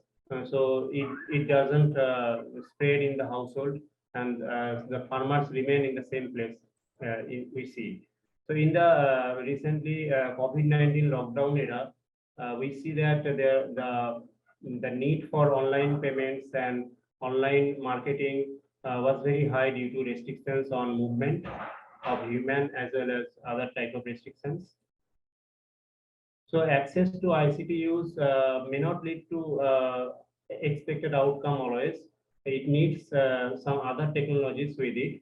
And one of such technologies is the low cost protected cultivation, where low cost is involved bamboo structures and polythene shade, etc. So here in this paper, we will try to see in the case of low cost protected cultivation, what are the scopes for interventions of ICT and how that can help in creating farmers' welfare through broadening their market linkage. So the objective of the paper, I've already said, and the paper is based on the background of some interventions made in two villages of Kuch Bihar and Alipurduar districts in northern West Bengal, where the two projects funded by Australian Center for International Agricultural Research, they intervened in terms of provision of low-cost polyhouse structure and some community engagement continuously from 2016 towards 2020, the end to the beginning of 2020. So in our experience, we saw that the farmers or the participating farmers realized higher prices and higher profits, but the prices were fluctuating, so which may be a problem for consistent profit level. So what are the scope for stabilizing and enhancing farm income through ICT, and can strengthening market linkages through application of ICT tools help? So some of the ICT initiatives of Government of India, we want to share, like in some cases, not only the government, but also the private sector also invested in some standalone interventions like the ITC companies, eChopal in Andhra Pradesh state, iCommunity in Himachal Pradesh, iKishan.com, iVillages, InLounge, Candu. All these are some standalone ICT interventions which started from the very beginning of 2001 and 2. And some of these interventions were very successful. To mention it, the eChopal in Andhra Pradesh was a system of information dissemination to the farmers at low cost, and it helped to improve the linkages and market access and business process, and also the crop diversity. It also helped farmers to take better decisions regarding production, post-harvest, and marketing management. So currently, the main program of the Government of India is the National E-Governance Plan in Agriculture, which is undertaken by the Digital Agriculture Division under the Ministry of Agriculture and Farmers Welfare. There are some other important schemes like AgriSnet and Electronic National Agricultural Market, which is ENAM, and AgriStack, which is summarized in the following table. So the main government scheme of the Government of India, that is the National Governance Plan in Agriculture, aims to develop agriculture through advanced application of ICT tools such as GIS, remote sensing, blockchain, artificial intelligence, machine learning, IoT, and data analytics. But the concern is that as a smallholder farmer, still as we experienced in our study villages, that they hardly use smartphones and they don't have the computer and such ICT infrastructure. So there will be a big challenge in adoption of such advanced techniques for the smallholders. Then there are other schemes such as AgriSnet for promoting dissemination of information related to agriculture, and a National AgriStack is another scheme of the government where technology-based solutions are provided for the farmers. And for the marketing side, this Electronic National Agricultural Markets that tries to provide a seamless marketing experience to farmers throughout India by integrating all the registered big markets where the essential commodities are allowed for trade. So ICT's use in agriculture, we went through some case studies by ICTSAT as well as our own experience, and we created some important examples of how applications of ICT can help in farming. So apart from weather and climate information, in case of production and marketing, ICT can be very much helpful. So in case of crop management, the use of Plantix app by ICTSAT India, where ICTSAT is the International Crop Research Institute in semi-arid topics. And sowing methods, they used ISAT app in India. In our study cases for crop choice decisions, we used bioeconomic modeling approach. And for harvesting, the ICTSAT used in their case study Harvest Master app, which was used for assessment of quality of the harvested produce, which is very much enabling for a long distance online marketing, because in long distance online marketing, the main barrier is that the buyers who are situated at a long distance, they are not sure about the quality of the produce. So they always try to get through their own network where they have someone present at the purchasing place to assess the quality. So in these apps can highly reduce the transaction costs and can enable long distance trade of agricultural produce. In the marketing scenario also, the information on market prices and market demand, identification of buyers and auction of the produce in the online platform can be done. As for example, the ENAM platform of the government has been doing good since 2016, but there is still a long way to go to include mainly the small and marginal farmers in this platform. So here is experimental low-cost farming in the Coach Bihar district, the same district where our study villages is located. where small bamboo strips and polythene net and some net is used. So we review some examples of protected farming in India, where you see that the Indian Council of Agriculture Research long ago started in promoting the application of plastics in protected cultivation to reduce the cost of such cultivation. And the objective of exploring and innovating location-specific as cost-effective ways were already taken as per Bhatnagar 2015. And initiatives of capacity building and adoption of protected farming of seasonal and off-seasonal vegetables at high and low altitudes of Himachal Pradesh was also worth mentioning. And also we see that in Ladakh region, which is high altitude region, the productivity of protected farming is 3 to 5 times higher than open field cultivation. So effectiveness of low-cost polyhouse structure made of locally made bamboo in northeastern hilly regions made possible of supply of vegetables around the year with increased income of the small and marginal farmers. So in case of in the Asian context, we also see that in China also, as per surveillance in 2013, emergence of low-cost protected farming was a feasible alternative for land constant farmers. And in Indonesia, in the Java province, we see that abundant labor supply facilitated the low-cost protected farming. And there we see that as per Pushardini et al. 2014, that the mean earnings were 13 times higher than open field cultivation, where tomato was the highest profit earner as the vegetables. So it enabled the scope for round-the-year supply of vegetables through low-cost protected farming, and it provided stable and higher income to land constant farmers. And it also maintained the higher labor demand throughout the year. But some challenges are also faced by this Indonesian case study, where the lack of necessary capital for just starting the initial protected structure and fluctuations in input and output prices are also a concern for long-term stability of the profits. And shortage of inputs such as seed fertilizer was also a mentioned thing. So in our study, we try to find some theoretical possibility of how protected farming as well as the combination of ICT can help in increasing farmers' welfare by increasing their surplus. So in this diagram, we see that the demand curve and the supply curve for open field farming can create a producer surplus, which is indicated by the yellow polygon here.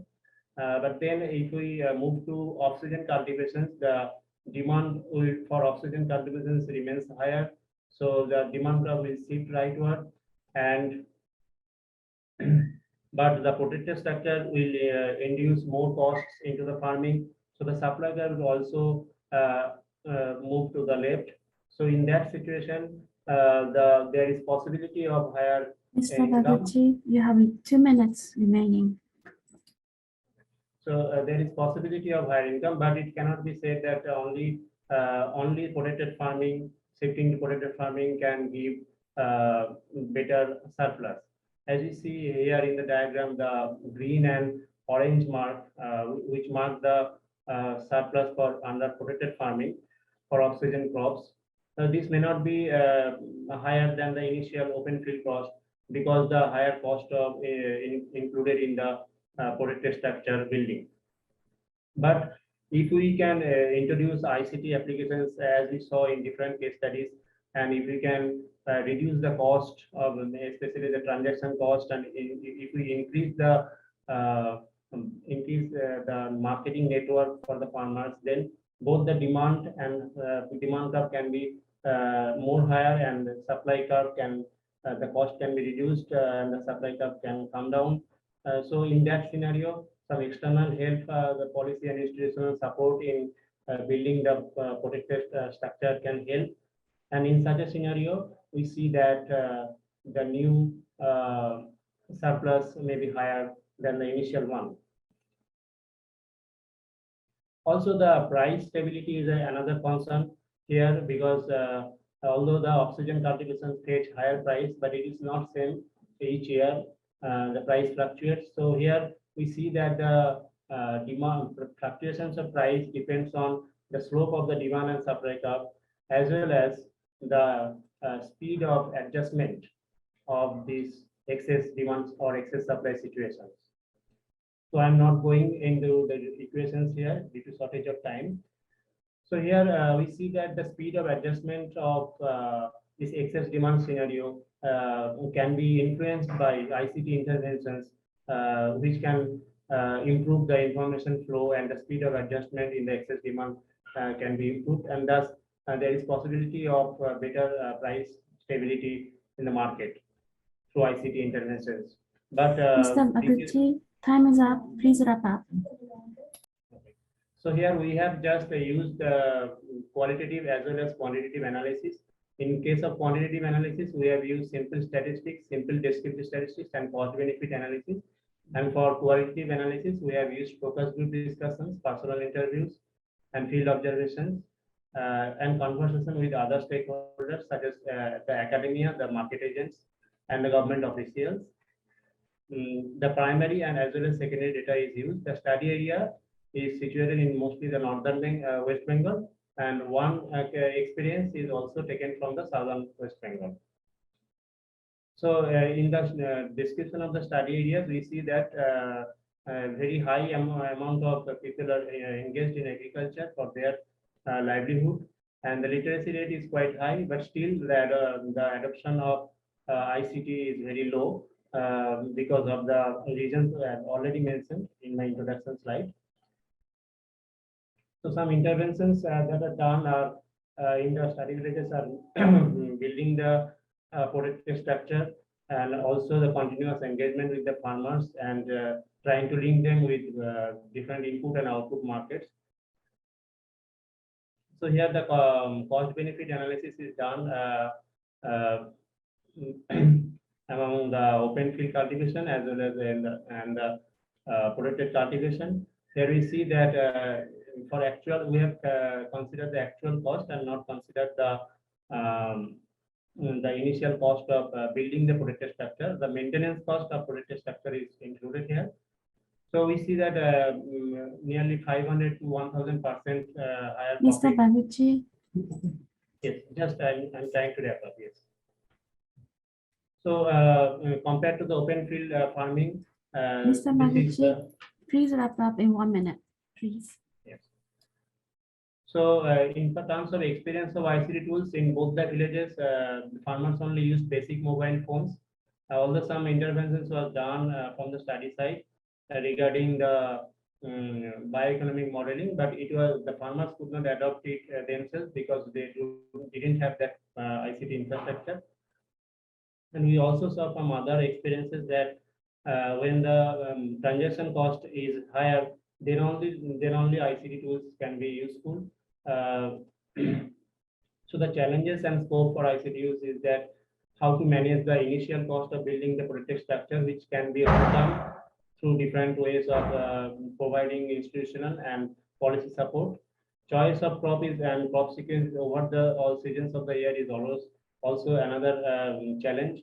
Achieving viable scale of production and timely information on inputs and their quality and availability, distance selling due to lack of storage and intraday price fluctuations, and lack of knowledge and skills of modern digital marketing. All these challenges can be possibly overcome through different ICT interventions in different ways. So we have tried to design the pathway for welfare enhancement through this path of cultivation, and then optimized crop choice and production in a low-cost polyhouse, and then which will lead to broader and stronger market linkages through ICT interventions, and then finally our expected outcomes. So the Mr. Baguchi, please, please wrap up. Although there was very less use of ICT among the communities, but there is scope for implementing ICT tools through policy and institutional support in different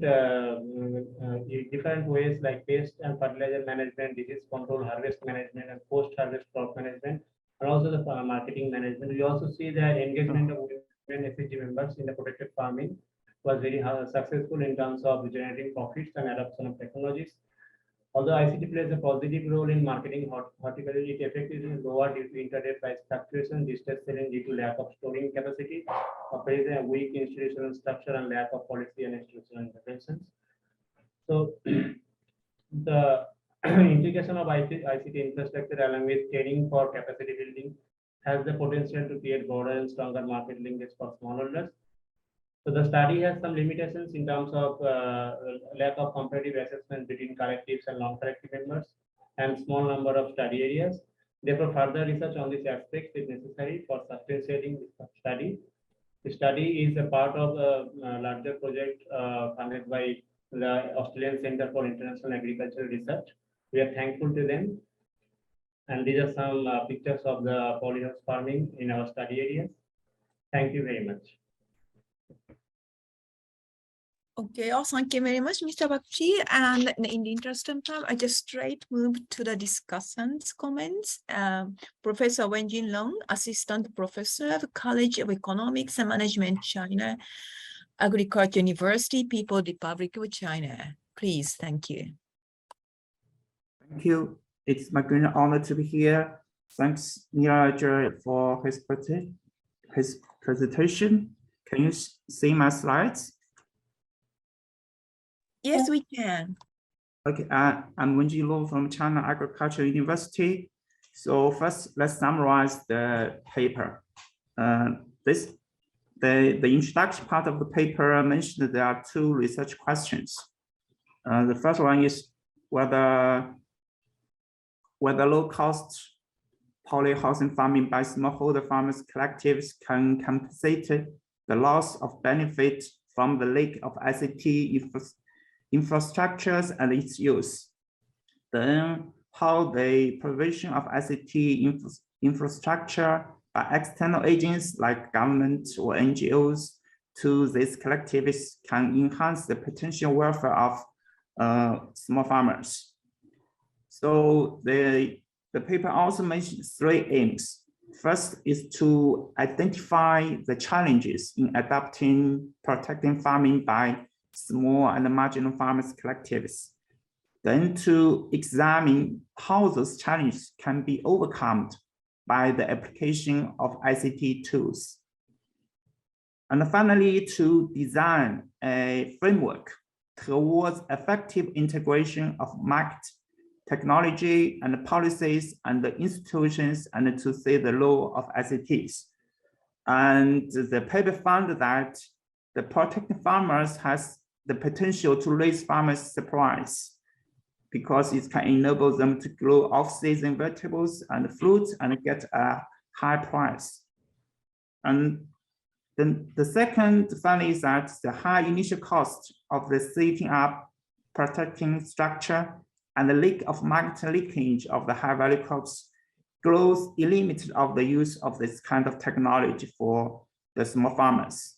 So the paper concludes that the collectivization of this farming group and the proper use of ICT tools for creating market leakage for off-season high-value crops will be crucial for the sustained increase from income. So for the record, I'm not familiar with the ICT applications in Indian agriculture. All my comments came from the standpoint of referee, especially for review 2. So the first one is about the research questions. In the introduction part of the paper mentioned the 2 research questions and the 3 aims. I think the introduction part should rewrite the introduction to clarify the main research questions. You have 2 research questions and 3 aims, and also the paper I see they have 8 sections. I think there are too many sections, and you maybe should to reorganize the structure. For example, for section 1 introduction part, I think it might be good to add contributions and findings in this part. For the paper, I looked through the paper. You mentioned some limitations of the literature, but you can just see the contribution of your paper.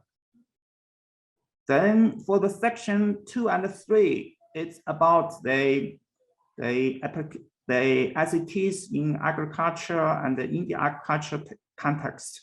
But these two sections are too short. I suggest you merge them into the introduction part. For the section 4, about the method and the methodology, you mentioned the two theories, produce the price and the time of pass the price. But I don't know how these two kind of theory connected to your empirical part. Especially for the 4 villages, how this kind of theory guiding your empirical work. And for the method part, you have, for this paper, you have 4 villages, and you use some kind of secondary data from the government, and also you use focus group discussions. So maybe you should move the first paragraph of the section 5 to here, the map and the reason why you choose these 4 villages into this method part, and show us how many participants of the focus group discussion, how the people are interviewed, this kind of thing. And for the section 6 and section 7, it's about the challenges and opportunities.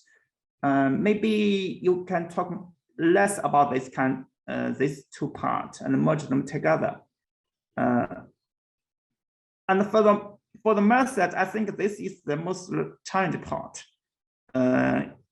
You said you use the mixed method, but for the quantitative method, you only use some statistics from the government to describe the population and something like that. Most of empirical are from the qualitative method, especially for the discussion groups. Then, so I think for nowadays, for most of, especially for economic journals, it is extremely challenging to publish paper like use like 4 villages and like maybe less than 50 participants. So this is just now I know this. If you sub to another journal, that might be different, but for economic journals, that might be an issue. And then for the empirical part, most of the empirical part are from 4 villages, and you give some tables in your presentation, but I think we need more tables and figures about these 4 villages, especially for the changes like the changes after the intervention and the changes between different villages. Now you have 4 subsections for each village, but you only write 1 paragraph for 1 or 2 paragraphs for each subsection. I think you need more figures, more tables to show how these 4 villages related to your research questions. For example, the described tables is mainly from 2011, but for your focus group, that some result like the cost benefit is conducted in 2017 or 18. So there are a large gap between the different years. For the figure 4, the last figure you showed in position, I think this figure is very interesting. It actually gives the whole thing of your paper.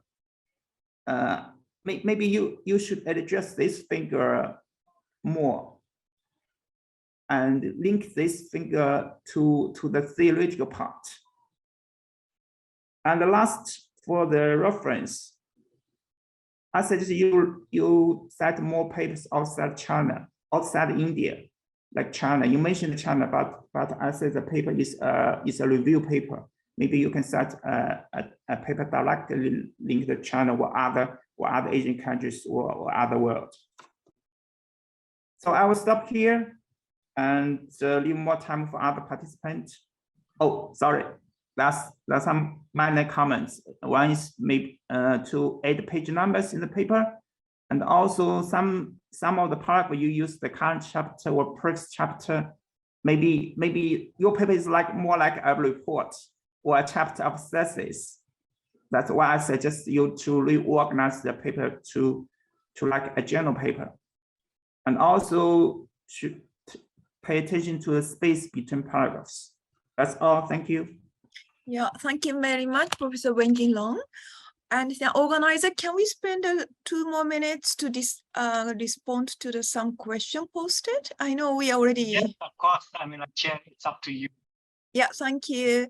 Okay, thank you very much. And I think the comments really and focusing on how to present the paper and do justice to that. I'm sure it's a very rich discussion and which Mr. Bakshi wanted to present. I want to just refer to the question here in Q&A section. I wonder if Danielle, would you like to raise a question yourself, explain? Excuse me, are you asking me?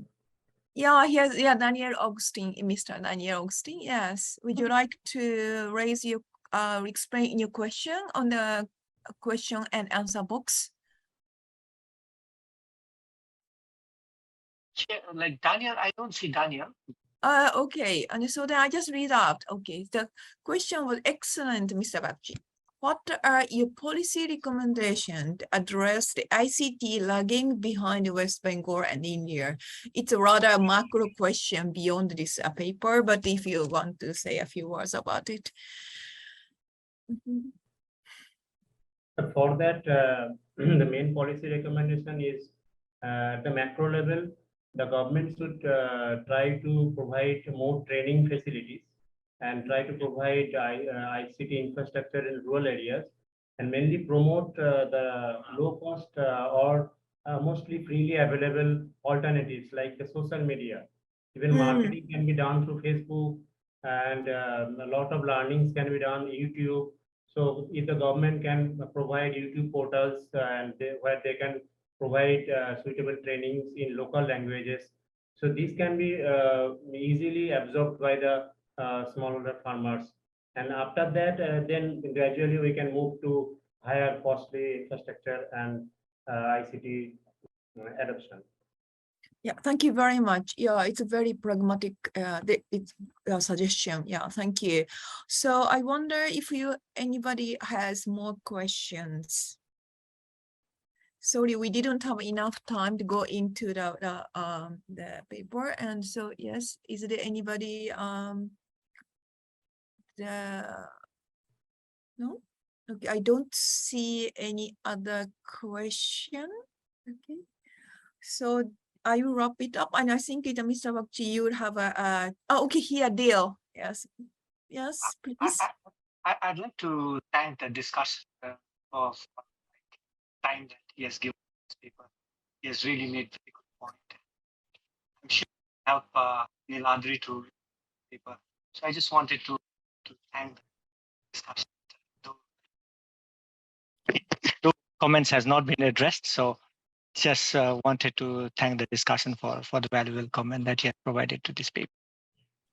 Yes. I also thank Mr. Wenjin Long for his valuable comments. Okay, thank you very much, and I hope that Mr. Bakshi and Mr. Wenjin Long, that you will have an opportunity to discuss the comments offline, and thank you very much. And this would conclude this session, but thank you very much for giving an opportunity to listen to all these excellent presentations. As a development practitioner, learning from these analytical studies will enrich our discussion with the government on policy dialogue. So in a way, this, it's really the development practitioners are a little bit intermediaries between the great researches done by somebody like you, and also during our discussion, pragmatic discussion with the government. So this kind of opportunity is very, very valuable. So thank you very much for ADBI organizing this and giving an opportunity to chair the session. And thank you very, very much for the presenters. I can see how much work has gone into every study I listened to. And I learned a lot. And thank you very much, discussant. I may not be able to do all the justice to everybody because of limited time. And that is the nature of the conference. But thank you very much again, and looking forward to the reading the final papers.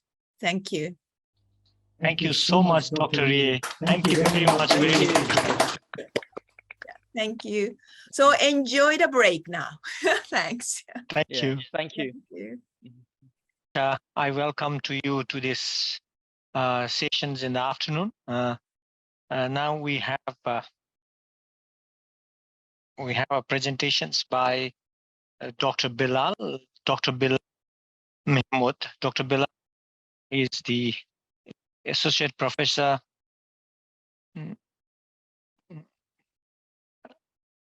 Dr. Bilal is an associate professor at School of Economics, Center for Economics and Business Research, Lahore, Pakistan. Dr. Bilal holds MPhil in economics and PhD economics from Government College University, Pakistan. He has served Government College University for 13 years. Later, he joined University of Punjab, Lahore. In addition to being an associate professor, he's also director of the Center for Economics and Research at School of Business. He also holds Diploma in Information Technology from Punjab Information Technology Board, Pakistan.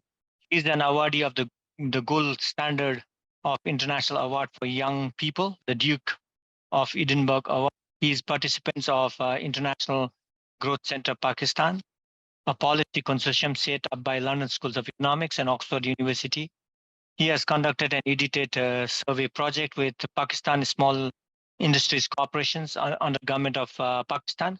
He has authors over 100 articles and a couple of books in ICT. So he's also part of editorial committee of well-established journal. So with this, I'd like to welcome Dr. Bilal to make his presentations on ICT and agriculture, evidence of nexus and from tropical countries. Bilal, floor is yours.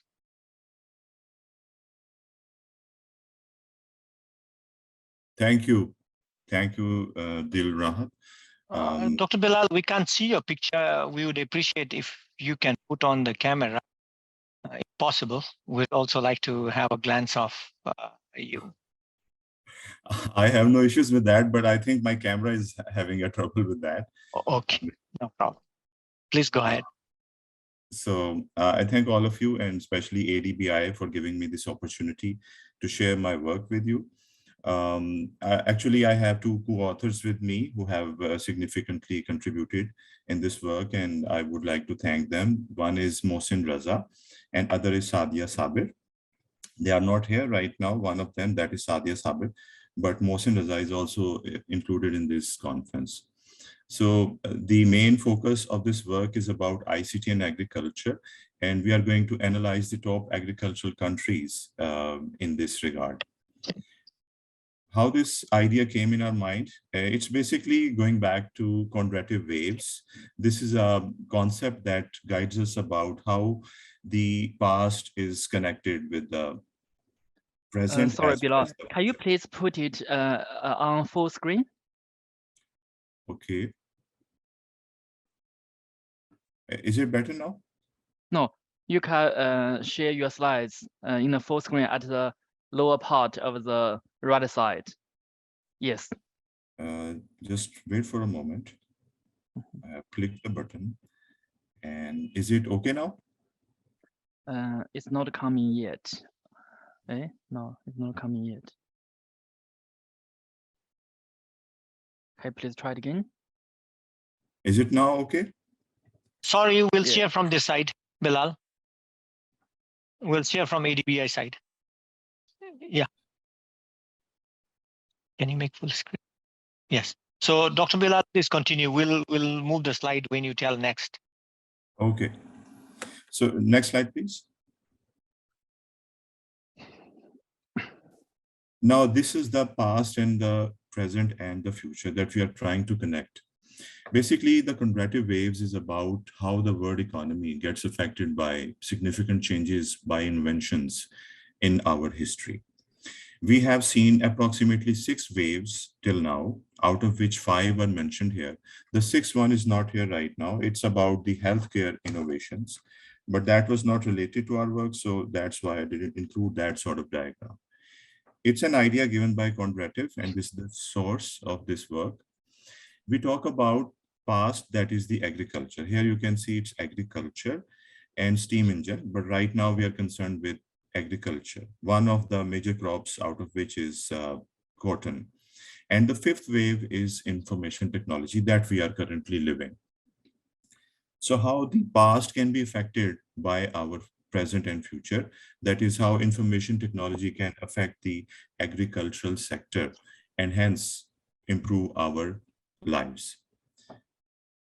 Next, please. A little review of how agriculture is important. We all know that out of the 3 sectors, that is the industry, services, the 3rd one is the agriculture. It is the oldest one, and definitely it provides us with the basic necessity of food. And it also helps us in the agricultural sector, that is by providing the agro-based industries with the inputs. And when we talk about technological changes over time, yes, we have seen ICT taking over all of the sectors, acting as a catalyst in the increasing productivity in all of the sectors and the subsectors of the economy. So agricultural sector is no exception to it. And this is why this paper is focused on that. One more thing about ICT is that it has a knack of getting evolved persistently and at times rapidly. This is why when it improves, we can see the processing ability of ICT. We know about the Moore's law. We know about other laws that explain that how the processing ability of the ICT tools is increasing at a very persistent rate. So when ICT improves, it also improves the agricultural output and the agricultural sector on the whole. Next slide, please. A brief review of the definitions. The first one is from World Bank, that was given in 2002. Maybe a little classic, but still relevant, because ICT, as we all know, is about the hardware and the software and all the media that helps us to store, process, transmit, and present the information in the form of voice and images and text. But since we are talking about agriculture here, we must be focused on that how agricultural point of view is developed. And this is by Stenen et al. 2007. They gave this idea that all those computer machines and the national network and the GIS system and the cellular phones that are helping us to disseminate agricultural information to the peasants. Here we have GIS, which is Geographical Information System. This is very much pertinent to our agricultural sector because it gives us the aerial views from above, and we can see the land, and then we can make very guided and specialized decisions that where we should go for which of the crops, which part of the land is more fertile and can be used for various purposes. So this is one of the groundbreaking technologies or tools provided by ICT. So these are all the tools of ICT, and they are important from the point of view of agricultural sector. Next slide, please. Utility of agriculture, how it can help the mechanism. It basically is the tool that can help us to take the right decision at the right time. And this is very critical because we all know agricultural sector gives us the output with the seasons, and there is a certain time of sowing the seeds and then harvesting them using the chemicals, that is the fertilizers. So if the timing is wrong, the output cannot be increased. So this is why ICT is very crucial when it comes to taking the right decision at the right time. And that is possible because we can get more information regarding the seeds, regarding the fertilizer, labor, capital, land, and all the agricultural inputs that are required to increase the agricultural output and hence the value added. Now, this information is more reliable because previously, before ICT, it was the historical knowledge and information, the experience that was used, but ICT has enabled us to use the historical evidence in a more concrete way and in a more precise way, hence greater output.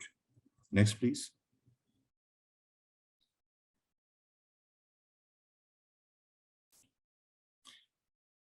Now, a few further points regarding how it can help us in the market mechanism, market demand, and the supply, which is the output of the agricultural productivity and hence the agricultural production. It gets matched. Otherwise, the mismatch of the demand and supply can lead to surpluses or shortages.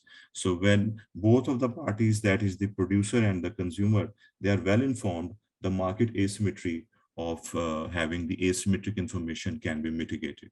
So this is how ICT can further help us.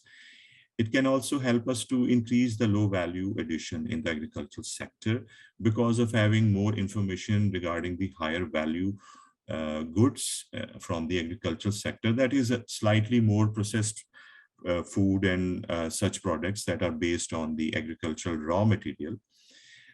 We can increase the low value to a higher level. And that is one of the serious issues that is there since the beginning in the agricultural sector, because when we produce and sell raw output of the agricultural sector, it doesn't have that much of the value addition. So this is how ICT can help in this regard. And broadly speaking, the production can increase even manifold, but not in all the cases, but in the cases where the chemical and the physical inputs, they are mixed in a proper way and in a more calculated way. That is the chemical input, seeds, fertilizers, etc. And the physical inputs, that is the drones, mobiles, and other tools that we have. If we come up with a fine mixture, a more calculated mixture, it can help us to create more value and increase the production even manifold at times. Next. Relating this help from ICT to the development goals, that is MDGs and SDGs, the very first goal is focused on eradicating the extreme poverty and the hunger. Now, this can be achieved by increasing the output of agricultural sector. And if ICT plays its role, it can help us to overcome the poverty and the hunger, which is the consequence of low performing agricultural sector.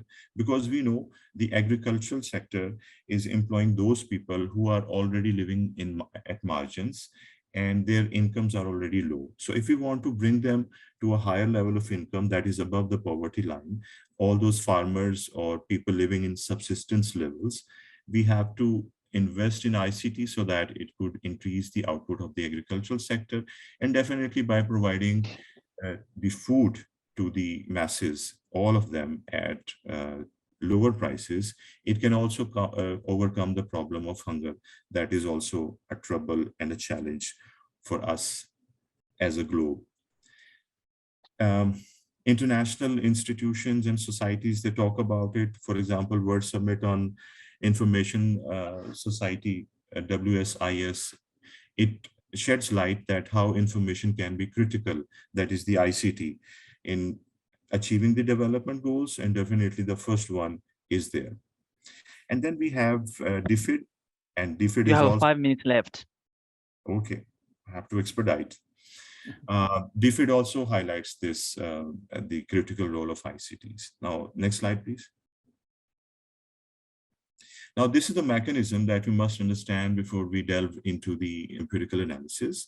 It is the formulation that we have come up with. Broadly speaking, it is the ICT on the top of the flow chart, and at the bottom, we have the agricultural value added. And in the middle, we have all those channels that are helping us to increase the value added. It is basically the flow of information regarding the manual and the power tools, bigger things like tractor and other machineries, chemical inputs like fertilizers, seeds, and the timing of sowing the seeds, and also the information regarding the weather forecast that can help us to avoid the losses in the agricultural sector and come up with an increased agricultural value addition. Next. Now, this is the existing literature that highlights the previous contributions. We should come to the next slide and see that what is next. Again, we have further studies that have tried to relate agriculture and the ICT in different ways. To save time, I'll come to the next slide. And then the next one. And finally, we can see the studies have been there till 2021. To the best of our knowledge, we have seen these studies. There can be any study in 2022 as well. Right now, what we are trying to do is focus on those areas that have not been addressed properly before in the literature. And these are on the methodological side, that is the slope heterogeneity. We have tried to address it. We have tried to address the cross-sectional dependence. We have also tried to check the heterogeneity in the causality. These are a few things that have not been addressed properly in the literature. Besides this, we are going to address, include those countries in the analysis that have the highest levels of agricultural value addition. This is the hypothesis. We can jump to the next slide.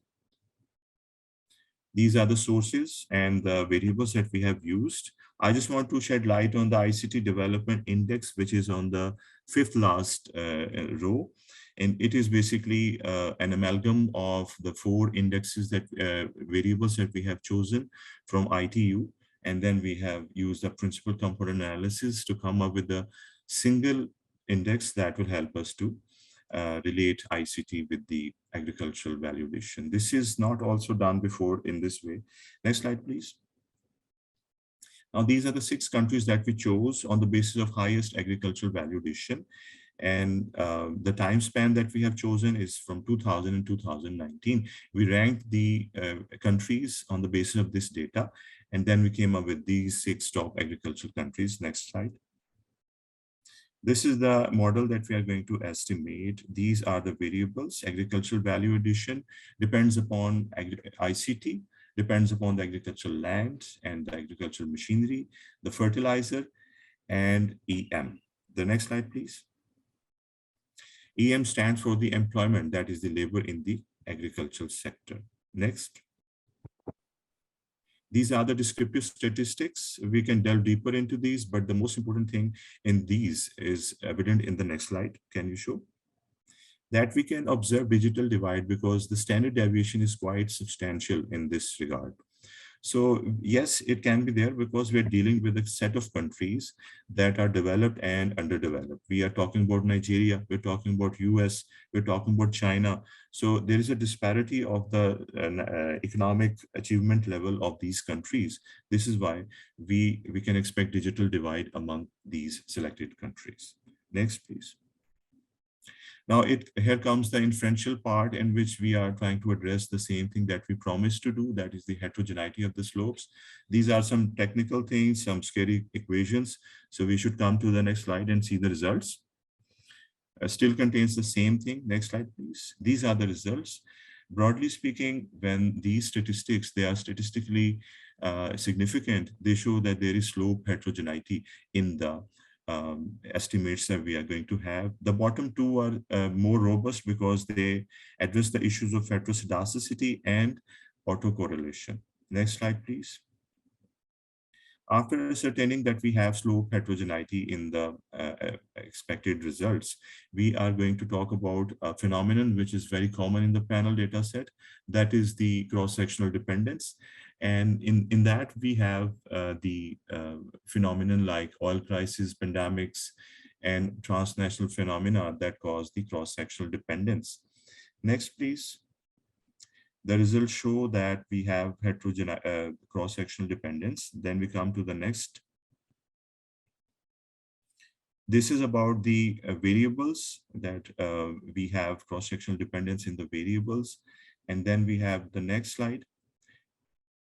Now we come to the unit root analysis to check the stationarity. The unit roots are of 2nd generation that address the cross-sectional dependence, hence cross-sectional IPS. These are the results.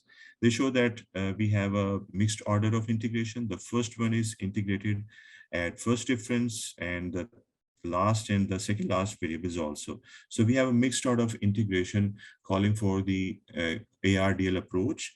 Next slide, please. but we are going to use the cross-sectional augmented ARDL approach because we have cross-sectional dependence as well. Next slide. The next one.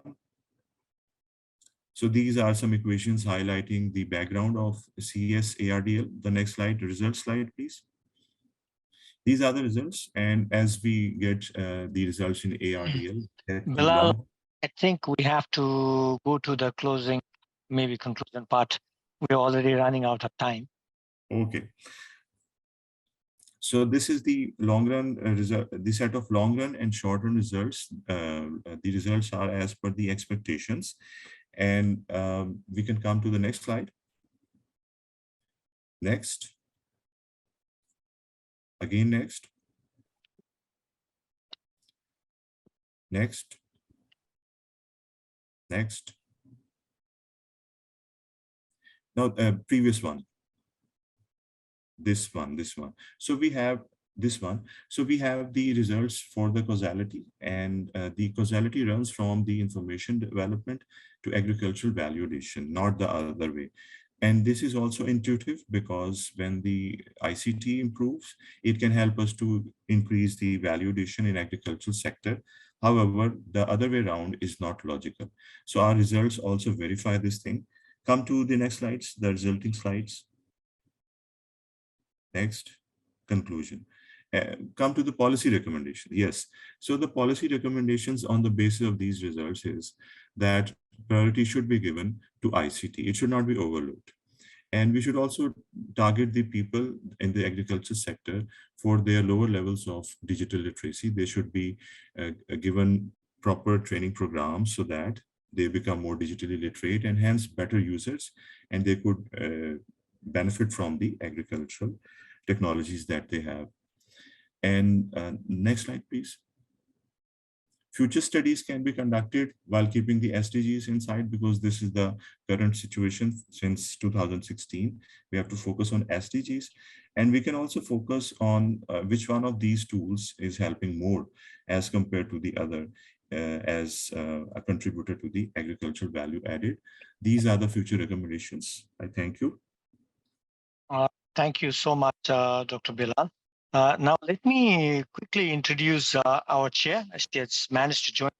And after introducing the chair, then we'll take a picture. So before that, let me take 1 minute to introduce chair, Dr. Yasmin Siddiqui. She's the Director of Environment, Natural Resource and Agriculture Division, Central and West Asia, EDB. Dr. Yasmin Siddiqui is Chartered Civil Engineer and has postgraduate graduate degree in Irrigations Engineering, UK. She has over 25 years of experience in natural resource management, including integrated water resource management, irrigations, knowledge solutions, and leading teams at Asian Development Bank. She is currently the Operational Director for Agriculture and Natural Resources in the Central and West Asia Department of EDB. Dr. Siddiqui, if you can give a few minutes, we'll take the picture and then I'll hand over the floor to you. Can we all open our camera and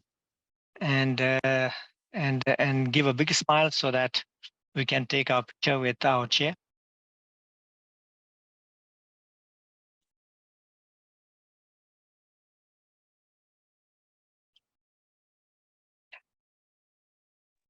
Yes, Dean, Leto, Juan. Professor Song, can you please open your camera?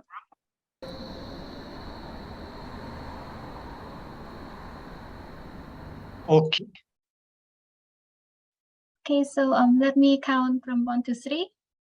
Okay, 1, 2, 3. Okay, once more. 1, 2, 3. Thank you very much. Thank you so much. Now I hand over the floor to our chair. Yasmin, floor is yours. Thank you so much, Dilrahut. And before I start on the details, ladies and gentlemen, colleagues, Dean Sinobe, my sincere apologies for a late start due to some technical and scheduling glitches.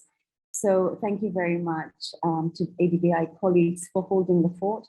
I managed to join just as Associate Professor Bilal was giving his presentation and managed to listen to that. So it's a pleasure to be here with you today in the role of chair.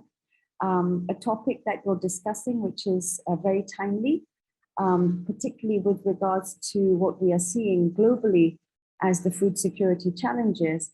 And I must say, in my role as managing Agriculture and Natural Resources Division, covering Central and West Asia region, this is a topic that is daily in an email every single day for us about how can we improve, how we are contributing as a development bank towards food security and sustainable agriculture. So a very important topic, and particularly if we're discussing on ICT, I just pick up the words that were concluded by Associate Professor Bilal in his closing remarks about the importance of including and strengthening how ICT is utilized by our farmers and not overlooking ICT. So I think those are very important words that we commence this event with. I'm very much excited about all of the presenters and the discussants to share their information and their knowledge, because of course, from our perspective at ADB, what we're looking at is how can we build upon your knowledge, your research, your granular insights, and tailor it into operational delivery.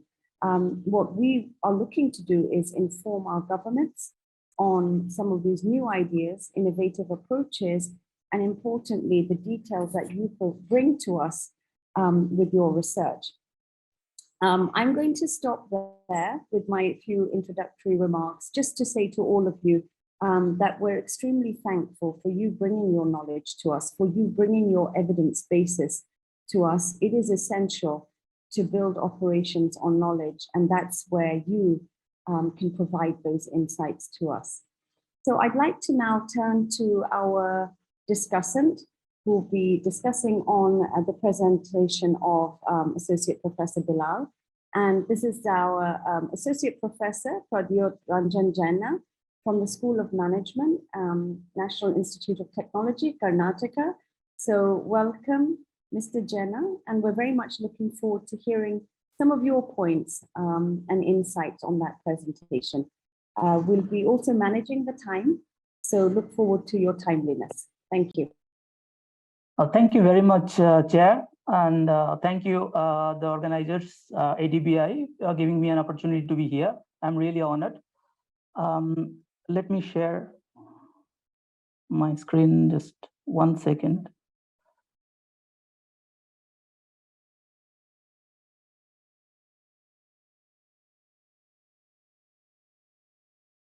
Okay.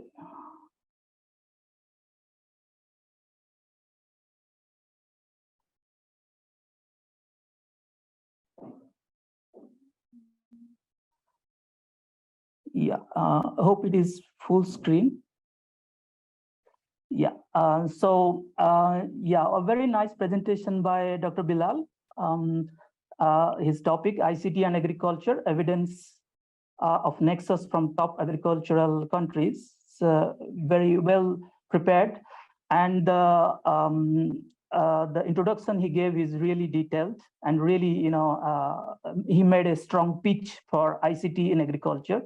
The summary, a brief summary, the authors quantified the contribution of ICT in the agricultural sector, taking top 6 countries, drawing data from World Development Indicators and ITU.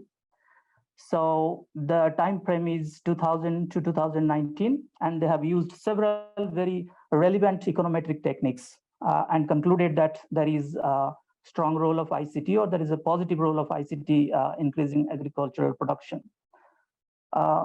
So the point here is that they have used 6 countries, China, India, some of the big countries, United States, Brazil, Indonesia, and Nigeria. So, and use panel data from 2000 to 2019. So I was thinking that they said that these are the top agricultural producing countries. So they kind of sort of ranked it or used some data. So I was thinking, if they could have given in their summary statistics or descriptive statistics as to how this rank has been done or which indicators was taken. So is it agricultural value addition, agricultural value added, or any other agricultural production indicator?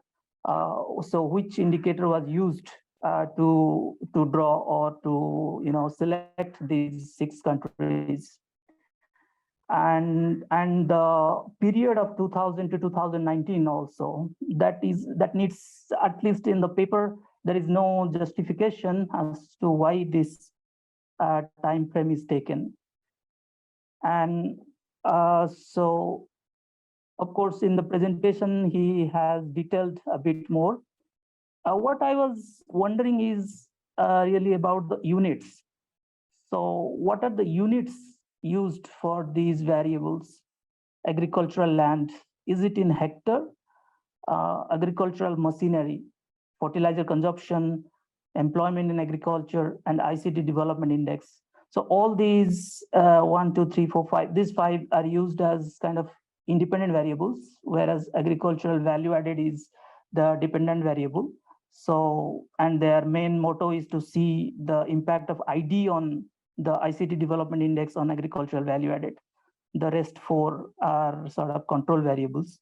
So what are the units, if we can detail or at least give in the revised paper? The methods are, I really find it very good. The methods used, slope heterogeneity, these are some of the state-of-the-art tests which are done for a time series and long time series panel data. Slope heterogeneity test, slope homogeneity test, cross-sectional dependence test. So they found, the authors found that there is slope homogeneity null hypothesis is rejected. So there is heterogeneity, meaning that each country might have a different slope of the impact of ICT on agricultural value added. And there is cross-sectional dependence. Okay, they found there is cross-sectional dependence. So the countries have some kind of correlation, autocorrelation among themselves. So they used the unit root test, which found that some of the variables are integrated of order 0 and some are integrated of order 1. So, that's the reason they claimed that they have used the cross-section augmented co-integration regression. So these are all sound techniques. And finally, the grandeur causality tests. I have no problem with that, those methods. But coming to the findings, I saw that, not surprisingly, they found that that the ICT index has a very strong impact, positive impact on agricultural productivity. What I found is that in short run and long run, the impact is a bit higher. Like in the short run, it is 24%, and in the long run, 263%. So I think the paper lacks a bit of explanation on this, why these high impacts and what this means actually. Since the units are not given, so what these impact percentages means, in real terms. Okay, so if that can be converted to units, these percentages, then we will have an idea as to how much, in terms of tons or anything, the agricultural productivity could increase due to ICT use. Most other variables also have very high impact on AV. So like I was saying, that more explanation needed on these results. The authors also found that there is cross-sectional dependence among variables. So what does that mean? If there is cross-sectional dependence, does it mean that fertilizer, machinery, ICT, they have a correlation among themselves? If there is correlation among themselves, whether the methods can capture or can still, be efficient having those correlations among variables. Okay, so I guess some econometric explanation is needed in there. And the authors have reported grandeur causality, unidirectional grandeur causality running from ID to AV. Okay, so that's the a strong result from the paper. So I was wondering, of course, the objective is to examine the impact of ID on AV, but what about other variables? Did the author run some kind of causality test for other variables? Did they find any? It can be given in appendix, if not detailed. Finally, I'm coming to the final points. So as far as the policy, yeah, Excuse this me, is just my 2 minutes. last Thank you. last slide. 1 more minute or half a minute. So the policy suggestion says that the ICT should be top priority in agricultural policy making. All right. So there should be proper training programs to the farmers. Now, I'm just a little bit, doubtful here. Like the data has been taken on an aggregate level. So this data, the ICT use in India, China, these are big countries, and there are billion over people who are using ICT for different purposes. So does this ID index really capture the ICT use in agriculture? Is it not confounding the ICT use for other purposes, services sector, softwares, and all that? Okay, so how reliable the results and the findings are, given that the data is in aggregate? So had this been ICT use in agriculture only, then this should have been better.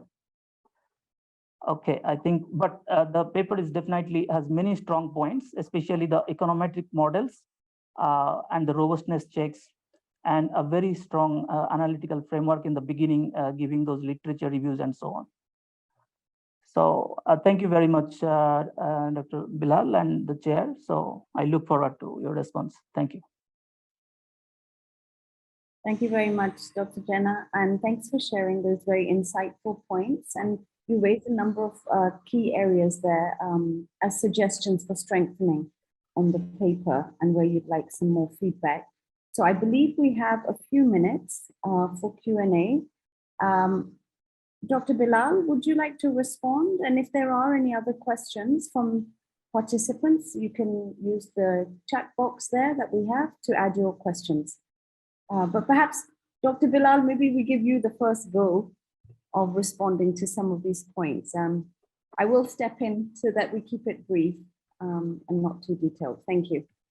Okay, thank you. Thank you, Dr. Jenna, for such constructive inputs. I'll try to wrap it up quickly. About the agricultural value addition, yes, we have done the ranking on the basis of this variable, the dependent variable. That was written in the slides, but due to lack of time, I guess I couldn't highlight that. Time that we have chosen, yes, because it was available mostly for these countries, because they are developing countries. Most of the data was available from 2000, and we had to take a break at 2019, because after 2019, the world just fell into that huge structural break that would be very difficult to incorporate at the end of that time series. So we had a little bit of, cutoff point here. Then the units, yes, all of these data, as the data sources were mentioned, they were from ITU and WTI. So in this slide, I guess it wasn't maybe in the paper, I'm afraid. Yes, I have to mention if these are in terms of percentages or in absolute terms, etc. I must do this. About the slopes, I was regretting that too much, because after the submission of the paper, I just saw this thing because I asked one of my team members to do this interpretation. And yes, it is inflated, it's not so. And I revisited it and it was okay, but it was not written in that true proportion as it should have been. About the CST, the cross-sectional dependence, it's basically about the unobserved global effects, or the effects that are common to all of the countries, at least in the panel. So in the AMG technique, that is augmented mean group, we have a certain estimate of CDP, that is common dynamic process. It captures that common dynamic effect which is there for all of the countries in the panel. So yes, there is a small term that tries to capture this effect. Next is about the causality of the other variables. Yes, I can do that since the focus was on ICT, so I kept it limited to that. But yes, I should include it and value your true suggestion. And agricultural data, yes, about the specialized effect of ICT. ITU, I have been surfing this website for quite a bit of time, but I wasn't able to find any certain variable that measures the use of ICT in the agricultural sector specifically. So this is why I had to do this compromise, because the data was not available from a specialized point of view of agricultural use. So yes, it is also a thing that could have been improved, but again, the availability of the data for that kind is not available. Thank you from my side. Thank you, Dr. Bilal. Thanks for sharing those points in response. I'm sure you and Dr. Jenna will also have some offline conversations on this. I see that Dilrot has his hand up. Just one quick comment. Basically, if you look at the agricultural value additions, it also depends on the size of the agricultural land. That's what and second, the most important thing is the agriculture like other technology, like let's say the high the high value crops that a country grows, and the second one is like the high seeds that they use. So much of development that has happened in agricultural sectors. So somehow I think your paper has not captured those important events. Maybe because you are not capturing those things, your ICT component is looking significant. Therefore, I would encourage you to look into like other agriculture technology development in that particular countries, or the adoptions of other technological development. Thank you. Yes, that's a point that can be considered. And also the climate variables, I think that's something very important that affects the productions, agriculture production. Somehow you're also missing that part. So that may be like, not capturing the entire, the effect of other shocks. Right. Thanks. Thank you, Dilrot. And I see that Wang Lin Ma has his hand up as well. And we'll come back to you. Go ahead, Wang Lin. Thank you. Thank you for your very interesting presentation. I have a question about the applications of ICT. For example, in your case, what are the specific applications of the ICT? Or for example, in some countries, farmers use short text messages. In some countries, people mainly rely on radios to receive the messages. So what are the applications in this case? Yes, basically, it is basically the corollary of what Dr. Jenna said, that if we could have the specialized data of how the ICT usage is taking place in the agricultural sector, because when we talk about ITU, the International Telecommunication Union, they have made that index in which they talk about the availability, then they talk about the usage, and then they talk about the skill level of ICT. So that data again is at the macro level. It's not specialized to the ICT. And in this data that I had, I couldn't figure out or chalk out the kind of usage that they have. But on the whole, we have the information that in various countries, people are using, that is the farmers, they're using text messages. Sometimes they are surfing the websites for more information. Like in Pakistan, they have Pakistan.com. It's a certain portmanteau, because it combines Kisan in Urdu, that is farmer, and Pakistan, a part of it. So Pakistan.com, people are using this kind of website for getting information. But again, the issue is of having no data regarding the specialized use of ICT at this for all of this time period and for all those countries. Okay, thank you. So I have another question. So is it common for farmers to search for the information through smartphone apps, like in China?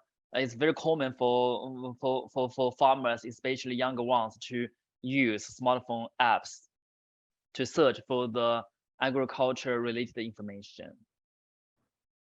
I'm afraid I am not aware of any common platform that provides such information. At this time, I can't tell you. Okay, yeah, no problem. Thank you. Thank you, Mr. Wang Lin. And I believe you raised some very important points, and I'm sure the next presentation could help answer some of those, or at least the session will perhaps answer some of your just questions. One. Yes, can I Dr. just Jenna. ask one? Dr. Bilal, you mentioned in the paper the website partkisan.com. So was it not? Wasn't that a common platform? What is that? That is basically designed for Pakistani farmers. So, and if it is in Urdu, definitely that is the local language in Pakistan, the national language. People in China, people in US, people in Nigeria, Indonesia, they can't understand much of it. So this cannot be, I mean, if we want to have a common platform, that should be in English primarily, which is the international language, that can help. But I'm not aware if there is such a website that has multiple languages in it, or at least English in it, that can help most of the people in most of the countries. Okay, thank you. Thank you. So thank you very much, Dr. Jenna. Good question. Dr. Jenna, may I request you to close your slides because they're still showing, and we'd like to move on to the next presentation. Thank you very much. Thank you to Dr. Bilal, Dr. Jenna, and to those who've asked very good questions. I'm sure we'll have an opportunity in the coming presentations to try to revisit those questions. And Dr. Bilal, I fully agree with you that these are important topics about the access to ICT, the data availability. We now have paper 14. So thank you to the previous presenters and discussants. Please stay online because I believe the next sessions will be also relevant. Paper 14 is the gender digital divide and female labor force participation in Pakistan. And we have a presenter, Ms. Hina Amber, who is a junior researcher, economic and technological change at the Center for Development Research in Germany. Dr. Hina, we'd be really pleased to listen to your presentation, and then we'll have our discussant, Mr. Mohsen Raza, who's a master's student. And I'll introduce him once we've heard the presentation. But this one, I'm really looking forward to. Just for your information, this is a topic that we are trying to understand more and more about because we see how exclusion of women is really impacting on agricultural productivity as well. So over to you, Dr. Hina.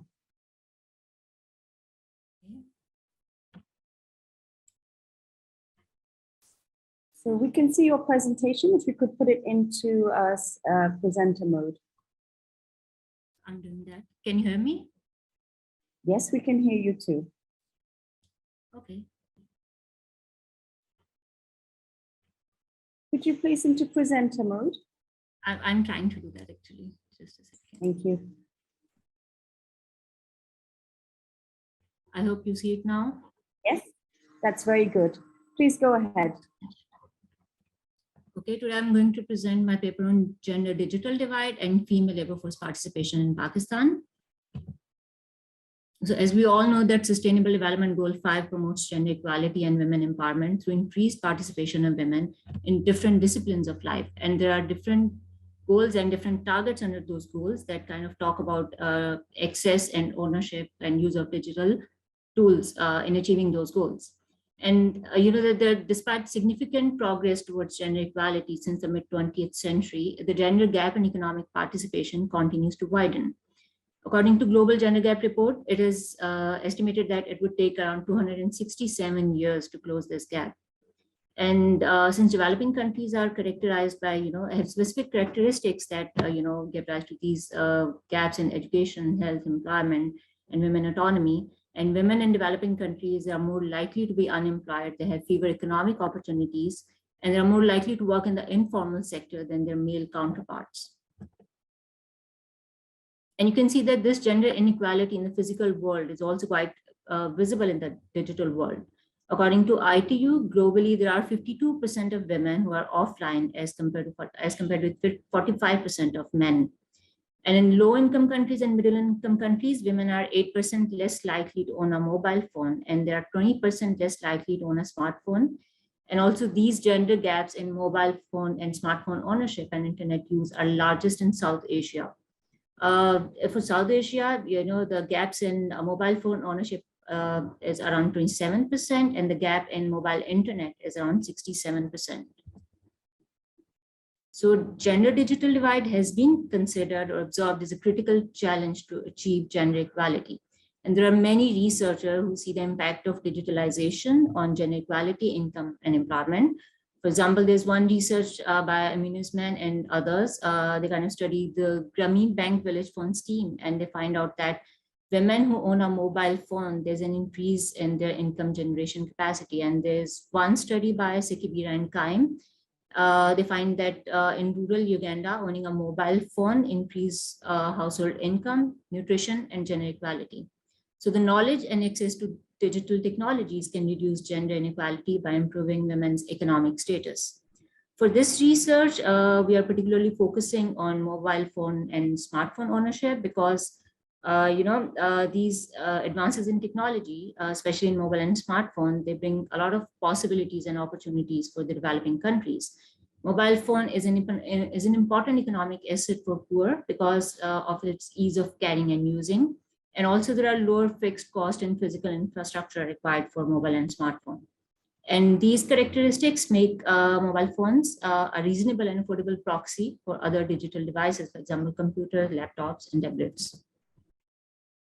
So considering the importance of digital tools in reducing gender inequality, we formulate following objectives.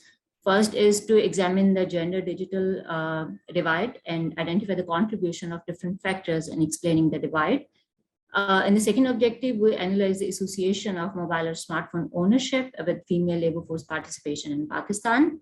And for the third research objective, we investigate rural-urban digital divide, especially with female sample. So the conceptual framework of our paper relies on new classical labor supply model, which tries to find out the determinants of individual labor supply decisions. So individual maximizes their utility by dividing their time between work and leisure. And according to theory of allocation of time by Gary Becker, time spent in home production, time spent in home is not only time spent on leisure, but also used productively to perform different tasks related to home production, for example, cleaning, cooking, taking care of children and elderly and other things. So how, the emergence of technology, especially mobile and smartphones that, bring a lot of new activities affect the reservation wage of females. So one is that, with mobile or smartphones, you can have a lot of activities, like you can make calls, you can do text messages, you can watch videos, games, etc. And if a person if these activities are enjoyable for one person, they kind of, it will increase their leisure time, that in turn will increase their reservation wage and decreases the labor force participation. We observed that one study was done in different developing countries by Sylvester, and this is that women tend to overuse mobile and smartphone more than men, especially for leisure purposes. And mobile phones and smartphones also facilitate in home production because you can, do online shopping, you can pay your bills, you can use online banking, you can use maps and other things that kind of facilitate females in home production, and in turn they decrease their reservation wage and increase their labor force participation. And mobile phones also facilitate in home production in terms of providing remote mothering because it decreases because you are physically away from your children, but you are anytime available for them on mobile phone, and it decreases the psychic cost of being away from children. There's another channel through which mobile phones can facilitate job search or employment is that mobile phone increase socialization skills and help to create external social networks from home that kind of facilitate in job search activity. There's one study by Glassdoor that says that females are more likely to use mobile phones as a job search tool than men. And there's an important study by Weiler and Winkler. They see the impact of internet use on female labor force participation in Jordan, and they see a positive relation between internet use and female labor force participation. And this, increase in online job search explains some of the increase in labor force participation of females. So we have chose Pakistan for the analysis.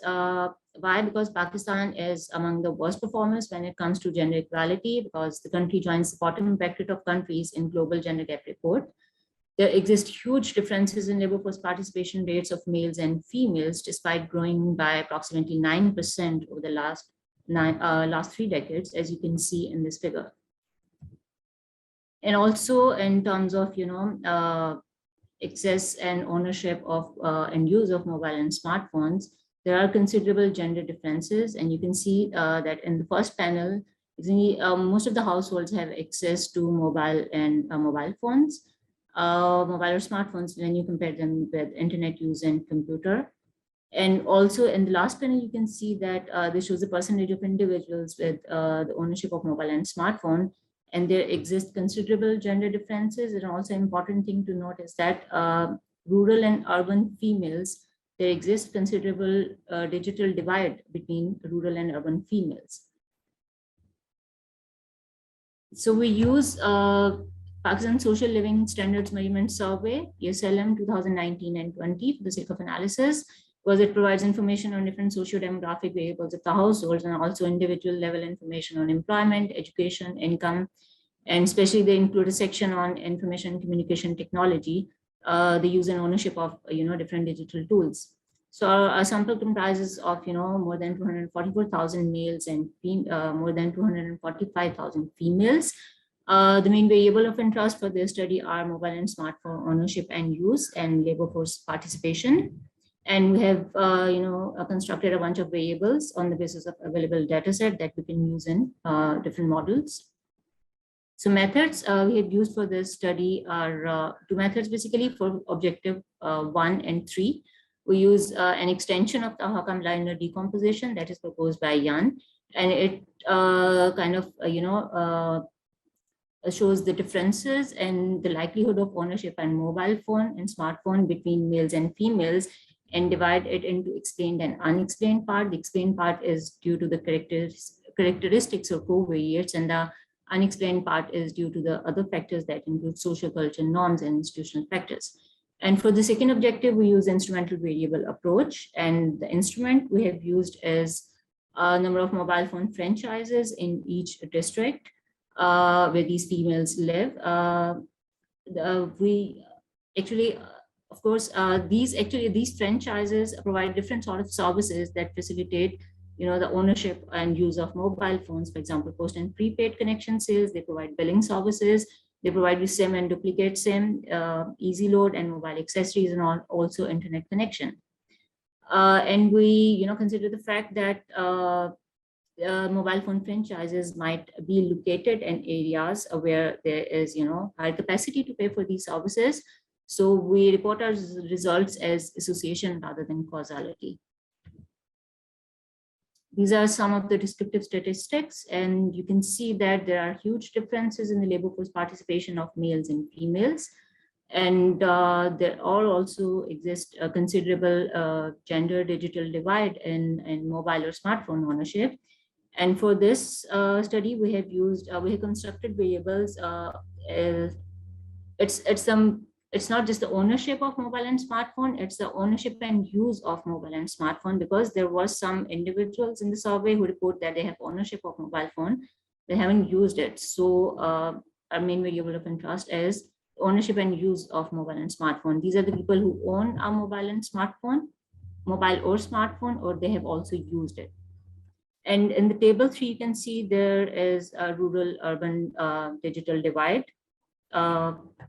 If you compare males and females, there's considerable rural-urban digital divide. And if you compare females in rural and urban areas, females in urban areas are more likely to own a mobile or smartphone. These are the results of gender digital divide, and you can see that male are more likely to own a mobile or smartphone.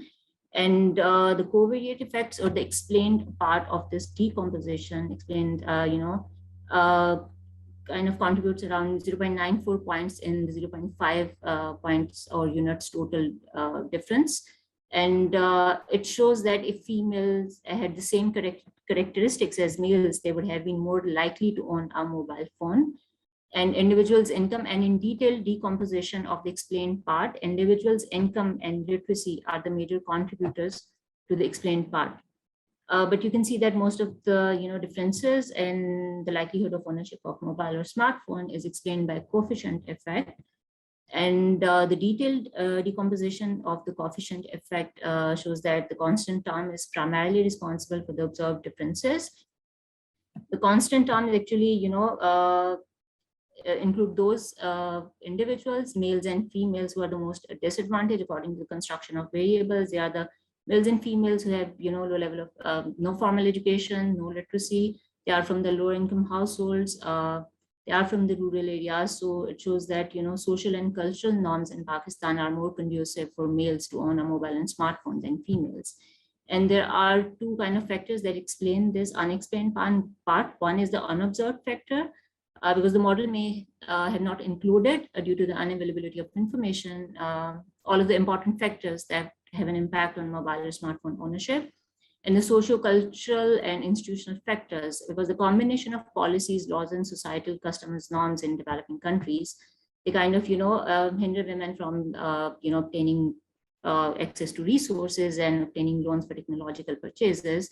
And the acquisition of, digital tools is considered a realm of men, and gender norms about men's access to and use of technology limits women's prospect to learn, use, and benefit from technological advances. And also, Naila Kabir, she says that gender inequalities are determined by unjust structures and practices rather than choices made by individuals. And actual and perceived benefits of digital tools, they're also determined by socio-cultural factors, because of these, women are mostly unaware of the benefits of these tools. They have mobile phones, but they don't know how to use it to grab economic opportunities. Dr. Hina, maybe 1 minute left. Okay, sorry, I've left a lot. So these results show the association of mobile phone with female labor force participation, and you can see that there's a positive association between the ownership and use of mobile and smartphone with female labor force participation in Pakistan. These are the results of rural-urban digital divide for the female sample, and urban females are more likely to own and use a mobile phone. And explained part, the covariate effect explains most of the, most of these differences. And you can say that there are not much differences in the social cultural norms that hinder rural females from, owning a mobile or a smartphone. And literacy, education, and individuals' income and wealth index explain most of the differences in rural-urban digital divide among females. So we see that there exists significant gender differences in mobile and smartphone ownership in Pakistan that are primarily attributed to these socio-cultural norms. And owning a mobile or smartphone increases the likelihood of females in participating in the labor force. And also, observable characteristics explain all of the differences between rural-urban female digital divide. So seeing that females with lower income, lower education levels, and from rural households are less likely to own a mobile phone. And moreover, we have seen that mobile phones show positive association with female labor force participation. So we propose that digital training and upskilling programs that target females from low-income households may help in bridging the gap and also uplift, their economic well-being by, providing them with more opportunities to participate in the labor force. Also, because the females are with the lower education levels and no literacy, digital content translation tools can overcome language barriers by using mobile phones in one's own native language. And also, if someone is also unable to read in their native language, making digital content available in a visual format can help them use mobile phone. Thank you so much. Thank you very much, Dr. Hina. A really fascinating piece of research. I must say, quite concerning with the results you present. But before we get into the discussion, I'd like to hand over to Mr. Mohsen Raza, who is our discussant. He's a master's student from the Faculty of Natural Resources and Agriculture Sciences at the Swedish University of Agricultural Sciences in Sweden. And Mohsen, over to you to discuss those really interesting points that have been shared. Thank you.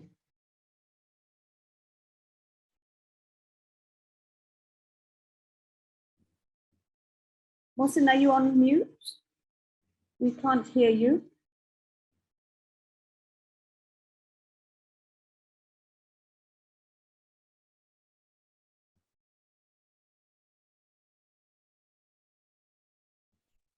Can you hear me?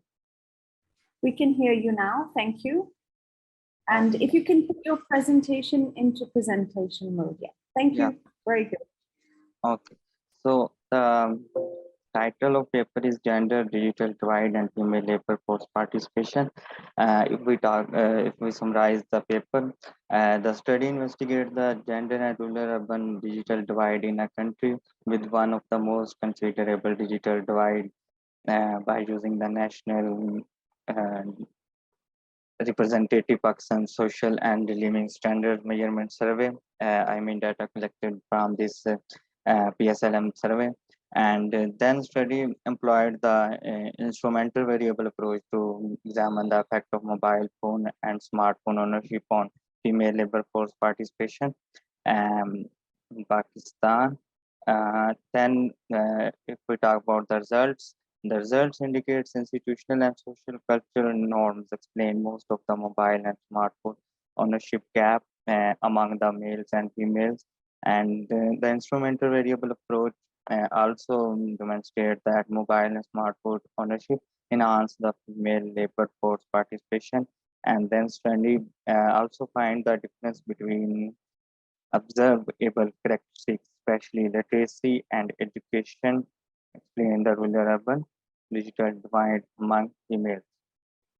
So the comments or paper by me is that if we talk about the title of paper is very comprehensive, like gender, digital divide, and female labor force participation.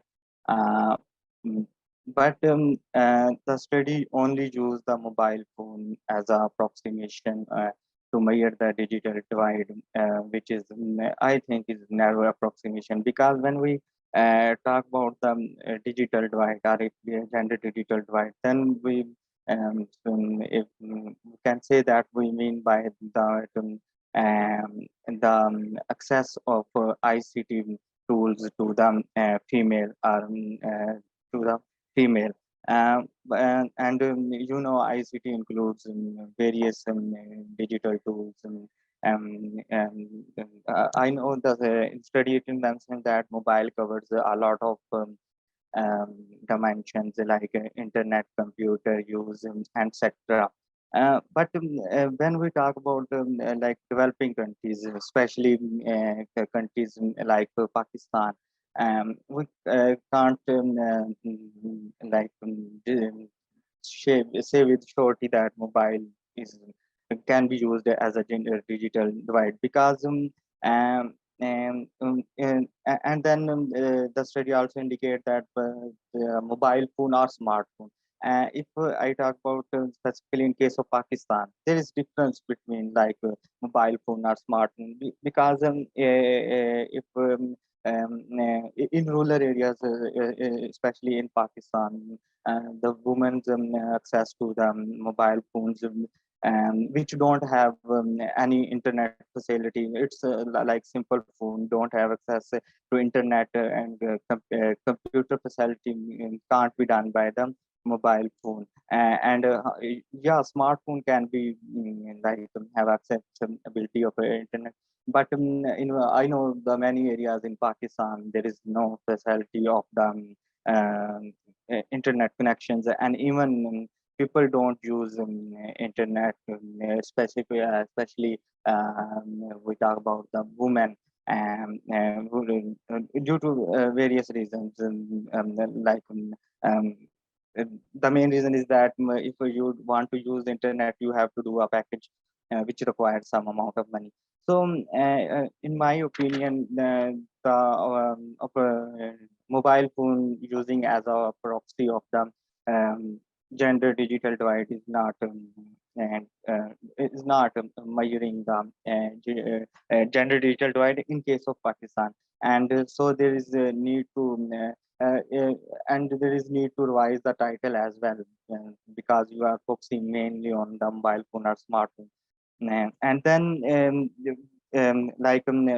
I again say in case of Pakistan, in order to measure digital divide, digital literacy should be considered explicitly. Like women don't even when we talk about gender digital divide, we are also saying that that they have to now access and have a skill to use these tools. But in countries like Pakistan, specifically in rural areas, the women don't somehow don't know how to use these facilities. So I think digital literacy should be considered explicitly in this paper.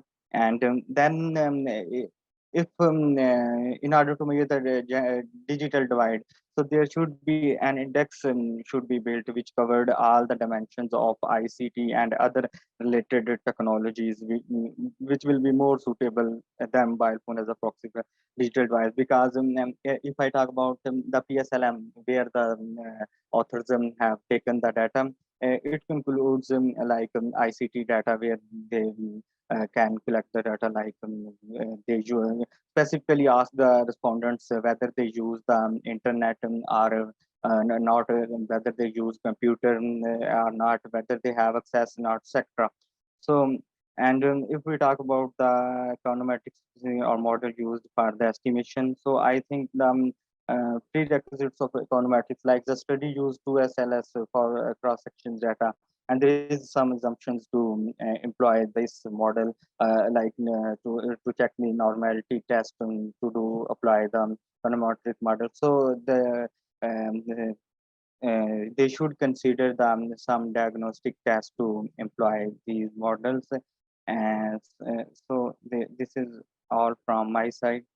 Thank you. Thank you very much, Austin, for sharing your points there. Let's hear back from Hina on her thoughts on this. And then, Hina, if you could keep it fairly concise, because then I think there may be lots of questions on this. Yeah, sure. Okay, thank you so much, Mohsin, for all the comments and suggestions. Okay, I will, you says that mobile is an area of approximation to measure digital divide. I would disagree with that, because why I choose mobile and smartphones, because these are, you know, a bit cheaper than other digital tools. If you compare them with computer or laptops and, you know, even internet use, they're more readily available in rural areas as well. And the reason I'm kind of combining mobile or smartphone, either you have a mobile phone or smartphone, is because for smartphone, there is very little sort of variation in the data. And if you don't have internet on your smartphone, you kind of use it more like a mobile phone. So, and if you see the descriptive statistics, there are very few females who have, you know, who have used internet in the last 3 months, that how they measure the variable. And also, you are suggesting to use the index of digital divide, which cover all the dimensions of ICT and other related technologies. It's a good suggestion, but I am particularly focusing on mobile and smartphone because there are other studies. Internet use has been used by many studies. So there was a kind of, you know, scope for me to see whether mobile or smartphones, they can have an effect on female labor force participation, because there are a lot of females in my social circles, they have mobile or smartphones, but they are not using it for grabbing economic opportunities, rather than, you know, they are using it for the leisure purposes. And I think if you see the data set and if you see the descriptives of PSLM, there are, you know, many rural females who have ownership of mobile and smartphone, although less than urban females.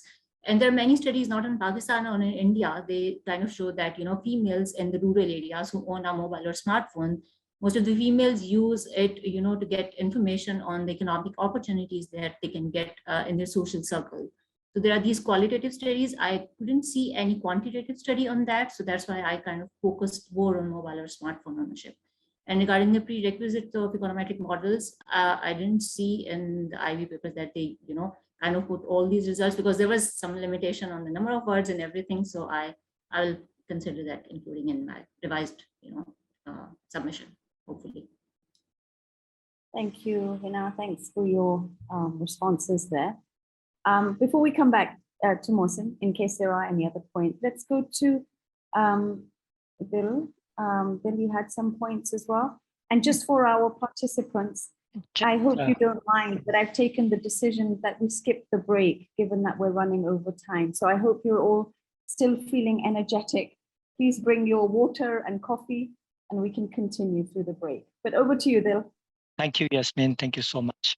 I think your presentations was very good. I liked your paper very much, and particularly like, what you're trying to do in the context of Pakistan or developing countries where women have less access to opportunities, like in South Asia, we can see that. It may not be related to your paper, but since you have done this study, you may have thought about it. Like ICT can help not only like seek employment, but also empower females and also access to health facility and many, many other things. And ICT can really transform the rural economy. That's why we are here to discuss in the seminar. But how do you think we can scale up, ICT use in rural area, and particularly like among marginalized women? What would be your suggestions? I look forward to hearing from youth like you. Thanks so much, Dr. Dil. Yeah, ICT can not only help in grabbing economic opportunities, but there's one very important paper by Professor Time. Maybe you have seen that. They kind of see the impact of mobile phone ownership, mobile phone use on the use of reproductive health services in rural India, and that's a really interesting paper. And if I talk about policy recommendation in rural areas, I have seen that if I'm talking about in terms of my data set, actually, rural females, they are less educated, they are illiterate, they are from lower income households. But the thing is, if you say that, okay, you need to promote education to, bring them into this, in this ICT domain, that they use ICT and they can make their lives better, but education, the formal education takes a little bit longer than, other forms of training. So I would suggest to, bring more training programs for the lower educated or marginalized females, and also to work on the content of the mobile phones, because sometimes it's hard for the females who are not educated to use the mobile phones, because most 90% of the online information is in English language, and most of the females, they can't even read Urdu language, that is the national language of Pakistan, or maybe their own native language. So it's better to work on the content along with training the content of the mobile phones, maybe working on that to bring more visual formats of that, so people can see pictures and they can make calls, they can use different apps based on these visual formats. So my suggestion would be to focus more on training along with working on the digital content of the mobile phones. Thank you. Phil, that was a good question, and I'm going to save mine till the end, because I see that we have one of our participants, Dr. Sahu. Good to see you there in the audience.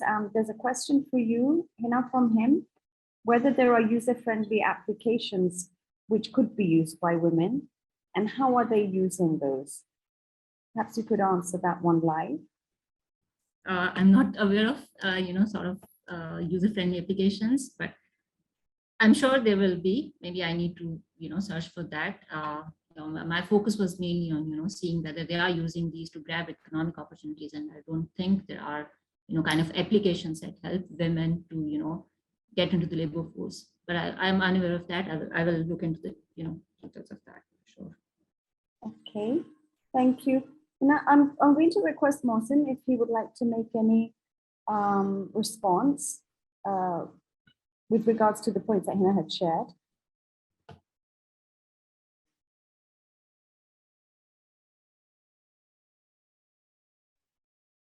Okay, maybe not. Hina, there is another question on the Q&A from Zach Hanifi, which firstly says an excellent paper, which I fully support, excellent work. Smartphones are bridging many gaps in terms of access. Should governments and multilateral development banks extend such a useful tool that has succeeded in positively affecting many sectors of development? You could answer that one separately if you wish in the chat, but that's a good question. And I'm going to take advantage of being chair and ask you my question before we close this session. I think Bill raised an important point. How do we do it? And of course, in the work we're doing from the team I lead, we cover Pakistan. And of course, this is very apparent for us on this urban-rural divide, where on the one hand, we're talking about increasing women's role in agriculture, giving them access to knowledge, training, capacity building. And yet fundamentally literacy remains so low. I think we were looking at Balochistan a few days ago, 26% literacy level. So how do we, I'll probably ask the same question.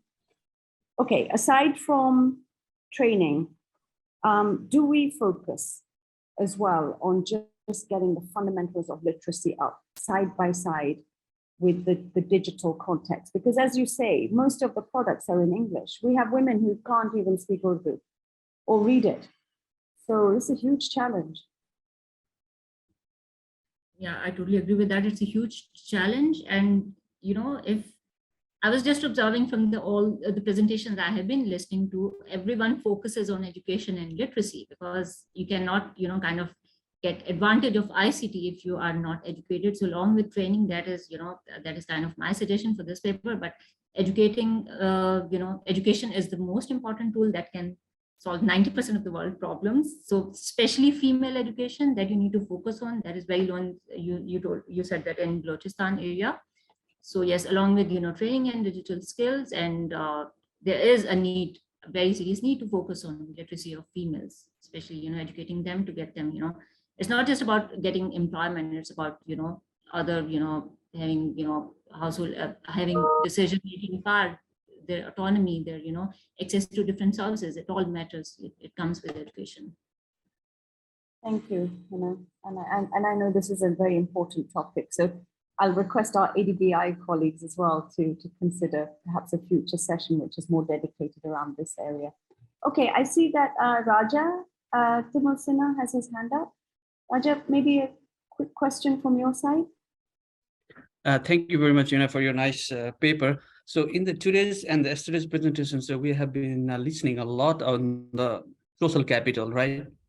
So maybe you can add something on the social capital and the social network. And maybe I think I'll also suggest that maybe we need to look at the mechanism. I think, what is it that like having the phone, not just a smartphone, right? Like what makes them get into that fact? I think that is where I think we can really need to dig into the things for the scaling it up, because I think there is something hidden that we can really bring it out. So it is more than the question. It is like kind of suggestion that what we could do in the future for the understanding the mechanism, like what it is that inside we really want to look at it. Thank you. Should I? Okay. Yes, yeah, go ahead, Hina.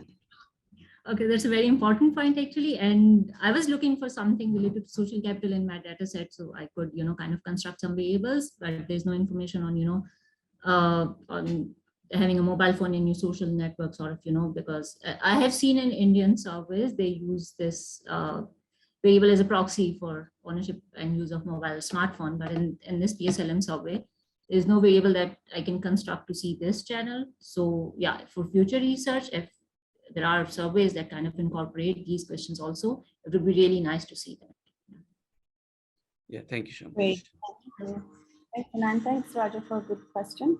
Okay, so we come to the end of that presentation, and now we're going to move on to paper 15, which is the role of information and communication technologies in agricultural production, evidence from Southern Punjab, Pakistan. So here we're going to swap around paper 14, presenter and discussant. Now here we'll have Mohsen Raza, our master's student from Swedish University of Agricultural Sciences. Mohsen will be presenting, and discussant will be Hina, who we just met.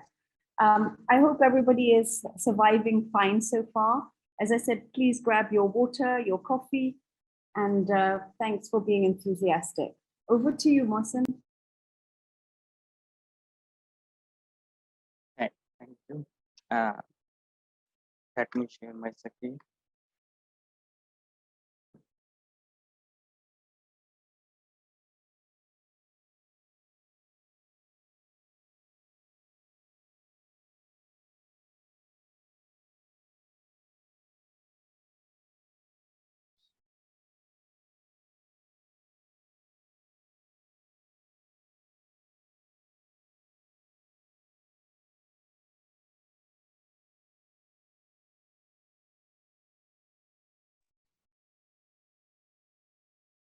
Okay, Mohsen, we can see.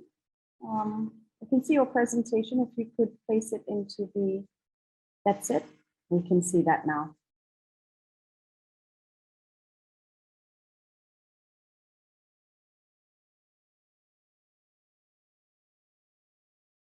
Can you see?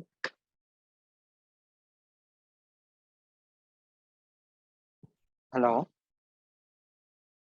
Yes, we can see it. Thank you. Please go ahead. Okay, thank you.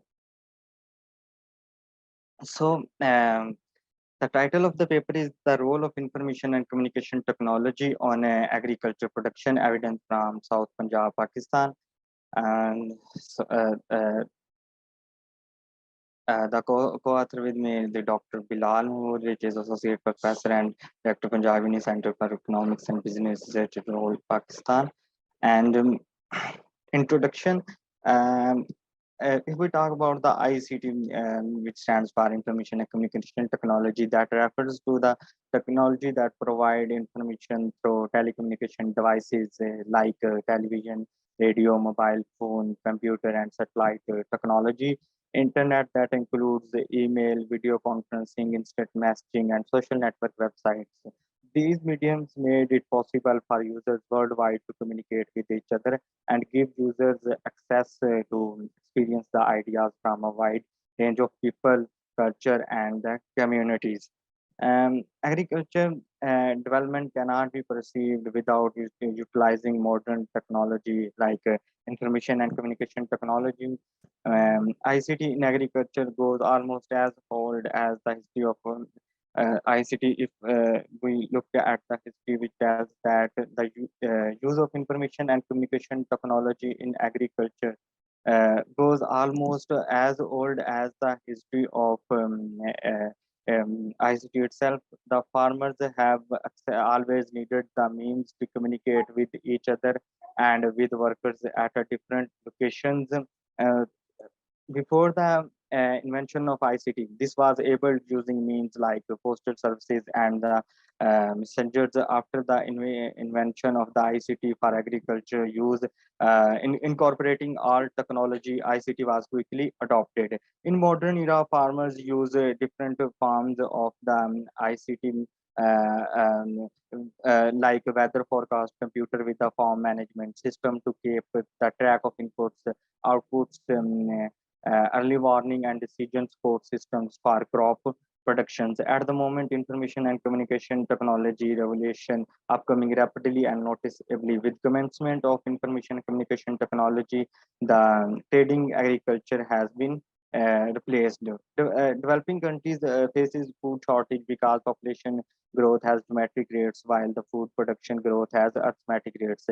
For instance, Africa is a region facing a long-term crisis due to reason mentioned above.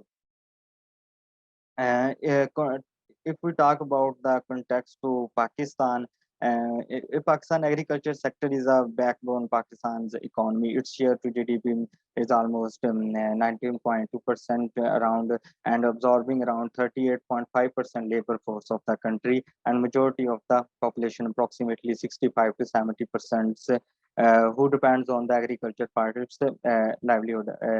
This strategy is according to the Pakistan Economic Survey 2020-2021. So there is a need of for sincere efforts in agriculture research and extension to meet the increased demand for food grains. Productivity and sustainability of the agriculture sector largely depend on the effectiveness and quality of the extension services. In countries like Pakistan, agriculture for many years, farmers have been attaining agriculture information from extension workers through interpersonal communication. Still, the number of extension workers has been decreasing. While farming communities have been increasing, which results in the low achievement of the current extension services. If we talk about the current strategy, currently more than 316 agriculture research stations are working under provincial and federal government of Pakistan. A research study indicates that there is only one agriculture officer is available to deal with the 390 families in Khyber Pakhtunkhwa. Approximately 4 110 farm families in the Punjab. If we talk about the mobile phone, according to Pakistan Telecommunication Authority, there are approximately more than 8 million mobile phones used in the rural areas of the country. In recent times, mobile phone consumption has increased rapidly, and IT sector and communication reported themselves as fast growing industry. Problem statement. Agriculture, there is no doubt in case of Pakistan, agriculture is value-added sector because most of the population is dependent on the agriculture sector in Pakistan, but there is a lack of novelty. It means that in still current era, there is used oxes for plugging in the fields and traditional methods to crop productions and use of outdated methods of productions. So there is a need of self-sufficiency in agriculture output, and also there is a need to enhance the relationship digital technology and agriculture production in the wake of digital innovations for the extension services that are gaining acceptance in Pakistan. Here is some literature like Chacher et al. Studied agriculture development and information communication technology played important role in developing countries. The impact of ICT in agriculture productivity and net profit per acre was positive in case of Zambia. And then there is 2016 found the ICT on agriculture production in Bangladesh, mainly in the food crops. They use next we talk about if literature gap and research objectives. Many researches have been conducted to explain what ICT contribute to agriculture production. Although literature covers a wide variety of the such contribution, but this study focus on the main components of the ICT that impact agriculture productivity, which emerge repeatedly throughout the literature reviewed. In Pakistan, there are some studies concentrated on macro level impact of ICT in agriculture, but it is hard to find such study according to authors' best knowledge, which investigate the role of ICT on agriculture production in South Punjab, Pakistan at micro level. So the objective of the research is to investigate the impact of ICT along with education, convention inputs, and land labor on the agriculture production. And so conceptual framework, we can see that the ICT tools like mobile phone, computer, internet, and TV, newspaper, social media sector provide the better access to information and better access to extension services, which links better market distribution network and better access to finance, which have a trickle down effect like increase the income, enhance production, improve the market linkage, and enhance farmer capacities, and in the end agriculture production increase. So if we talk about the research methodology, the relevance of the research design employed for the study helps to ensure the validity of the research findings, because the research design provides for how data will be analyzed and generated for study. This study employed the cross-sectional descriptive design as the basis upon which data was analyzed and collected to address the study's objective. And if we talk about the study area, the study was conducted in 4 districts of the South Punjab, Pakistan. These 4 districts were selected purposely for the study because they were rich in the wheat production. So the authors are interested to measure the agriculture production by the wheat production because it is widely problem. And then the study population, the population of the interest for this study included farmers who have some know-how, access, use ICT, agriculture productions, and the sampling techniques. A combination of both cluster and purposive sampling techniques were used, and the sample size of 200 farmers was determined by using the Cochrane sample size formula. The study used the purposive sampling technique to seek out the area where ICT was used and assess to get agriculture information and respondents with experience and knowledge about the ICT tools in study area. The purpose sampling method is good to obtain the relevant information to get the information about the study area respondents and data collection and the procedures. The study collected primary data using survey research method and checklist in which a cross-sectional questionnaire was administered to collect the data from the respondents. And descriptive analysis has been done to investigate the role of ICT in agriculture production associated with education, land, labor, and conventional inputs. Structural equation model has been applied to analyze the estimates the impact of ICT on agriculture productions. The questionnaire collected demographic information, access and uses of ICT information regarding conventional input, land, labor, and perception of farmers. A reliability test is conducted by using the Cronbach alpha test and to determine the internal consistency of the survey instrument. The value is 0.7828, which is more than 70. So that is reliable in this case. And then data analysis and the model specification, the structure execution and descriptive has been applied to analyze the impact of ICT in agriculture production.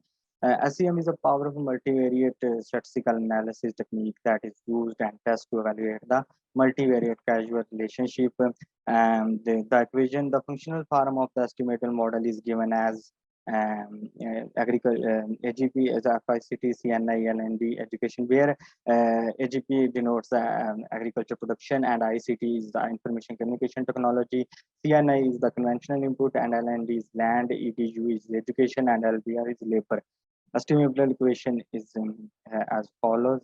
And if we talk about the results and discussions, the types of ICT used by the farmers, we can see in the chart, the mostly used ICT tools by the farmers is mobile phone, which was approximately 69.5% of the data, and then comes out television, which was 61%, and then internet 46.5%, and radio 17%, 8.5%, and then others 7.5%. So in this case, we can see the mobile phone, television, and internet were widely used and essential communication tools, giving farmers knowledge and information about agriculture. 2 minutes, Yes. please. Okay. 2 minutes, So, please. okay, so this is structural equation model in this is goodness of it statistics, which shows the statistics and that all the values is showing the good fit and next is the results of the model estimation. The result shows the information and communication technology, conventional input, education, and labor has a positive relationship with agriculture production, whereas land has a negative connection with agriculture production. The study shows that farmers with small land holdings are more likely to adopt ICT than large land holdings. And then in the last column of the table, two-tailed p-values are given. The p-value of ICT is 0.003, which is less than 0.01. And p-value is conventional input, land and labor are less than 0.05. The p-value of education, we can see that is 0.08, which is less than 0.1%. The p-value is depicting the variable significance in terms of impact on AGP. It means that ICT variable is significantly significant at a 1%. And then the value of R is in 74%, which shows the 74% variation in agriculture production is due to ICT. And this is the results. So conclusion, the study concludes that there is positive impact of ICT along with education, financial influence, land, labor, and education. The mobile phone, television, and internet are most important and widely used type of ICT. And the important factors in this context are understanding the needs, skills, and benefits on the level of education. Policy recommended rural areas should be developed and provided with the necessary and important infrastructure like ensure satisfy with load shedding and the ICT tools and so that telecommunication and facilities provided. And then is the major constraint regarding ICT access is the lack of basic training and skills. Therefore, government research organization and NGO should spread awareness regarding benefit of communication tools which guide in accessing of agriculture information and also engage with farmers to give them proper training. It also suggests that proper agriculture should be broadcast on agriculture and government should take initiative. Okay, thank you. This is all from my side. Thank you for listening. Thank you very much. Mohsin, you have a lot of detail in there, which is very interesting. And I really value your conclusions and policy recommendations because they go beyond just the key core topic. I think you present really what is needed more comprehensively. So let's go over to Hina and hear from Hina's discussion on her perspectives, and then we'll have a short Q&A. Can you see my screen? Just waiting for it to load. Yes, we can see your screen, and then if you could put into presenter mode. I am putting that. Okay. Yes. Okay, the paper is about the role of information and communication technologies in agricultural production, and evidence is from South Punjab, Pakistan. Here's a brief overview of the manuscript that Mohsin has presented. It shows the impact of information communication technology that includes mobile phone, radio, television, internet, and other on agriculture production in South Punjab, Pakistan. The methods he has used is structural equation modeling, and the authors find that ICT, conventional inputs, education, and labor show a positive relation with agricultural production. However, land turned out to have a negative impact on agricultural production. The main policy recommendation is that is the development of ICT-related infrastructure and training to make farmers familiar with the use of digital tools. So these are some of the major comments for the authors. First is for the application of SEM, I think there should be a theoretical construction of the model because SEM it shows a relationship between different latent constructs and their indicators, and because SEM includes actually two types of models, that includes measurement models and structural models. In measurement models, you show the relationship between latent constructs and their indicators, and in the structural model, you show the relationship between different constructs. So I didn't see that in your paper, and also there is no definition or construction of all the variables that have used as dependent and independent variables. You haven't stated that in your paper. I couldn't kind of find out that what do you mean by conventional inputs. And also you didn't provide any justification for using structural equation modeling, because again, it used to analyze, structural equation modeling is used to analyze structural relationships. But for me, the equation, it seems like a simple production function. So for structural equation modeling, it's a combination of vector analysis and multiple regression analysis. So you need to justify, and you need also to talk about, or maybe in a different section about structural equation modeling, because many people, they might know, not everyone applies structural equation modeling in the papers. And for me also, there is confirmatory analysis is missing in the paper that reads structural equation modeling, because in order to assess the validity and reliability of constructs, you need to perform a confirmatory factor analysis before performing structural equation modeling. And the purpose is to pre-validate the measurement model of the latent variables. So there is, there are no results of confirmatory factor analysis, and you didn't mention anything that I might find. I had the appendix of your paper, so I thought maybe you mentioned something that you can see confirmatory factor analysis results in appendix, but there was no mention of that. And also the Cronbach's alpha or reliability for all the constructs, since you didn't explain any constructs in your paper or for CFA. So these, statistics are fit, these model fit indices, this Cronbach alpha or composite reliability for all the constructs is missing in your paper. And also the average variance extracted, these all things belong to confirmatory factor analysis that you need to perform before, structural equation modeling. So, and also in the SEM section, you have provided one table on, it shows the goodness of fit. I don't know whether these statistics are related to SEM or CFA, but I'm assuming that these are related to SEM. So in the SEM section, chi-square is, the chi-square is very sensitive to sample size, and it's better. And most of the people, they report chi-square divided by degree of freedom rather than only chi-square. In your sampling section, sampling where you explain your sampling methodology, you said the study area are 4 districts, and they were selected because they were rich, they are rich in wheat production. I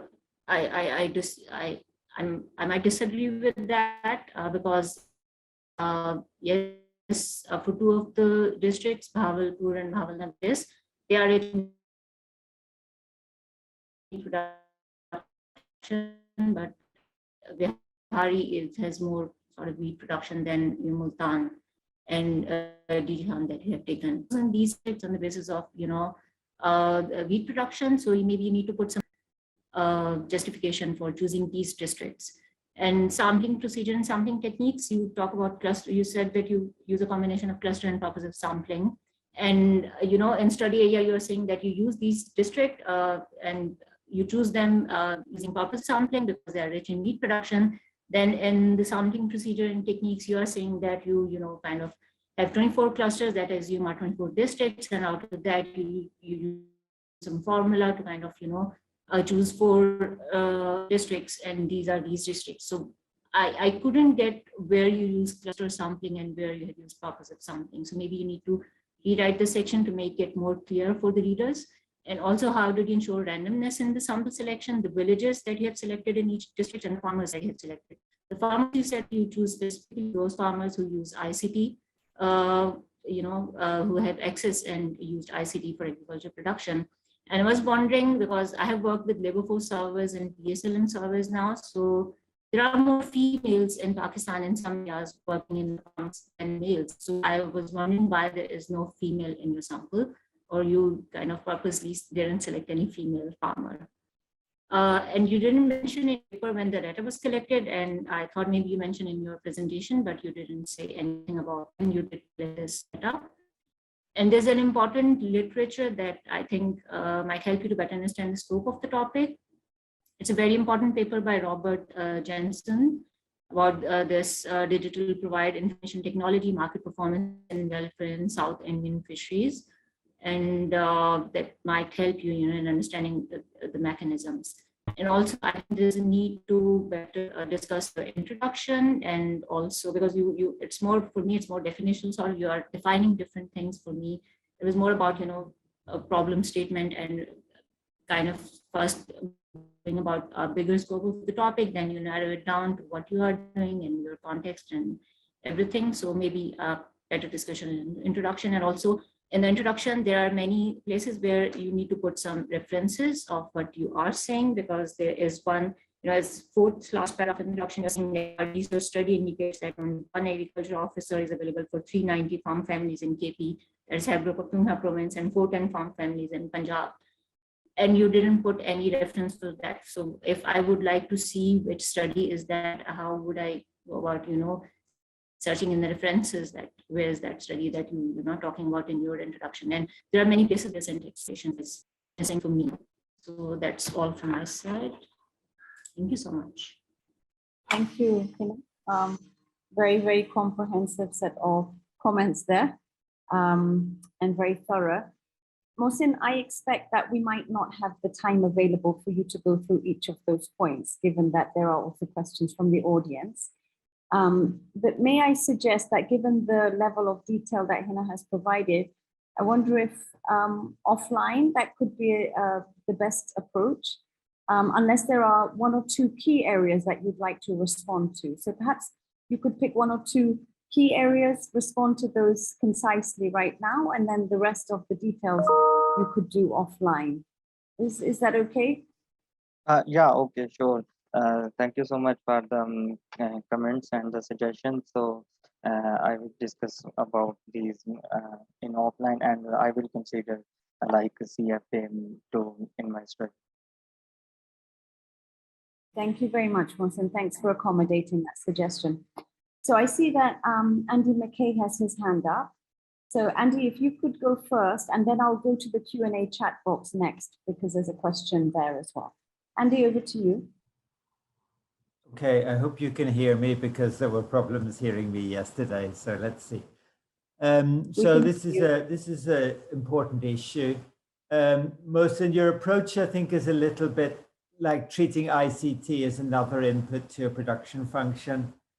And I think what's interesting is to know exactly how ICT is affecting agricultural productivity. What does ICT change?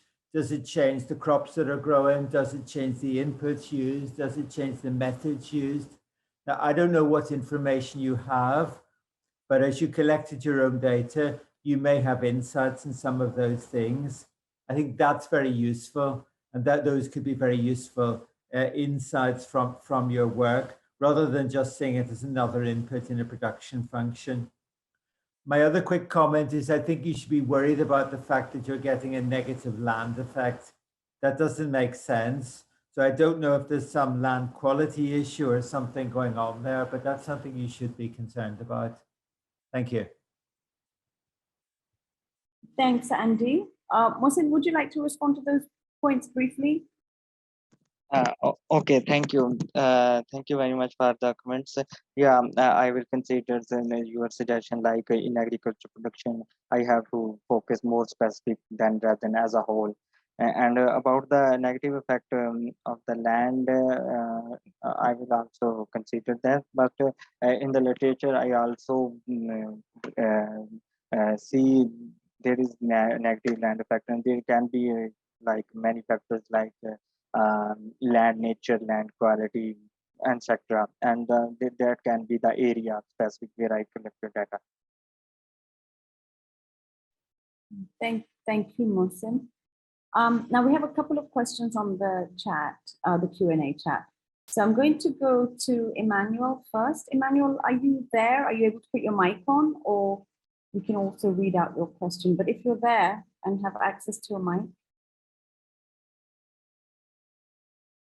Okay, in that case, I'm going to read out Emmanuel's question. Can ICT contribution to agriculture activities absolutely mitigate those barriers confronting and affecting our agricultural growth today? So, Mohsin, I wonder if you could share your opinion on that, whether ICT's contribution to agriculture can actually remove the barriers to growth. Any thoughts from you? Not completely. ICT can contribute, but we can't say that it will absolutely mitigate those barriers confronting. You know, there is other factors as well who can be needs to be addressed. Okay, thank you very much. And then we have a question from Mohammed Mizanur Rahman. Again, I'm not sure if you can access your mic, but if you can, please come on to the mic. Otherwise, we can read out your question. Okay, so from Mr. Mizanur Rahman, the question is, you use cluster sampling, but you did not consider design effects to determine the sample size. And your sample size is 200. Is it representative? Yeah, like this 200 sampling, I know that it's too limited. But at that time when I collected the data, it was COVID time. So, and you know, for primary data, there is need to visit each and every place. So due to shortage of time, I'm able to collect the limited data. Okay, thank you, Mohsin. So I'm going to again take the benefit of being chair and ask you a question. Links a little bit into the sample. I just wanted to understand, with the sample of farmers, I did notice as well that we didn't have a clarity in the disaggregation of the farmers, male or female, number one. And then secondly, the type of farmer, whether they're sharecroppers, tenants, landless, labor, or smallholder. So were you able to get that form of data and then see if there were other correlations as well between the type of farmer, or was that not really what you were addressing? Yeah, I actually collected data from only male farmers. The reason behind this in country like Pakistan, mostly you know, male is considered in case of farming as a employed, and to access female is very difficult due to many reasons, like they don't allow to get meet them and And the type of the type sharecropper. Actually, mostly I collected data from the landowners who own the land. Okay, so thanks for sharing those details. And maybe the only reason for the interest is, of course, when I'm looking at it from the operation side of when with ADB, when we're looking at supporting government on investment projects, we often, of course, have to do rigorous analysis as well and baseline data collection. But within our working, we do always need to disaggregate across the farmer, male, female, and given that in Pakistan, we also know that women do a high volume of agriculture work, but they're not recognized because they're not maybe in the formal wage market. So just some ideas for future research, maybe. Okay, Mohsen, any other points from your side, or Hina, or anybody else would like to share some ideas? We have about a minute left. Mohsen, anything from your side further? I want to say thank you so much for all the people for the comments and suggesting. It will really help me to improve my study. Thank you. Well, they're well done to you as well, Mohsen. I realize that you are doing your master's research. So this is a great forum to be at, to present your work, and also to learn from the knowledge of so many people on this call. And Hina, thank you very much as well for sharing that knowledge and to others. So good luck, Mohsen, with your studies as well, and to Hina with your research. And thank you so much. Thank you for sharing. Thank you. It's very, very interesting, very relevant for all of us. So we are going to now move into the next and last paper presentation. So again, participants, thank you very much. You've done very well to keep going, and we continue to keep that energy up. Now our next paper is on analyzing homogeneous and heterogeneous effects of smartphone use on household expenditure and life satisfaction in rural Ghana. So we're jumping regions from Asia into Africa. This will be very interesting for us to get this cross-regional experience. Our presenter is Emmanuel Dunko, and Emmanuel, I think it was your question earlier. You're a researcher at Albrecht Daniel Ter Institute of Agriculture and Horticulture at the Humboldt University of Berlin in Germany. And our discussant will be Dr. Tan Tung, who will be discussing on behalf of Dr. Chung Tan Nguyen, who is actually in the agenda. So Dr. Tan Tung will be representing her. But let's go to our presenter first. Over to Emmanuel, who's going to present to us. Very good, Emmanuel. We can see your presentation. Perfect. And just we'll wait for you to get into there you are. You're in presenter mode, so over to you. Okay. So first of all, my name is Emmanuel Donko, and I would like to take this opportunity to thank ADBI and the organizers of the conference for the opportunity to participate in this great conference, and also to share our research findings on the effect of smartphone use on household expenditure and life satisfaction in rural Ghana. I'm presenting on behalf of my co-authors, Victor Owusu and Owusu Sechu. So a lot of emphasis has been placed on the relevance of agricultural information. In sub-Saharan Africa, in particular Ghana, advisory and extension services are the main source of information for rural farmers. And these services are mainly based on traditional approaches, which create inequality in access to relevant agricultural information. Now, the agricultural sector is becoming too complex.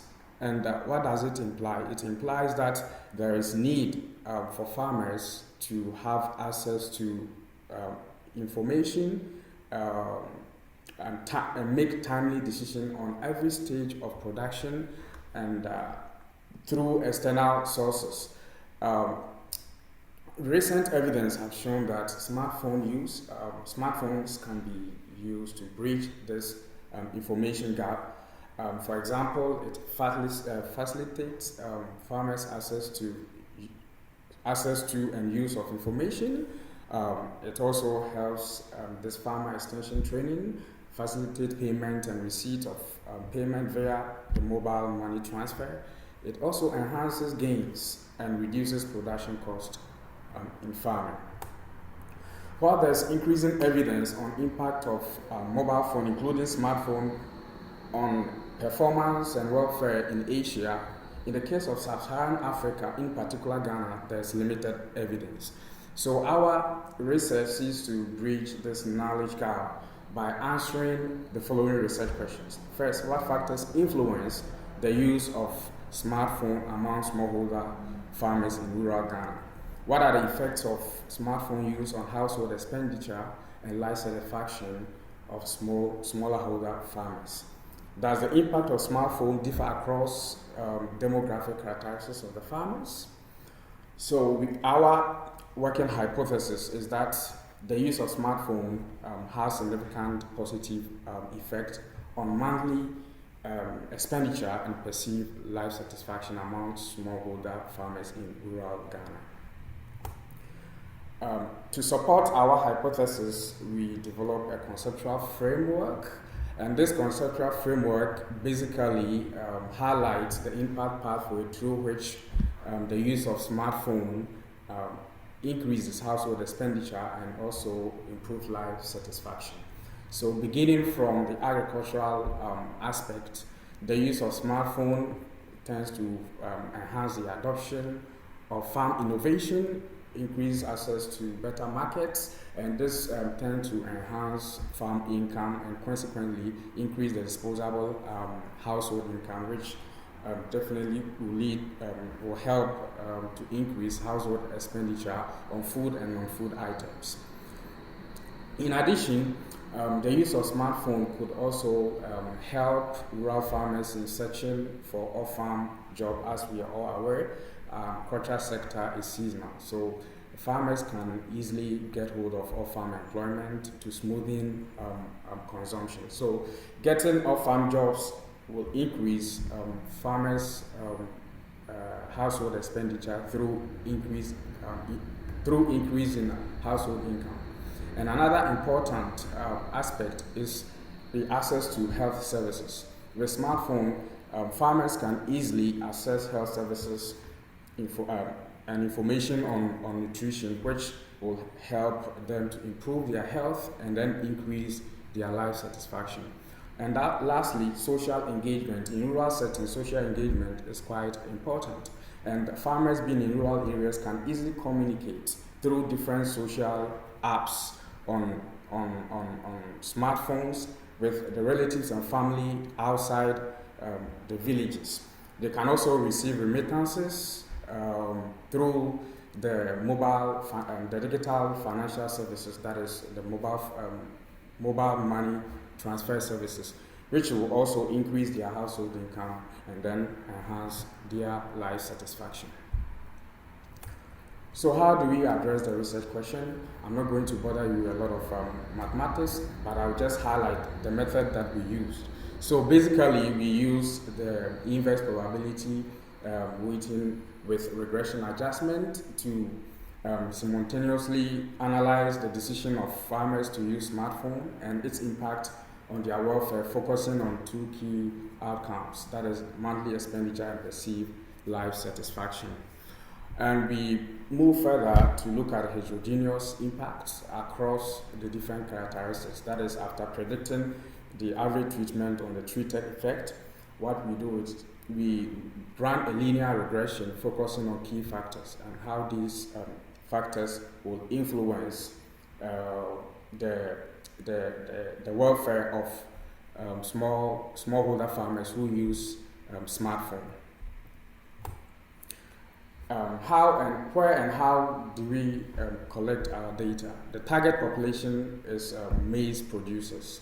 And we focus specifically in Brong-Ahafo and Upper West region of Ghana, where maize production is quite intensive. We use a multi-stage sampling technique with purposive selection of 2 regions. We also selected 3 districts in each of these regions, and then we use random selection of 3 communities in each of the selected districts, and then we move on to select the respondents randomly.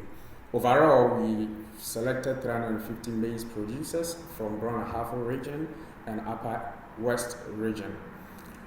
We use structured survey questionnaire for the data collection, and basically this is a map of Ghana showing where the data set was collected. So Upper East is here, and then we have Brong-Ahafo region being here. This is basically descriptive statistics. For the sake of time, I'm not going to go through all of these, but I would like to just focus on the treatment variable and also the outcomes. So generally, looking at the descriptive, the use of smartphone is quite low among rural farmers. That is about 9% of the respondents use smartphone. Despite the low usage, we observe that those who use smartphones are associated with higher monthly expenditure compared to non-users, and also those who use smartphone have higher satisfaction score. And with monthly expenditure, we were looking at the total monthly expenditure of household heads, that is in terms of Ghanaian cedis, both food and non-food items. And the life satisfaction is a subjective measure where we ask the respondent to indicate their level of satisfaction based on a score from 1 to 0, with 1 representing unsatisfied life and 10 being very satisfied. So with the factors influencing the use of smartphone, the results shows that there are only 2 variables that have significant positive influence. First of all, education, and then off-farm employment. So educated farmers are more likely to use a smartphone, and this has been highlighted by previous presenters. Most smartphones are coded in English language, and those who are educated are more likely to find it quite user-friendly to use smartphones. And in rural areas, a lot of people are uneducated. With off-farm employment, those who engage in off-farm activities are able to generate additional income, and then they can use some of this income to purchase smartphone. So after controlling for possible selection bias from the use of smartphone, our results shows that those who use smartphones are likely to increase their monthly expenditure by 30%, and also the life satisfaction score by 34%. This implies that the use of smartphone is likely to improve the welfare of rural farmers, particularly in relation to expenditure and life satisfaction. So I'd like to move on to the heterogeneous impact. So here we focus on the heterogeneous impact of smartphone, focusing on only users of smartphones. So here I'm not going to go through all the factors, but I would like to highlight some key interesting results. So first of all, smartphone shows a higher impact on welfare of younger, married participants of off-farm employment and members of association. This means that rural farmers who are younger and those who are married, those who engage in off-farm activities, and those who are members of farmer association have higher monthly income and life satisfaction compared to their counterparts. And quite interesting, the results shows that educated rural farmers who use mobile phone are associated with lower monthly expenditure, as well as lower life satisfaction. And this is quite interesting, because one would expect that educated people can easily read and retrieve relevant information using smartphone. And thinking intuitively, one plausible reason could be that because the farmers are educated and then they can easily read, they are likely to use the smartphone to retrieve different kinds of information, and they may are likely to, suffer from information overload, and also it may having much information, processing them and using the relevant information might be a little bit challenging, and this can have negative influence on their, for example, on their income, which definitely will likely to reduce their monthly expenditure, and also because it's going to also have some kind of psychological effects on them, they are likely to have lower life satisfaction. And another important resource that I would like to also highlight here is access to credit. And those who use mobile phones are associated with those who use mobile phone and have access to credit are associated with lower monthly expenditure as well as lower life satisfaction. And one of the reasons being that those who have access to credit right now, the exchange, the lending rate or the interest rate in Ghana is quite high. That is about 20%, 19 to 20%, which is quite high. And this smartphone enable rural farmers to access credit. And once they access credit and they have not settled the debt, what happens is any kind of remittances that they receive on their mobile money account, which is a digital financial platform, what they do is the system automatically deducts the loan, which means that they will have less disposable income to spend, and this will also reduces their life satisfaction. So Manuel, you have 1 minute remaining. Okay, so I'm going to the conclusion. So in conclusion, the result shows that education and access to off-farm employment positively influence farmers, smallholder farmers' use of smartphone. On average, smartphone usage increases household expenditure and life satisfaction. However, the impact tends to differ according to personal, household, and institutional characteristics. On policy implications, as it has been highlighted by previous presenters, it is important to look at the human capital, particularly education, not from the formal perspective, but from informal. There could be policy where we promote adult education, which is informal, and then we specifically focus on educating them on effective use of smartphone for agricultural development, so that when they use the smartphone, they may be able to use it effectively, target specific information that are relevant for agricultural development. And it's also important that we look at inclusive impact of smartphone usage by considering different characteristics of farmers. And then lastly, the paper is not without limitation. There are a number of limitations which I would like to highlight. First of all, we focus on two outcomes. There are other outcomes that future studies should also look at. For example, the impact of smartphone usage on yields, food security, income inequality, and poverty. And also the aspect of a smartphone, which is access to internet, using internet. Research also need to look at the impact of internet use on welfare. And lastly, our distribution, that is the distribution of the treatment, was highly skewed. And then we recommend that more future studies should look at a more balanced distribution of the treatment. So thank you very much for your attention. This time I welcome questions. Thank you very much, Manuel.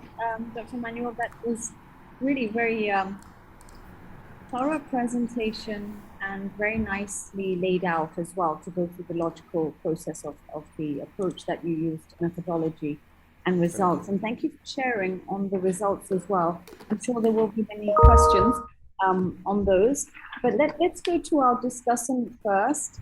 Dr. Tan Chung, thank you very much for being the discussant on behalf of Dr. Trung Tan Nguyen, who's unavailable.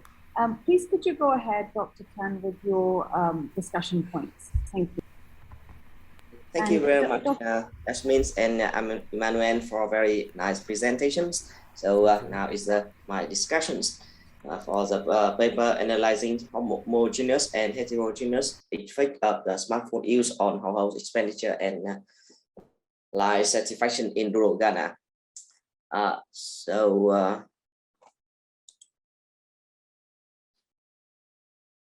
The first part I want to summarize about the results and the findings of this study. This study has two main research questions. First one is to analyze the factor affecting the probability of using smartphones. And the second question is to analyze the impact of smartphone use on the household expenditure and life satisfactions.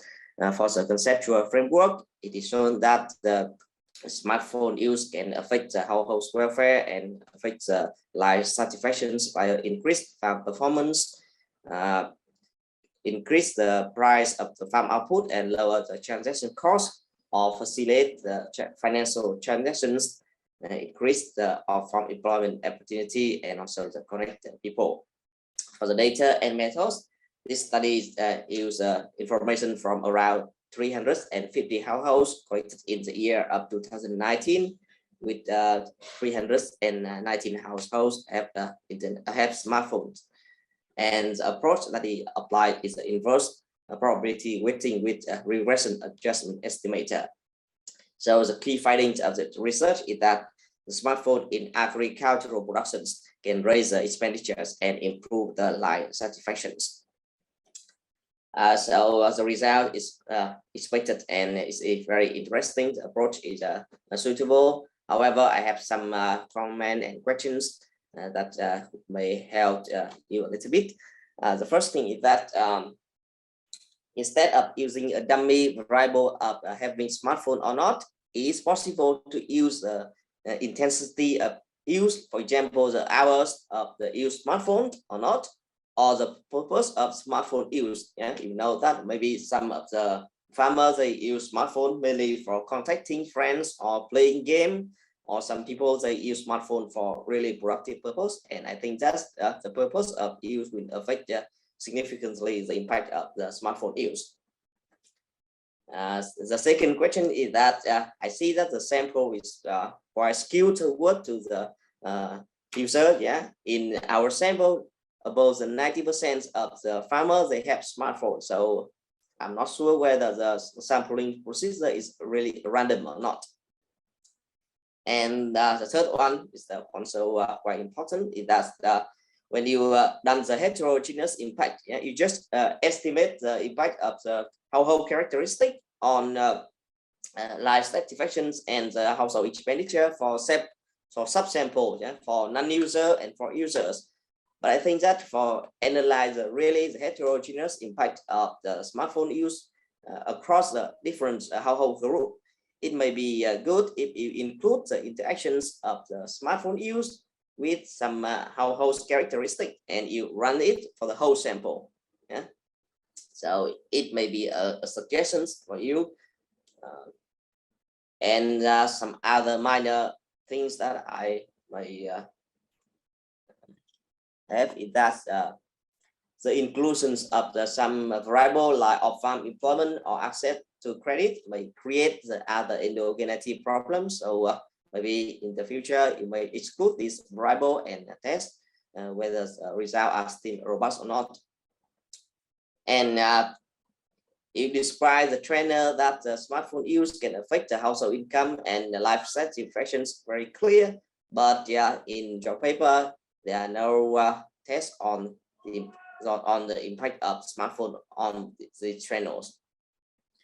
Other small thing is that the model statistics is not presented, and the descriptions of the data collection is too short and not really what information is included in the questionnaire. And yeah, thank you very much. Yes. Thank you very much, Dr. Tan. You also provide very comprehensive insights and updates. So thank you for taking the time to review. Let's go back to Dr. Emmanuel and see if he'd like to respond on some of the major points. Dr. Emmanuel, of course, there's a number of points there, but if you pick up a few of the key points. All right. So thank you very much, Tan, for this comprehensive comment. I really appreciate that. So first of all, I'm going to pick just a few couple of the issues raised. So beginning with the first suggestion, like instead of using dummy, estimating the intensity of use, that is a very great idea. However, we don't have that data set to do that, unfortunately. And looking at the other purposes of smartphone, like the productive purpose and gaming, we will check the data set if we have much information on that. And with the sampling, I totally agree with you, and that is one of the limitations that I highlighted, that the data was quite skewed. And one possible reason for the skewness is in the data collection process, we did not purposively determine the percentage of users. So it came as a result of the sampling. So I have recommended that in the nearest or in the future studies, this should be taken care of. But right now we have the data set already, so we can't actually do much about the skewness. Let me see the other issues. Okay, so all the other issues raised, I think we will consider them. Those that are doable, looking at the data limitations, we will actually consider them. Thank you so much. Thank you, Dr. Manuel. And Dr. Tan, I'm sure both of you will be discussing offline. I see Dr. Bill has his hand up, and also so let's go to Dr. Bill first. Thank you, Yasmin. Emmanuel, very good presentations, and I really liked it because I have spent quite a number of years in Sub-Saharan Africa, so that also brings me to Africa, very close to Africa. My question is on your model. Basically, what you have found is that internet use reduces monthly expenditure, right? The negative sign that you are talking about, you have clearly highlighted in red. So throughout the day, yesterday also, and today also, we have looked at it. People are trying to see, like, access to internet increases well-being, reduces poverty, which is directly linked to the consumption diversity. So when you are talking about negative sign, does it mean that it reduces the well-being? First, and second thing is that I think it also depends on what you have taken in the expenditure basket. If you are talking about expenditure on agricultural item inputs, then that's a different thing than expenditure on foods and other things. So that's where I have little concern. I want to hear your views. All right. Thank you very much for the comment. Here we are looking at the heterogeneous impact. We are looking at only we are looking at the users. So for the users, the average impact, generally we found a positive impact. But when we dive deeper across different characteristics, we observe some differences. For example, we observe that those with access, those who use a smartphone and are educated, are associated with lower monthly expenditure as well as life satisfaction. And then I was providing an explanation that rural farmers who are educated and then have mobile these smartphones, they may engage in different social media platforms, all sorts of information from YouTube, from WhatsApp, from Facebook. They may get all sorts of information. So this information in relation to agricultural sector, it might not be relevant to agricultural sector. And this could have negative influence on the adoption of technology, for example, their productivity. This could influence the use of information to improve their productivity, increase income, and this will consequently have influence on their monthly expenditure, because the thing is, you can't spend what you don't have. So that is the kind of logic that I was explaining. The results does not imply generally that the use of smartphone has a negative impact. Thank you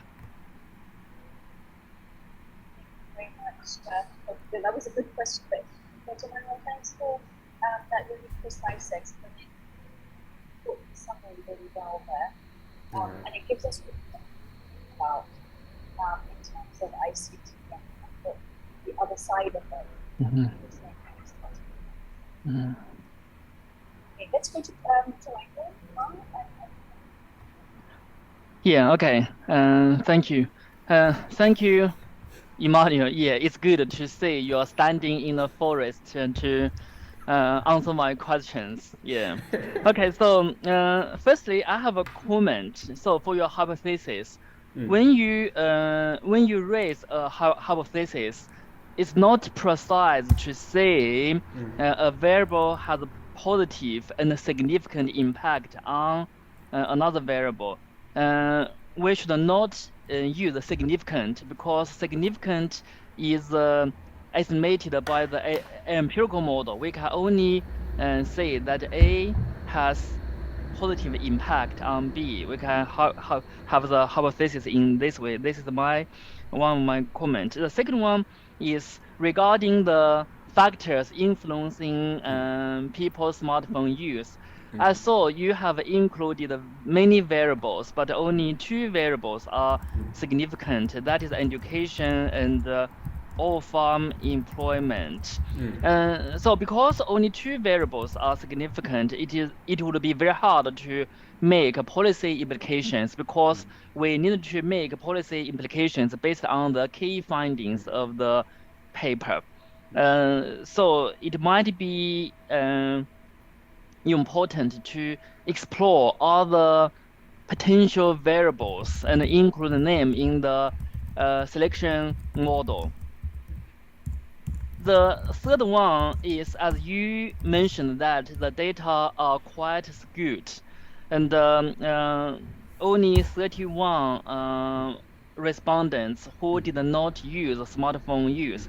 So how do you, my question is, how do you define the smartphone use in your case? Because I saw for paper from African countries, they distinguish the difference between smartphone use and traditional mobile phone use. For traditional mobile phone use, it only has 2 functions. That is for short text message and voice communication.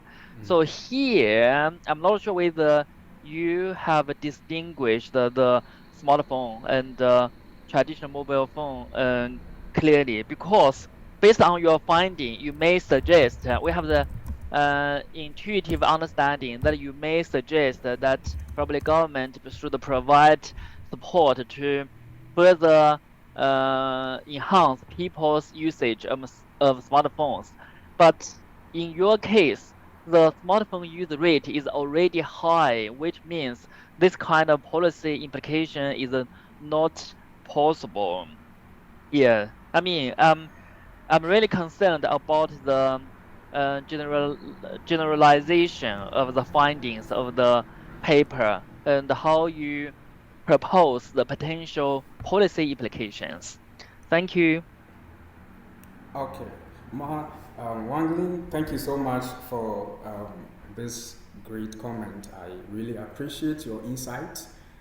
So I would like to comment on the last part of your suggestion. So the skewness of the data set is skewed rather to non-users, not users. That is only 31 out of 350 use smartphones. Yeah, and then with the smartphones, we excluded those who uses traditional phones. This is basically smartphone. That is, you can use it to access internet.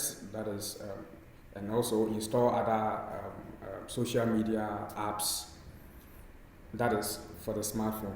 Now, looking at the policy implications of this study, I understand that the skewness could, probably be one of the factors maybe contributing to the fact that there are only two variables contributing to this or affecting the use of smartphone.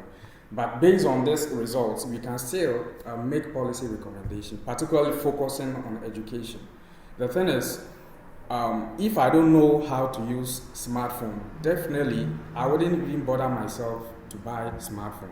For example, my mother in rural Ghana, she doesn't know how to operate smartphones. Even if she, for example, I want to communicate with her, someone needs to, support her with a call. So looking at people like that, there wouldn't be any incentive even to acquire smartphone. That is first point. So the second point is, so if we're able to educate them, for example, through informal education, specifically focusing on digital literacy, showing them how to use smartphones, not generally, for WhatsApping and all those kind of things, but focusing on using smartphone to access agricultural information. I think this is quite crucial because you can't recommend, for example, that the government, should provide smartphone for the farmers. That may not be, feasible. But rather incentivizing the farmers, to acquire mobile phone themselves, and that is through education, basically. Yeah, and is it possible to? Yeah. Excuse me, Wanglen and Emmanuel. While it's a very interesting conversation, and I think there's a lot there to talk about, I'm really aware of the time because we just have we've come up to the end of the actual session for the paper, and I now have to wrap it up. So thank you very much for sharing those points. Manuel, I think you left it on a very poignant note there about the fundamental importance of education. Exactly. And that is, I'm going to take that as the cue for my wrapping it up. So thank you very much. My apologies to have to interrupt that interesting conversation, but I'm sure you'll find a forum to continue this on. So participants and colleagues from ADBI, I have a few minutes, maybe 3 minutes to wrap up. On what has Yasmin, you can take 5 minutes. We'd like to really hear from you, from your ground. Okay. Thank you, Dr. Dill. Well, firstly, I'm going to start off with the apology to all of you for the technical glitch at the start. And I'm really sorry I wasn't there to welcome everybody as well to what has been a most interesting and exciting session. I have to say that I'm again thankful to all of you. I believe Dr. Dill said that it's good to have the youth and younger perspectives because you're our future. And I keep reminding that to all the next generations that you are the ones we rely on to bring about the changes. And the topics that you're researching on, the insights and knowledge that you bring, I'm absolutely fascinated and would like to really commend you on your efforts and your passion for the subject. So maybe from there, we can look at some of those ground realities that, as I mentioned, the region that I cover is covering 10 countries, all the way from Pakistan, Afghanistan, Central Asia, 5 countries, and to the 3 Southern Caucasus countries, so onto the doorsteps of Europe. Vastly contrasting, vastly challenged. And so it was very interesting to hear on some of these common areas that we could pick up through this discussion around ICT and its role in agriculture. I'd like to just say that within ADB, of course, there's a big interest in seeing how ICT can contribute to increasing agricultural production, increasing inclusiveness, increasing access to knowledge, capacity building, and agricultural extension services. What you all have shared and what is important, and I'd like to carry these messages back, is that it's not as simple as it looks as the headline of let's use ICT. And again, to Dr. Emmanuel's point, fundamental, if we all agree, is the importance of education. And I relate back to the first presentation from Dr. Bilal, who mentioned the importance of inclusion and ICT literacy. So I take that as a very important point coming out of his presentation. It strings all the way through. Dr. Hina and Mohsin also highlight the gender disparities.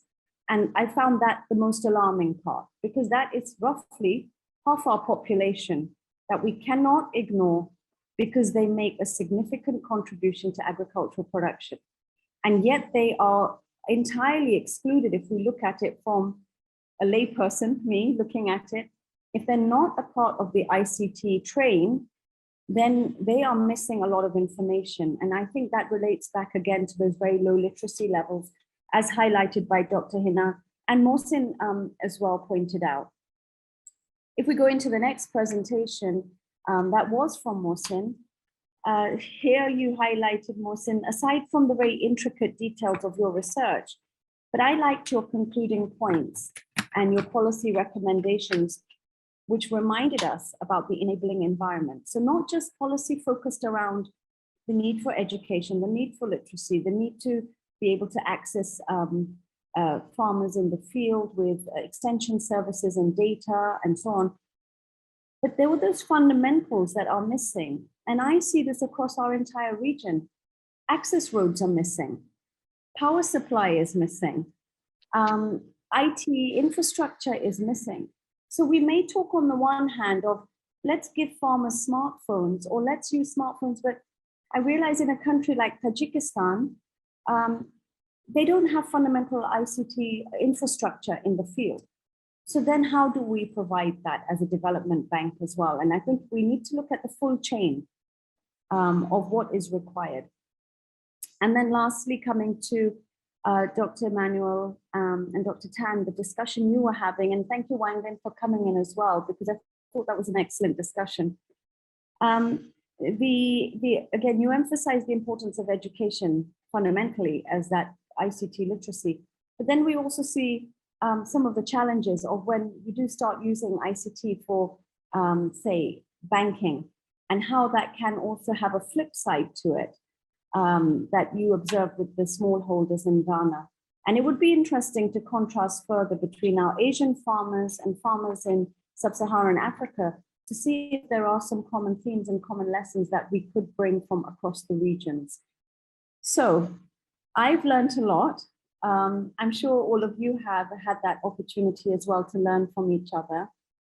I'm very keen that some of what you've shared, I'd like to take it back to main ADB, because I believe what you're expressing and the granularity that you bring to the dialogue could be a detail that may be less understood within those of us who are working on the operation side. And here's where I consider the marriage of knowledge, research to be essential fundamental foundations for operations.